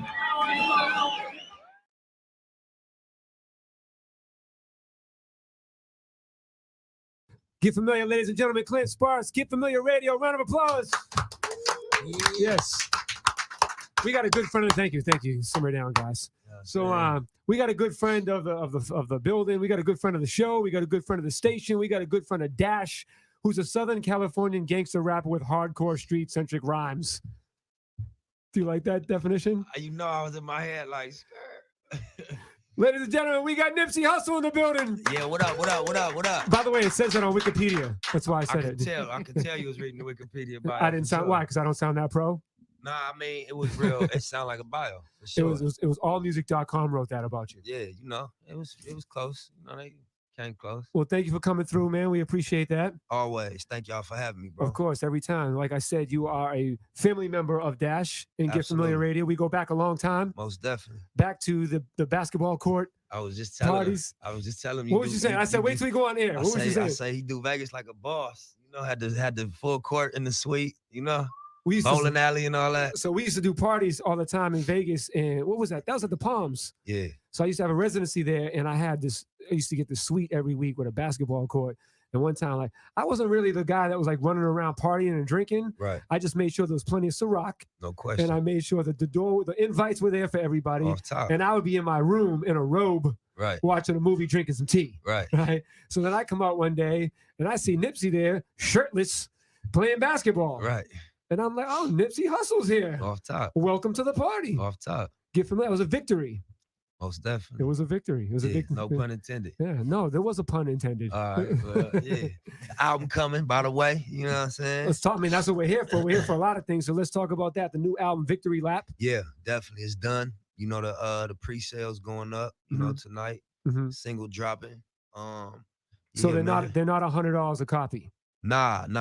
Okay. Not on this one. We have a Proud to Pay product. It's not the album, but we're gonna go into that pretty soon. So let's before we talk about the album, let's go back a little bit because there's a lot of things. I mean, you got a lot of history in hip hop, and you've done a lot of things and admirable things. Thank you. So let's go back to. We'll go in different phases. The was it Pray to Pay? Proud to Pay. Proud to Pay. Yeah. Campaign that you launched, which you sold your album for $100 a copy, which is a very innovative marketing program that you put together. Yeah. And even Jay-Z bought 100 copies. Yeah. Right. By the way, do you ever get the opportunity to thank him in person for that? Yeah, I did at the Made in America concert in LA. I got a chance to chop it. Have you? Did he tell you exactly why he wanted to go buy 100 copies of your album? Nah, not in detail. No. Nuh-uh. Have you been able to repay the favor yet? Man, nah, I haven't. You know. Well, I would say you have. Yeah. You know what your repayment was? What? Putting out dope shit. Right. Round of applause for dope shit. Nipsey Hussle. Come on, man. I like that. You should have had that answer. Where's your PR? I like that. Nah, but yeah, that's real because he supported the artist, so that way it helped me to keep going. So in return, I put out continuously great music, hopefully. You know what I'm saying? Of course you have, which is why that. you've survived and maintained and sustained No for so question. long. I mean, you've been around as long as we've all been around. No you know? question. It's Yeah. funny because, and tell me how you feel about this. It's artists that were like kind of making noise 10 years ago that I wouldn't say like fell off, but like, you know, there was a wave where like maybe like a bunch of people that were cracking 10 years ago weren't as cracking at a certain period. And now it's almost like they're cracking all over again, and maybe even more than they were back when they were buzzing 10 years ago. Right. Do you agree with that? I mean, yeah, in some cases, definitely. I think that it's like certain artists show staying power. Yeah, and it's like 10. Here we are, like 10 years later, and even you are bigger and more popular, more important, more relevant, more stronger than you were maybe 10 years ago. For sure, I agree with that. Yeah, I think that was the goal. You know, I think in my case, I didn't come in and just have like a explosive, straight to the top. My thing was like it was a slow cook, and I made consistent progress. I think at times, you know, I had challenges. You know what I mean? But I think, like we were saying, I showed staying power. I put out quality music, and we made moves with integrity. We ain't do no clown shit and like nothing and like smut our names. We kept it solid the whole way through, and we just put out dope shit and stay honorable. And was there ever a point during like, was 2005 was like your first album, right? Well, that was like post the industry. 05 was like in the hood in LA at the trunk. 07, 08, Bullets Ain't Got No Names mixtape. So around then was when I got like received. You know what I mean? See, but real people, real fans know 2005. We're gonna go to 2005. Yeah. No, I mean that was like a real local project. So it was like they caught it on later, but it really nobody got that but people in the hood. And then later on, people went back and it was on the internet and they got it. Was there ever a point during from then to now that you were like, man, I don't know if I really want. I don't know if this music thing's working out. Yeah, I felt like that early on, just you know, before I ever really had fans and anything, because I was always stopping doing one thing to do music. Yeah. So I would have to stop hustling. Yeah. To go make music, and I will feel that. Yeah. So when I ain't just make hit records immediately, I'm like, I can't sit right here forever. I gotta get back in the, you know, I gotta go grind and put it together. Yeah. So I was trying to like ping pong for a while, and that made me just like stop, get frustrated, go back to just full-time grinding, put myself in a more comfortable position, fuck back with the music again, get frustrated. And I was doing that for a while. And eventually I was just like, you know, I keep coming back to the music because I love it. What was the song or the project that made you say like, all right, nah, this is starting to move, like this is working? Man, me and my homeboy Jay Stone, we had some mixtapes local in our hood, and his was called The Grind Don't Stop. Mine was called Fuck the Middleman. And it was like early, like 03. You know what I'm saying? Yeah. And you know, we was doing like concerts on the block on 10th Ave and 63rd, you know what I'm saying, performing. And we just had like a real local, small group of people that was feeling what we was doing. Yeah. So that we built on that. So speaking of early days, Manny Fresco was telling me earlier that Kid Ink produced one of your first records. Yeah, that's a hidden fact. Yeah, that's an unknown fact. That's revealed here on Get Familiar Radio. Yeah, Kid Ink. That's one of my early producers. That really one of my friends, but also a producer. Yeah, like he put me on. I'm from New York, so when I came, I started working with him. I'm like, I'm always asking people if they picking their brain, and I'm like. He's like, Nipsey Hussle. I'm like, he was like, I came in as a producer. I'm like, I made his first song. I'm like, get the fuck out of here. I didn't believe that shit. He made a lot of my records. The one I got my first record deal off of was called Bullets Ain't Got No Names. Ain't Got No Names, exactly. He produced that. But then even before that, he produced a lot of the records that was on the mixtapes. He used to have an apartment, him and his mom. You know what I'm saying? She a G. You know what I'm saying? We used to go over there and get beats. And I remember when he first started playing his songs, like, you know, I'm rapping. I'm like, he always knew how to make songs. You know what I'm saying? Yeah, he definitely got a crazy ear. Yeah, and just for his early shit, that was the first thing I noticed. Like, then, you know, he understood song structure immediately. And you know what I'm saying? Like, and I slept on him. I didn't know how musical he was until I got to the studio with him. I'm like, wow, no, he knows how to definitely break down and sequence a song and all those. Yeah, it's crazy when producers start making the transition to rap. They normally are good songwriters because they arrange beats. So they automatically know when the bridge is supposed to come in and when the hook supposed to come in because they arrange music so much with the beat. they just write like that. You know what I'm saying? Did you ever want to like make beats? I did make beats first. That's another unknown fact. I'm dropping bars No, on you today. Get Familiar. Hey, no, listen. Receipts on Get Familiar Radio. That's a real fact. I used to make beats primarily. Like I used to make beats for Cuzzy. I don't know if anybody. Cuzzy? Yeah, Cuzzy Capone. He another artist from LA from our area that's crazy. But we grew up in the same studio together and all that. And I used to be the producer and worked on his album as a producer, like with an MPC and with a Trinity Rack and all that. Were you like, I'm nice, but I'm like, I want to rap? Or Yeah, like what made you start producing? Man, I think I ain't have enough rappers rapping on my beats. You know what I'm saying? So it was like. So you start rapping on your own shit? A little bit, yeah. And then it's easier to rap than it is to make, in my case, than it is to make beats. You need equipment. You could just write raps all day. Yeah. You know what I'm saying? So. Yo, you don't happen to have that song, do you? The one Kid Ink produced for Nipsey? Do we have access to that? You got Bullets Ain't Got No Names? Yeah. So we're gonna that's early. So we're gonna play early Nipsey Hussle. Yeah, that's early. Produced by Kid Ink. Yeah. Another person who I'm saying, like, here we are years later. Yeah. You know what I mean? They develop and so let's play that record. You got that, Manny? Manny Fresco got it. What's it called again? It's called Bullets Ain't Got No Names. Bullets Ain't Got No Names. It's the title track off of my first mixtape series. I had 3 mixtapes under that same title. It's the track by that name. Then we're gonna come back, talk about Victory Lab. We're gonna talk about Marathon. We're gonna talk about everything else. We're gonna talk about your entrepreneurship, all that stuff. Nipsey Hussle's here. Get familiar, baby. Yeah. Yes, get familiar. We are back. Nipsey Hussle is in the building. Yeah. Get Familiar Radio. Hit us up at Get Familiar. What is your Instagram? Nipsey Hussle. At Nipsey Hussle. But everybody might not know how to spell hustle. NIPSEYHUSSLE. Twitter, Instagram, Facebook, Snapchat, all the shit. Get familiar. So the song you just heard, that wasn't new Nipsey. That was early that's Nipsey. Throwback. That's throwback, classic, vault, early, day one hustle. I mean, some hip hop facts, like I like to call it. We'll look back at those facts. Yeah. So we learned some facts on the show today. We learned one that Kid Ink produced Nipsey Hussle's first record. And the record that I got my first deal off.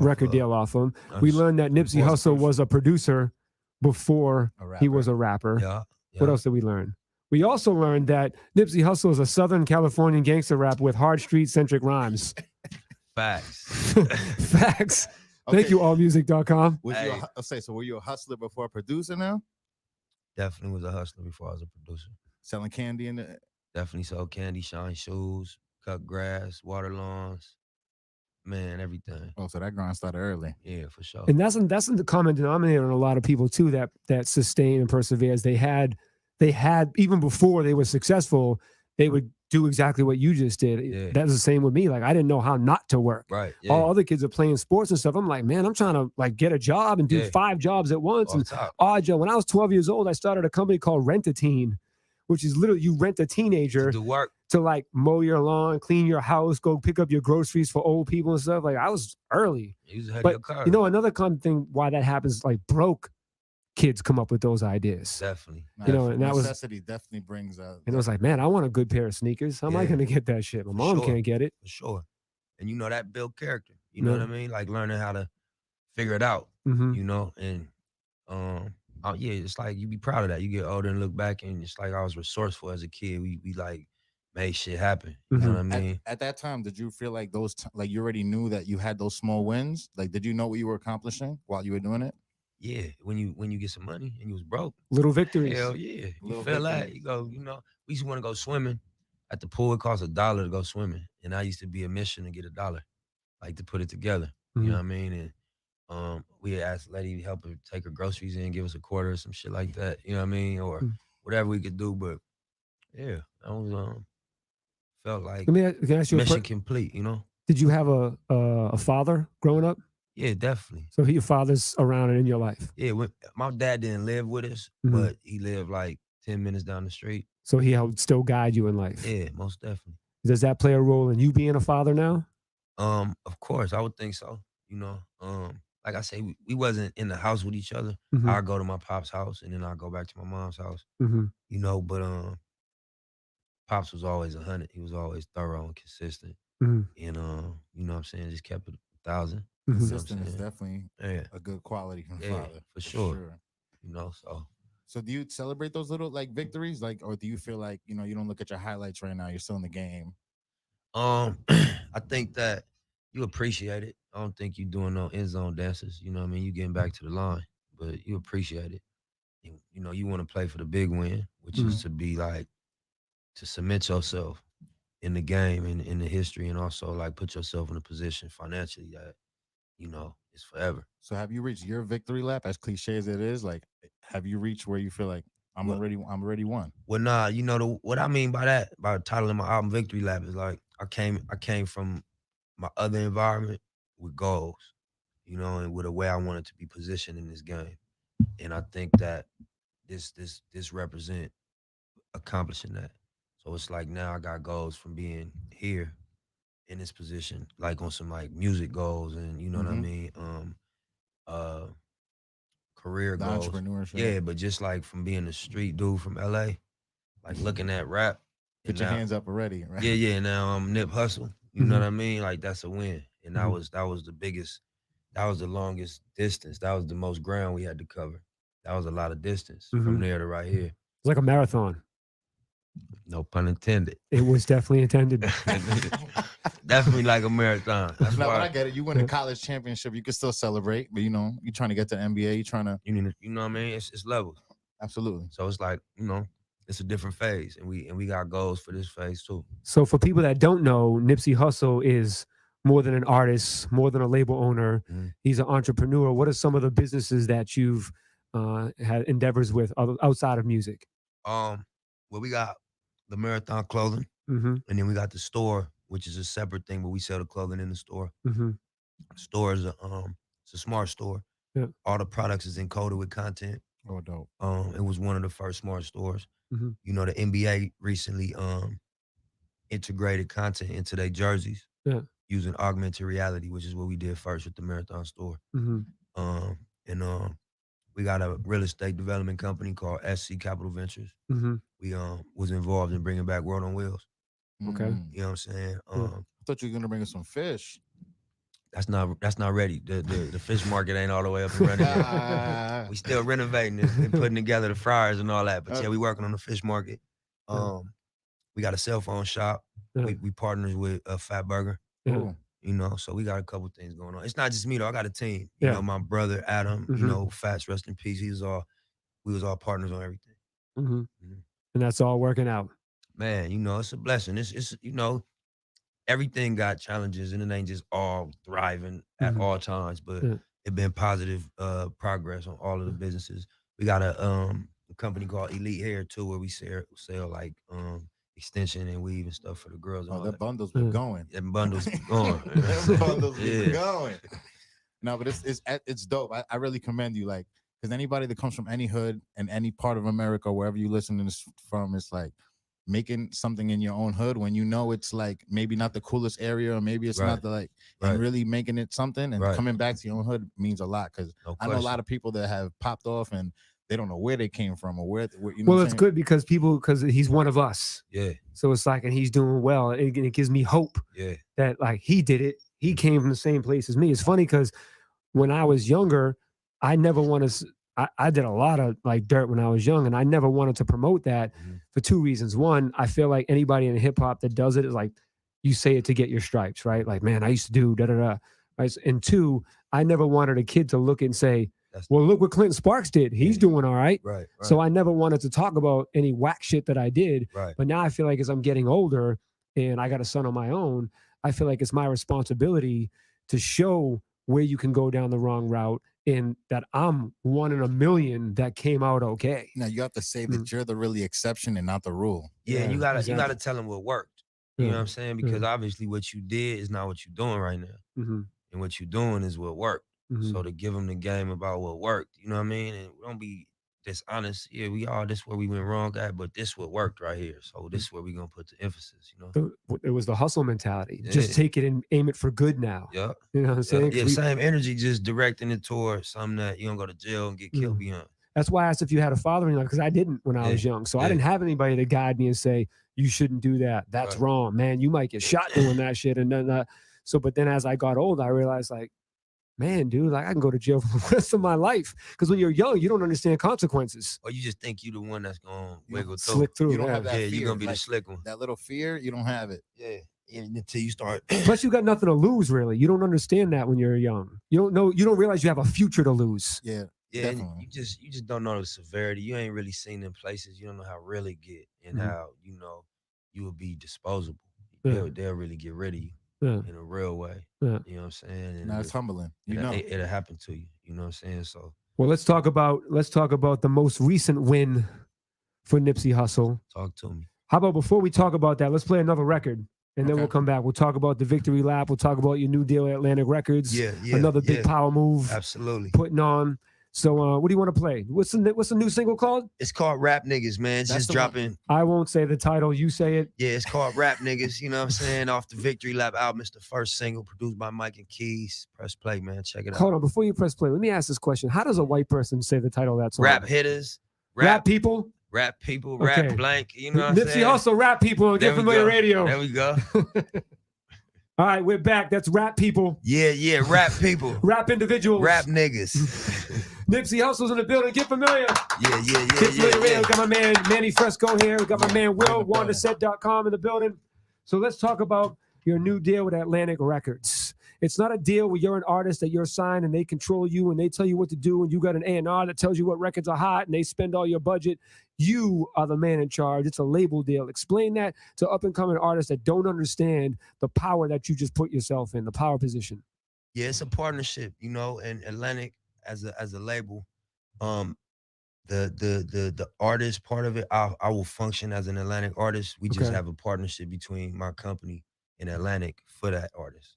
So well, that gives you more control. Yeah, most definitely. And it's the deal was done between the label, All Money In and Atlantic for Nipsey. You know what I'm saying? So obviously I'm Nipsey, so I'm speaking from being involved in the label side and as the artist. But it was what we was holding out for. We wanted to come in as a partner. We wanted to bring more than just music to the table. We wanted to be involved with marketing and with the ideas, and just also we wanted to be involved on the back end as partners. Now, are they involved with other Nipsey ventures or just this music label? Just a music label. Yeah. You know what I'm saying? And really just the Nipsey projects on the music label for right now. And you'll be bringing other artists underneath that label as well? Well, yeah, it'll be something that, obviously we're going to get the first look to Atlantic with everything we do. And if they believe in the stuff we doing, and we're going to do it together. And if they be like, we'll do this, this one here, or this, we'll pass on this. Y'all do this outside the building. It'll just be something we bring to them first. And the first project that will be coming out of that is the Victory Lap album. Most definitely. So let's talk about the Victory Lap album. How long was that in the making for? Man, I've been working on this album, on not even on and off, just, for the past 2.5, 3 years. Really, since I came. Are we still ping-ponging just with different things? Man, no, it's done. It's turned in. At this point, it's like little art edits and everything, maybe, but everything is committed to finalized, mastered, mixed, and everything. Ali mixed and mastered it. Yeah, so like 3 years since I came off the Crenshaw tour, we went in and started recording this project. Yeah. And, I dropped mixtapes. I dropped Mailbox Money since then. I dropped Sloss and Boy too, and, No Pressure stuff. So I dropped music since then, but I just been like, my great records, the songs that I felt were great songs, I was tucking them. And then, I just wanted to make sure that I could listen to it top to bottom. I wanted to make sure that everything I said, you could solo it and play it a cappella, and I'll still be proud of it. I wanted to like really push myself creatively and just make something next level. So you didn't feel the need to try to fit in like the current wave? Nah, I don't play that game. I'm not good at that. I ain't never won doing that. You know what I'm saying? So I don't think that anybody really wins trying to fit in any scenario. So like, I think the challenge is to make it sound. I think some people win trying to fit in. Yeah, I think some people like just try to jump in what's going on, but those people also aren't like people that have something to say and have a reputation like you. There'll be new dudes that just like, I'm just gonna do this stuff too, and it works. That maybe they haven't created like a real person yet to even follow. Like I feel like you're like Nipsey's personality and know your character. Like as you come up, it's like you know something's manufactured. Like, okay, he's trying to get a hit record here. Right. He's trying to. Yeah, and I mean, whatever you define a win as, because that's real. Everybody got a different definition of what they in the game for. I couldn't get my win trying to fit in. What I'm here to try to do, I couldn't do that trying to fit in. It wouldn't. What my goal, you can't get at the what I'm trying to do that way. From my understanding of it, my experience with it, you got to be authentic and you got to define your shit and you got to make a contribution. Yeah. You know what I mean? You can't try to copy Ride Waves. You gotta define your contribution. For sure. You know what I'm saying? But yeah, I agree with you. Yeah, we've seen a ton of examples of bandwagon shit that, you know, made some money. Might come and go.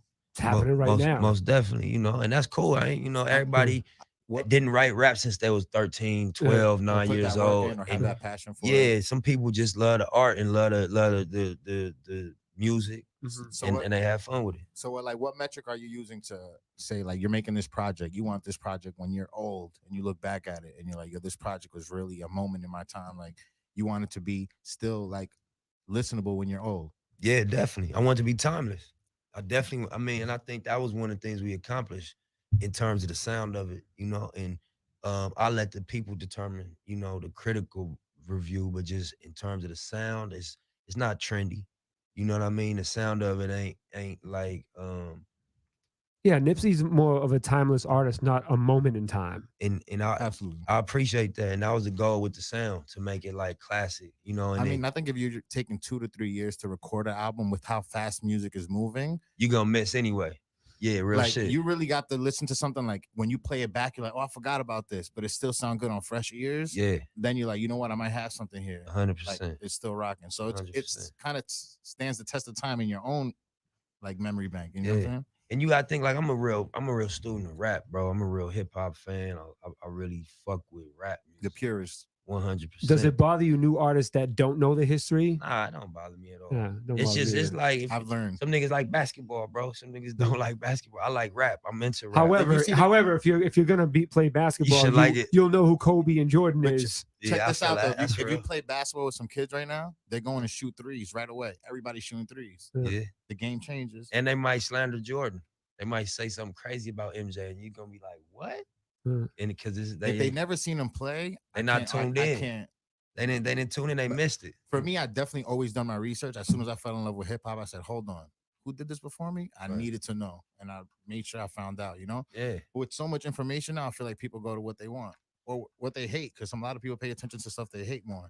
And my thing with like just learning about rap music was that I wanted to be able to compare my music to all the rap that ever came out, so I know where I stood.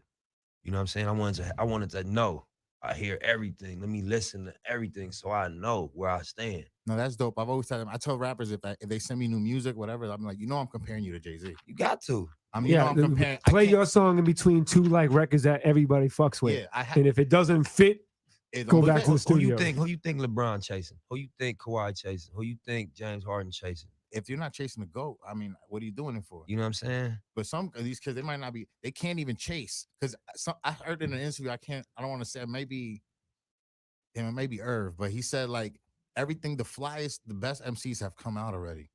You know what? It was Irv. I heard that, and that's real shit. I thought he said some shit. I was like, damn. It's like you really can't be a GOAT. I'm gonna tell you my opinion on that. Because what he was saying was that everything has been said already. Niggas been like, you already had 20 years of rapping for the sake of who could rap tighter. So in my opinion, this is why all the emphasis is being put on the cadence right now. And turn into some fun. You gotta do something different with it. Or just even if you listen to what this like rappers emphasize, it ain't the words no more. It's how you saying it. Right at this moment, it's the cadence. When has an ad lib been more important than this year? Or the flow? The flow ain't never been more important. Ad libs. Niggas damn near got the same lines. They just got different flows. You know what I mean? And different cadences to say the same lines. But I think that's a part of what Irv was saying. Like, a lot has been said already. But I'm an artist that, I challenge myself to keep going in the tradition of that, and also, integrate the emphasis that's being put on flow right now, because I think that's dope. I think you have to sonically fit still, and that's an art in itself too. 100%. But I challenge myself to keep the lyrics involved and keep that element of the shit. No, I believe in it's the still there. forefront. Like people still listen to lyrics. Yeah. As far as people say mumble and rap or whatever, that's their own thing. And I'm not 14, so I don't know. Like, Man, what's tight is tight. Whatever Yeah. titles niggas putting on it, we know a tight record when we It's a hear it. feeling. Yeah, that's it. You know a good record when you hear and you know one. when it's whack. It could be the Period. best. Yo, I'm not gonna mention no artist. I respect a lot of Why? amazing artists. Why would you But not say something? if your record is whack, It's whack if you're going to It's say whack. something about someone but not say their name. That's okay, whack. Listen, I'll tell you. Who? The Eminem and Beyonce record Okay. was trash to me, right? Okay. And I just say because I wouldn't have to ever listen to it again. And I think Eminem's amazing, Yeah. but necessarily a name is not going to make me think a record is amazing. Like if you, But play it'll it, make you listen to it. yeah. But It'll you know get what? the- You don't have to like it's everything. I didn't think that It's record was clickbait. trash. I didn't think that record was trash. No, I don't think it's trash either. We was having this argument in the studio the other day. Really? And I'm like, nah, that record is tight to me. Did you listen to what's being said? No, okay. The words are dope. I think the words and his content, what he's saying, but that doesn't like. We talking about hip hop. You said it's whack, but then you said the words are dope. Yeah, it doesn't but- make any sense. No, it does because as You don't like the guitar? I don't see when I can play this record. In what moment do I want to hear like this gospel? Like Somebody that has to overcome or is overcoming something, or someone that feels and can relate to what he's talking about. Maybe you don't relate. maybe I don't relate. Maybe you don't relate to Logic and singing a song about Suicide. Still a Absolutely. good song. I think Eminem like the biggest selling rap artist ever. So for him to make a song about it being pressure on the song, Yeah, like he's still young and still going through the same shit. Like, or just like, damn, I'm the biggest rap artist. What type of song do I supposed to make? What type of verse am I supposed to write? No, I That's understand. genuine. That's like I a real. understand. That's probably a real space. I understand. yeah, I don't think he does. I I think he understand. writes what he's feeling and thinking. Yo, I understand an artist going through, like, for example, like a Picasso. He started making classical paintings when he began, and eventually started going to abstract when he's mastered the art of painting. Right? I know Eminem's at the point where he's abstract if he wants. He's already showed everybody he could rap. He could do whatever he wants, and he can spit these bars. But I just don't think the record was dope. Like I wasn't like, yo, this record is fire. I feel you. That's just an But- opinion. Absolutely. And it's and art is subjective. You know what I'm saying? Yeah. Everybody's gonna think something is doper than, but I've heard Eminem make some bangers. That's his single. I wonder what the album will sound like. He's still one of the GOATs to me. So it's like What was the point of you bringing up that record and saying that record in particular is not something you because like? I'm saying like something Because you might not like everything on Victory Lap, but you like Nipsey Hussle. Yeah, but I would be able to say this record is Nah, for more sure. powerful than this record. Of course. And you can be like, I don't like the record. Like, I'm sure if Eminem was here and you said that, that's he. You I know? mean, I know my history on Eminem, and I would show as much as all the respect in the world to him. Nah, but and it would be everybody, from- no artist is above somebody being honest with them and saying, I don't like this record. Mhm. Every artist should be able to take that. Everybody can take that. You know what I'm Yeah. saying? Nobody is that sensitive. You know what I mean? The record's still gonna go platinum. You know what I'm We saying? know Niggas that. gonna go tour. and He'll it's- do that with hard copies. Yeah, like he I know got it. Eminem is not gonna like. It's not gonna flop. You know what I'm saying? But to me, it's like I'll probably never play the record again. But man, that's keeping it 100. Shit. Cool. you know? So let's just focus on playing Victory Lap. No, but what I'm That's what we saying- should focus on. You know what I'm saying? That's very important. No, I'm You're just right. saying, High like, fives across the board, guys. Victory Lap. That's what we're here to talk about. All Yeah, right, so Nipsey the Hussle's single, here. the single rap what I'm niggas saying is the record dropping. has to be organic, man, and Nipsey's organic, man, and to his sound, and that's where I went with it. Like Nipsey, do you eat organic? I mean, I will eat organic. You know what I'm saying? It's not the only thing I do, but you know, I ain't got- Organic fish? I ain't got nothing against organic. No, but honestly though, for real, we shouldn't laugh at that. That's serious. We should be serious and focus on eating good. You know, that's like I was serious when I asked you. yeah. Do I? Well, only organic? Nah, I don't eat only organic, but I'll fuck with some organic. Yeah, if it's next to if it's an organic vegetable and then a not organic vegetable, you make the right choice. I'm probably gonna choose the organic one. You know what I'm saying? If Most it's a likely. girl with crabs or it's a girl without crabs. Nah, we ain't even. I'm probably gonna go We with the not one fishing without. in them waters. You know what I'm saying? We ain't fishing in the. Nicely done, bringing the fish back in there. Yeah, Nipsey also. I see what you do, you rapper. He's a rapper. So cool, man. Yo, man. So is there anything else that you want to get across to the people? Because Victory Lap to me right now is the most important thing. And I think we covered that. No, definitely. I want everybody to know, like, you know, this is a moment of like an artist spending, you know, some years in the studio with producers, with like musicians. You know, like I really went to the point of picking the mic that I recorded the album on. Mhm. I went to Hit Boy house and I recorded a verse for Hit Boy. What mic was it? It was a Sony CA100. You know what Okay. I'm saying? And it's the one I just did a verse on a Hit Boy House, and I'm like, damn, My voice sounds special. perfect right here. What's that? Yeah. And he wrote down the vocal chain, and it was a Tube Tech preamp, it was a Neve, and it was a C800. Yeah. And I went and bought the vocal chain. Mhm. We took it that serious, and you know what I mean? Like I wrote down everything I could do to make my voice sound as good as I could, drink tea, and like, you know what I mean? We was taking it that serious. Yeah. And like bringing in the producers I wanted to build with, telling them what I want the album to be, to sound like. I'm like, I want it to sound like when you buy your first Rolls Royce or you buy your first penthouse condo. Yeah. I want it to feel like that. And I want you to play it in there. And you know what I'm saying? Like your celebration, overcome moment. You know, I want this to be a soundtrack. Mhm. And telling my producers that. So it was just like concentrated musical intention. Mhm. From the production to the songwriting to the rapping to the features. Mhm. You know what I mean? It was just like, I'm gonna take this moment to do my best musical demonstration. I've done a lot of things. I got business accolades. They gave me marketing credit before. I got a lot of respect for how he rolled out the music and delivered music. I wanted to really just focus on the actual music and making the music next Yeah. level.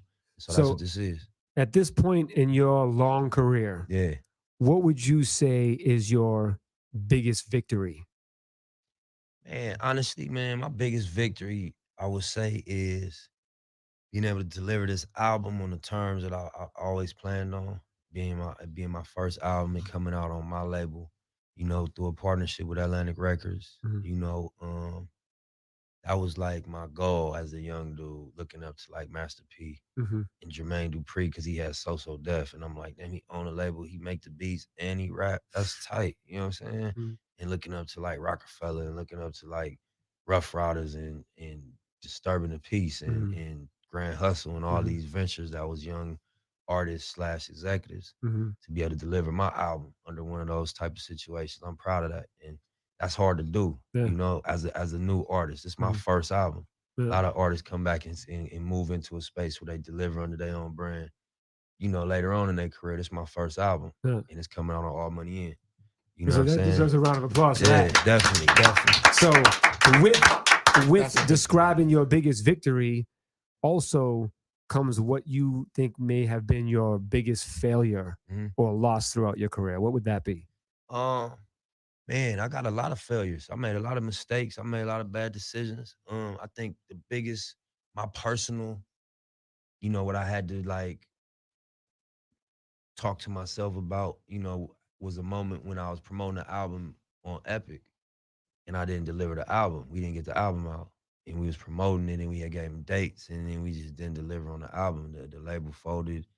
A lot of people in that building separated. You know, I wasn't in the most focused space to deliver. A lot of them things, you know, it just was a perfect storm to not deliver, and we didn't. And that was something that I don't like how that feel. Mhm. That's not my nature, you Mhm. know. So I had to take that on the chin, and I had to take all the, you know, as a leader, I was gonna just, or I knew that I had to blame myself and not try to figure out what everybody did, maybe who else I could pass the buck to. I had to look at what I did wrong, and that was painful. You know what I'm saying? Because I seen things I did wrong. You know what I'm saying? See, that's a lot of people don't take accountability and they don't look in the mirror and realize that they're the reason that something didn't happen. So round of applause for accountability. Okay, let's clap it up for owning up to the bullshit. Yeah, that's a boss move. Yeah, nah, but that was painful to be like, damn, you know, oh, these were the moments I was supposed to embrace these opportunities and really smash right here, because these is not regular moments, you know, and everything happening for the first time. And I'm coming from, bro, I really came out the county jail to the studio, and everything was in motion my first time around. So it was ready. I got it was a learning curve, and I had to try to, you know, do the best I could on my first run. But go ahead. It's cliche, but I feel like everything really happens for a reason. Like I do too. Mhm. And that's life, you know what I mean? Like I'm so proud that we didn't drop the first album also. As Mhm. much as I regretted it, I'm happy that this is now, and we coming like this, because it defined me, and it's what distinguished my story. This was like, you know, when you talk about Nip, this was what you would describe me with. You know what I'm saying? In all your ups and downs, wins and losses in your career, what is like one piece of advice that you would perhaps give to your children based off your experiences to prevent them from making some of the same mistakes you did? see, I wouldn't even. I mean, yeah, you can learn from my mistakes, but you might have to make them. You know what I mean? I would just say, if you take the quality from me, if you was to take any quality from me, take the quality of persistence and staying down. You know what I mean? And being able to take it on the chin and take a blow. You know what I mean? Like, yeah, that's important. You know, to not stay on the ground if you get knocked down, and you know what I mean, be able to roll with the punches. Well, that's good advice. Yeah. I got some advice to give. Talk to me. You got to go get the victory lap. Anyone listening right now? Y'all go get that. Right. The pre-sale going up tonight. What time is it, man? It's almost up, man. Are we talking East Coast time or 9 West o'clock. Coast? 9 o'clock. You're releasing the rap people. Rap niggas, yeah, rap people. You understand? It's coming out tonight, 9 o'clock. The single, the video, the pre-sale for the album, the artwork, and the track listing today, December 1st. I'm excited. Cool. Me too, man. I just want to know what it sounds like. I mean, Victory lap. Go get the album now. Yeah, the pre-sale for the album is up. You know, the single's available, the video is out. You know what I mean? You know, the artwork is up. You know, the track listing is out. Y'all go check it out. We're gonna be rolling out more visuals, everything. The single is up. You know what I'm saying? Tap in. Can you give us like a sneak preview of like what's your favorite song on it? Man, right now, I gotta say Rap Niggas is, you know, is the record. So fuck you guys. It's coming out like this. Y'all don't know what the fuck y'all talking about. Y'all tripping, Yo, y'all. this like listening this. session's over. I'm out of here. Nah, none of that. You know what I'm saying? I would just, honestly, I'd be like, them niggas is tripping. You know what I mean? I don't know what's wrong with them. This shit bad. I feel nervous playing records. It's so that I could be 100% confident when I go represent this, that this shit bad. What if the feedback was not good? Would that have changed your perspective? With the basketball hoop. We got with the to, basketball, man. when this goes platinum, Definitely. we got to get that basketball hoop suite. All right, that's and what we we got to doing. have a full court game. All right, we're gonna do that. This time you get the room. It's on you. Easy and call. I'll come hang in your Easy room. call. I'm gonna catch the residents this time. You know what I'm saying? Don't trip. You know what I mean? Get familiar. Let's get out of here. Let's play one. What's your favorite Nipsey Hussle record? Man, honestly, my favorite Nipsey Hussle record. Not off this album. Damn, that's a good question, man. I would say. Wait, didn't you do it? No, you like know what? I'm gonna say this. I'm gonna say I got a couple favorites, but it's a record called Overtime. That's a pretty. What's the record you said? Status Symbol. The first one. Mailbox Money. Yeah. Which one you like better out of those two? Status Symbol Classic. Yeah, play Status Symbol. All right, we'll play By the Status. way, I got Status Symbol 3 on the album. You ain't know that. You know what I'm saying? On the victory lap. Yeah. Pre-order up now. Yeah, go get that, man. Grab that. Get familiar at Nipsey Hussle. Yeah. My brother, thank you for coming through. Always, bro. Thank you. All right, man. Yes, sir. Get Familiar Radio. We'll be right back.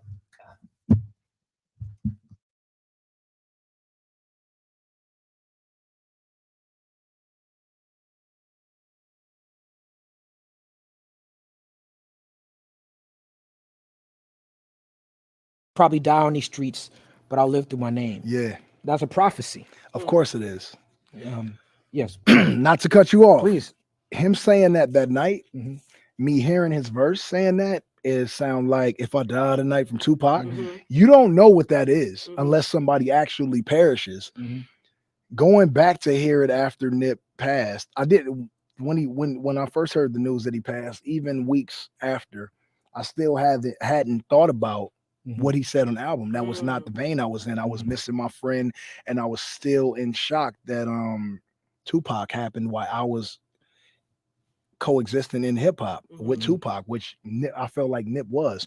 Somebody cut off way too early that nigga Nip had your knowledge. But he didn't give it in music. He gave the streets. But that was his first album.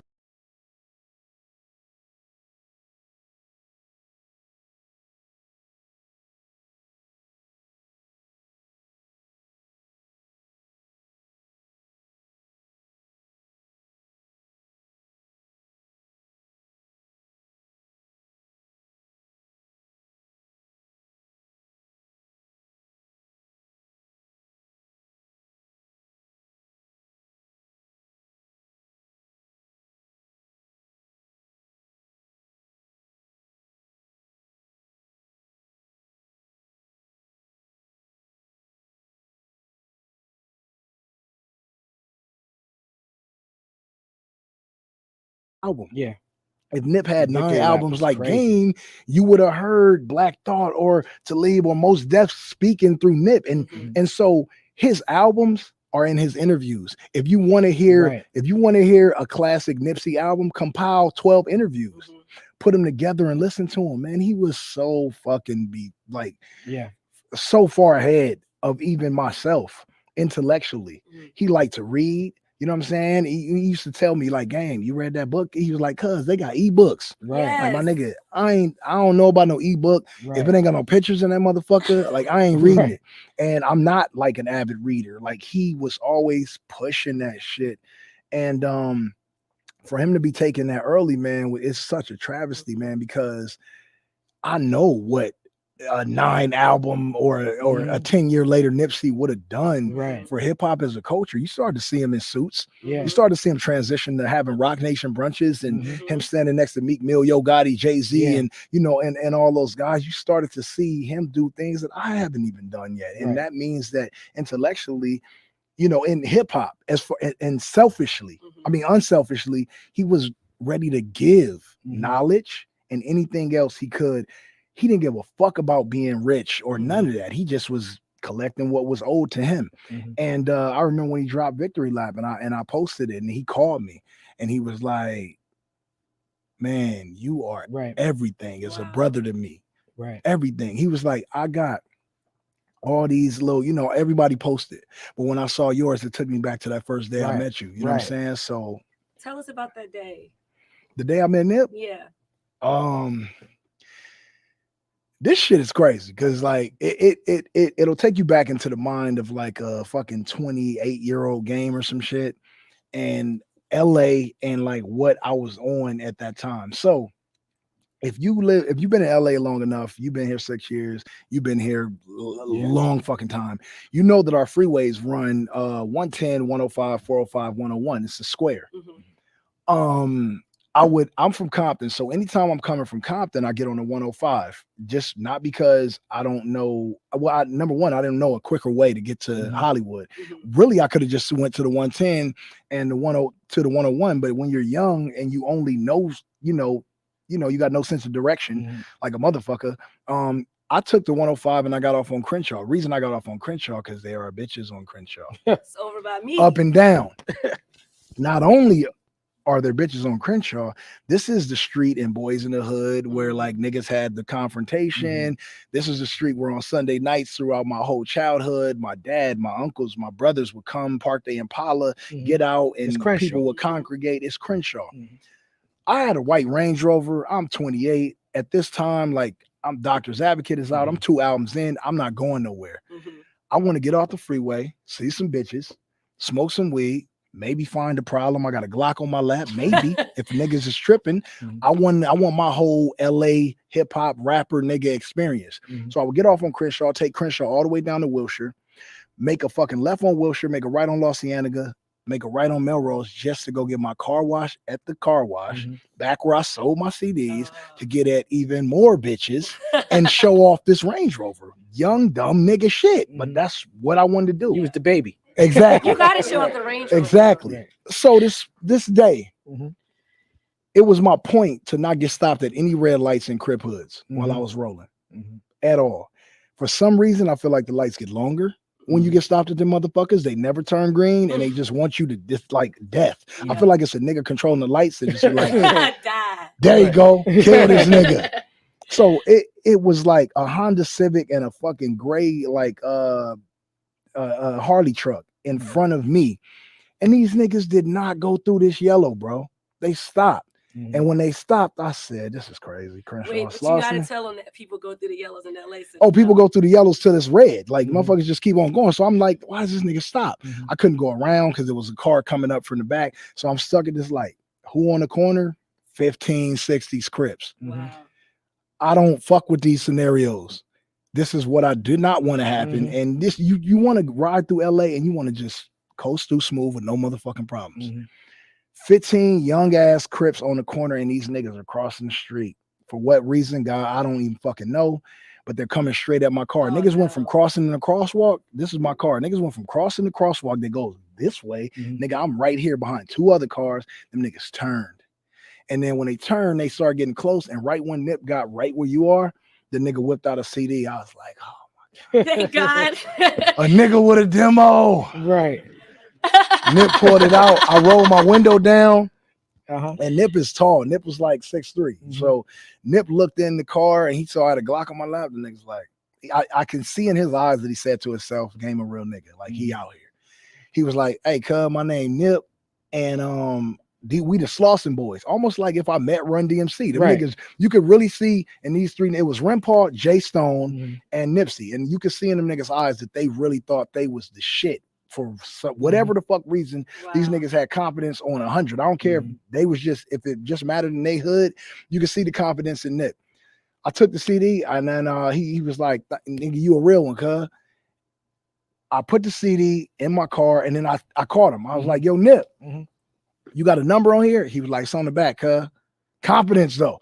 Not like, you know, right. Not he being was like, no, the nigga just turned around. He didn't even come back to the car. The nigga turned around. He's like, it's on the back, cuz.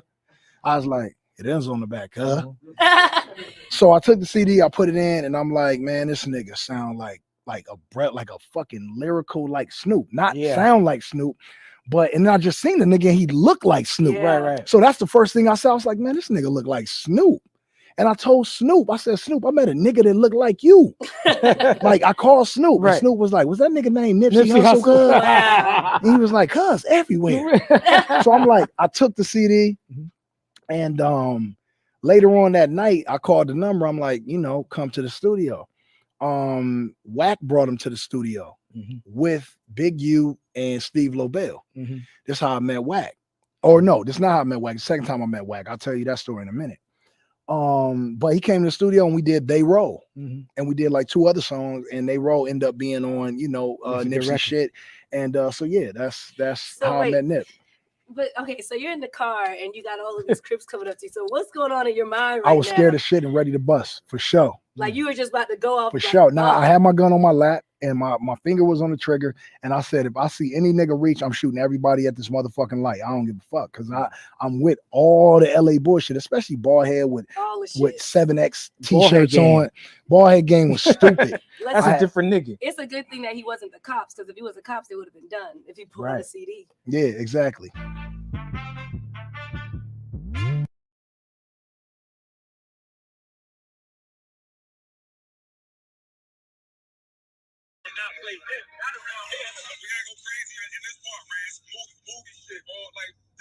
Yeah. Just musical shit, right? Ooh. It is. I can retire now. It's over. Thank you. And this is what it feels like.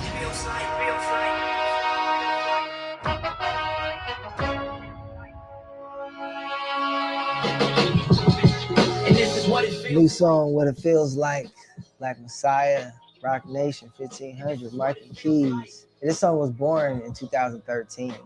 And it's just crazy that it's coming out at a time like this. And this is what it feels I've been working with 1500 and nothing. And so all my music, my branches, they come from the tree of 1500. Look, the only reason I survive, cause a nigga is special first. You get successful, then it gets stressful thirst. Niggas gon' test you, see what your texture's worth. Diamonds and pipes, one of them pressure first. I arrived on the day Fred Hampton got hold up, assassinated, just to clarify further. What y'all gave birth is the chairman mixed with Jeff Fort. Big step on the jet with my legs crossed. Black stones on my neck, y'all can't kill Christ. Black Messiah is what I feel like. Shit ain't gonna stop till y'all spill blood.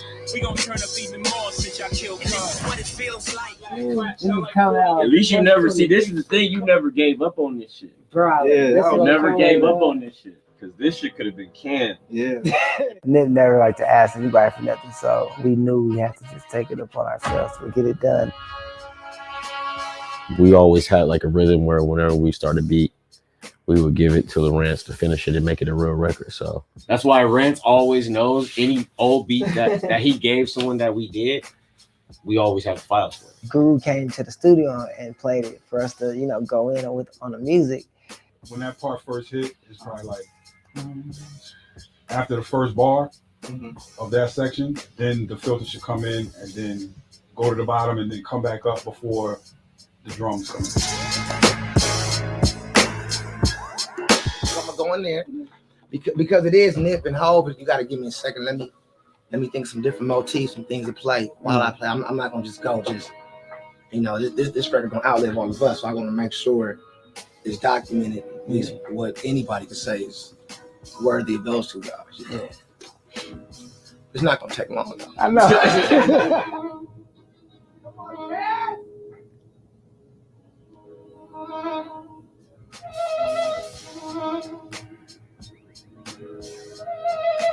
It's just dope to be able to like have something that we can work on now and still like give life to, you know what I mean? And this is what it feels like. Reach a level, make you question, is it real life? All the weed good, all the pussy real tight. Nip is still literally bringing us together, still now.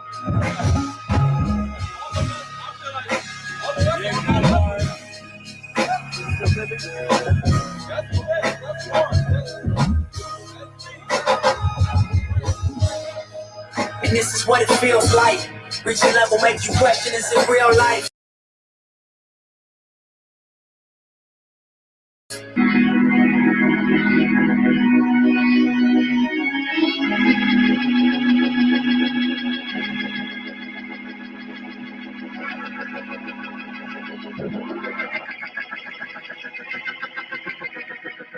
It's really just about the music at the end of the day.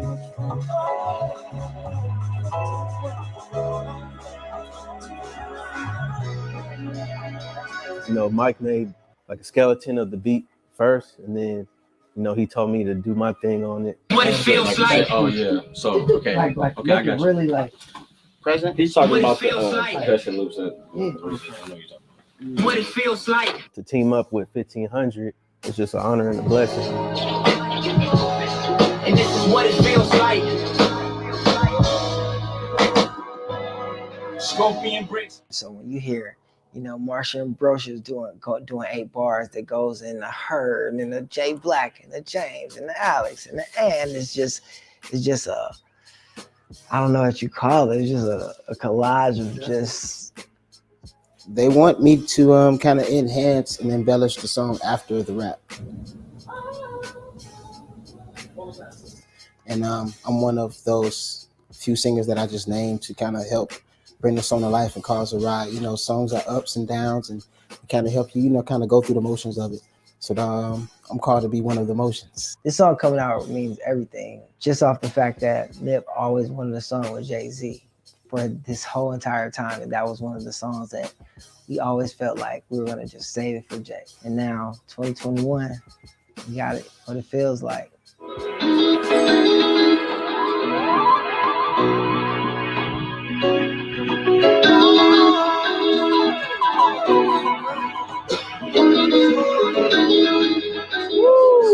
And this is what it feels like. Scorpion rich, way before Orbeez double disc, 40 on my lap, clap, sound like 40 did the mix. It's all the things that he's taught us and did for the culture. We keeping the spirit alive, and it's just another testament of the Marathon Continuum, TMC.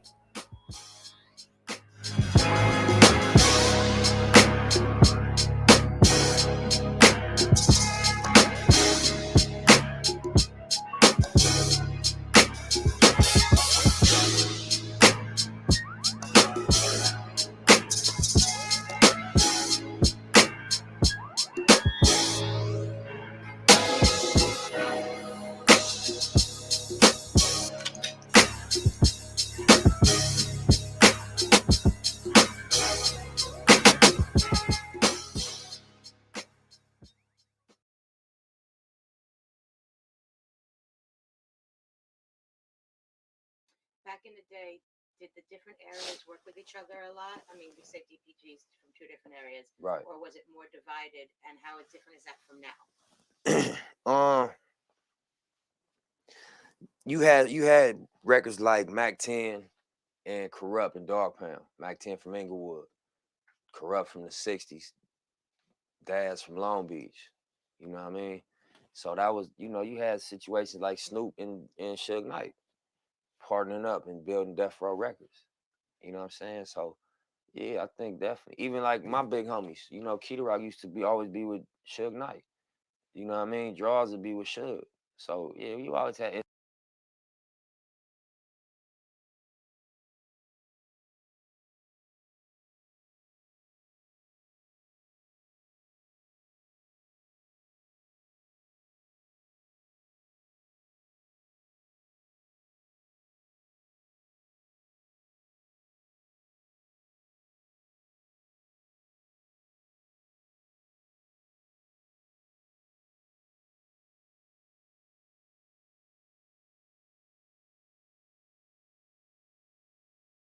instances where, you know what I mean, people from different sides of the tracks will be able to find some mutual ground. It was a different then than it is now, easier or kind of the same thing? You know, the lines are less blurred than they used to be. It's tricky. More blurred. Nah, you know what this is? Let me tell you a thing about gangbanging. Gangbanging is like a volcano. Don't ever get comfortable in a volcano. You know what I'm saying? It could go. It could blow. So it's never like it calmed down and it's placid, it's chill right now. It's gonna go up again though. You know, not to just be grim, but that's kind of the reality of that. You know what I'm saying? So it can seem like it calmed down and it'll be a sick ass summer like this summer. This past 2016 was a deadly summer in LA. Niggas died. Gangbanging was cracking. So, you know what I mean? It's like sometimes it flare up and then other times it'll chill. California was quiet for a few years, and then in the past few years, it exploded more on a national scene. Right. All the rappers have moved over here. There's a lot more going on. How has that changed the LA scene with it being popular again in the mainstream side? I mean, the clubs might be a little bit more, you know, rapper feel. It might be more artists out here. It might be more like celebrities out here in the club, hip hop celebrities and shit. But for the most part, you know, it's the same. Hollywood has changed. The streets ain't really changed like that. The club scene, like I said, you might see a little bit more diverse amount of people. It might be a lot of people from the east and from down south that's out here, you know, recording, doing their thing, and they probably gonna be in the club. Which gives you an ability to, with more rappers being here, does that give you an ability or other, you know, Los Angeles artists to work with people they would not normally get the opportunity? Yeah, when people come in town and they connect, yeah, that's what they do. And then when we go on their side, you know, it's the same. So I think you end up hearing them records where you might hear somebody from the east or somebody from down south on a mustard tape. You know what I'm saying? Or hear one of us on one of their records. You know what I'm saying? And be like, that happened because they was out in LA and they pulled up to the studio. And then it was a vibe and everybody just done records. You know what I mean? So like Young Thug was in the studio when we did Fuck Donald Trump. You know what I'm saying? And Duke was there. You know what I mean? Just because they was in LA and they pulled up on us. Who are the biggest names in the hip hop from California right now? The most relevant people in hip hop that are from here? You want me to name names? Whatever you're comfortable. Hey, no, I'm gonna be honest. I'm gonna give everybody their props because, you know, I feel like I'm gonna be political and give everybody their props. You know what I mean? Because I'm gonna be a real nigga and just salute everybody that's winning, just based on that's what I'm supposed to do. But you know, I got my few that I believed I resonate with their stuff more than others. But I salute everybody doing their thing because, you know, this shit wasn't built after Death Row crumbled. So everybody that got their lane and really became successful, that was hard work. That was not easy. And you gotta respect and salute that, you know? So with the hip hop community now, you and whoever else that we didn't name, what's your responsibility to the culture? I think everybody's responsibility is to be authentic as they can be and be, you know, as whether we like it or not, we leaders now. We've been here long enough, we have influence, we leaders. So everybody gotta embrace that as best they can, I think. And, you know, I feel like just make their best offerings and you know what I'm saying? Like be great as you can be. We got some big shoes to fill. We came out to some great shit. So I feel like, you know, that's our job is to live up to that and then try to exceed that. And your biggest challenge is? My personal biggest challenge? Your personal and hip hop. Like speak for you and then speak for this coast. I think my biggest challenge would be balance. You know what I'm saying? I think that's something that, you know, demands a lot of work to figure out how to balance things, because life is not like you can just do one thing. You got to be able to work on this, work on that, come back to that, and master that. You know what I'm saying? So I think that's one of the biggest challenges for anybody, but especially me.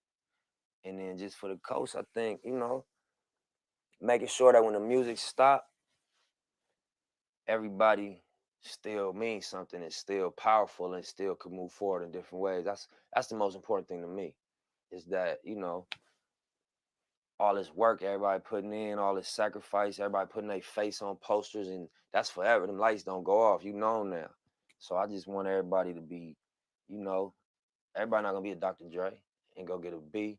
But at the same time, I feel like this 2016, the game different, the world different. There's so much opportunity, there's so many ways you can monetize what you're doing. When the music stop, everybody should be good. You feel me? And I feel like, you know, that's another responsibility. Everybody should, in my opinion, pull the resources and make sure that, you know what I'm saying, when you get the birdie in your ear, you spread the word and like empower the coast. You feel me? If you with that, if you stand for that, if you believe in that. I believe in that. I feel like as big as this thing get, it's better for everybody. Yeah. And then who are you most influenced by across the board, sound wise, producer wise, rapper right? Personally, what's your biggest influence? From the coast or just in hip hop? In hip hop and from the coast. In hip hop and then from your area. I think I'm influenced by Snoop Dogg, by Jay-Z, by Rick Ross, you know what I'm saying, them three, and by Puff. Really them four. That's who I'm influenced the most by. You know what I'm saying? I think that now, as far as the West Coast, I just think like Pac, Tupac. You know what I mean? Quick.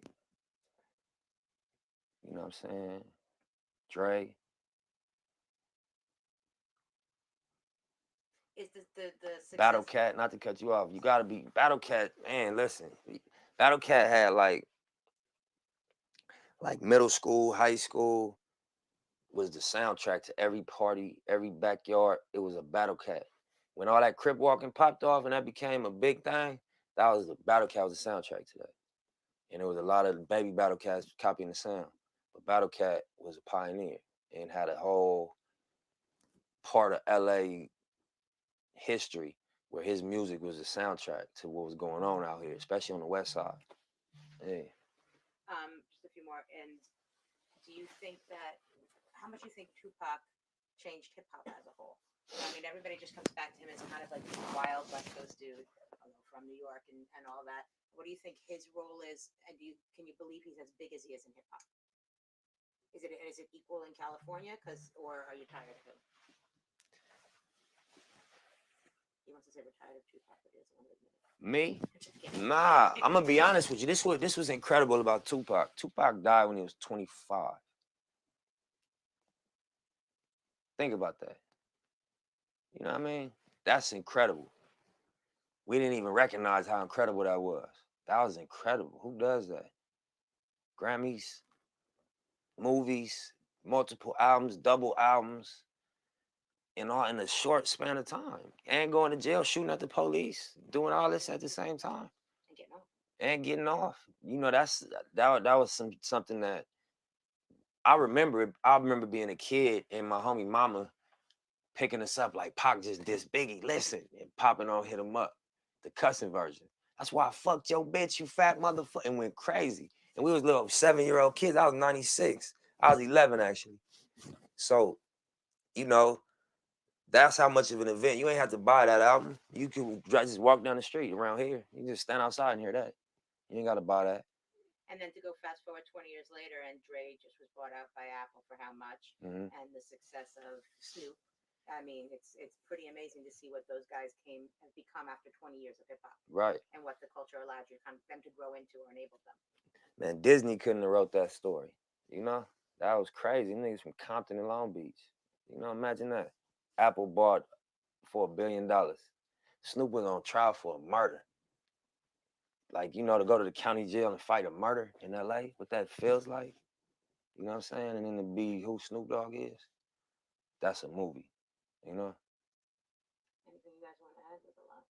Yeah, I think you got a lot of good stuff. You know, if you had to sort of give one overarching statement about where you came from and where you're at now, Yeah. and how that directly affects your music, Yeah. in sort of 1 or 2 sentences, what would you say? The marathon continues, you know? Sorry. Real shit. That's it. Sorry. That's the perfect line for that, man. You know what I'm saying? Let her keep her laughing there too. Don't cut the laugh. Keep her laugh. Yeah, that's it. You know what I mean? Keep all of that. No, it's a good line. So tell Do it again without me. So Alright. so let's continue. So tell us where you started, where you're at now, and the marathon continues. All right. I started on Crenshaw and Slauson. I'm on Crenshaw and Slauson now. The marathon continues.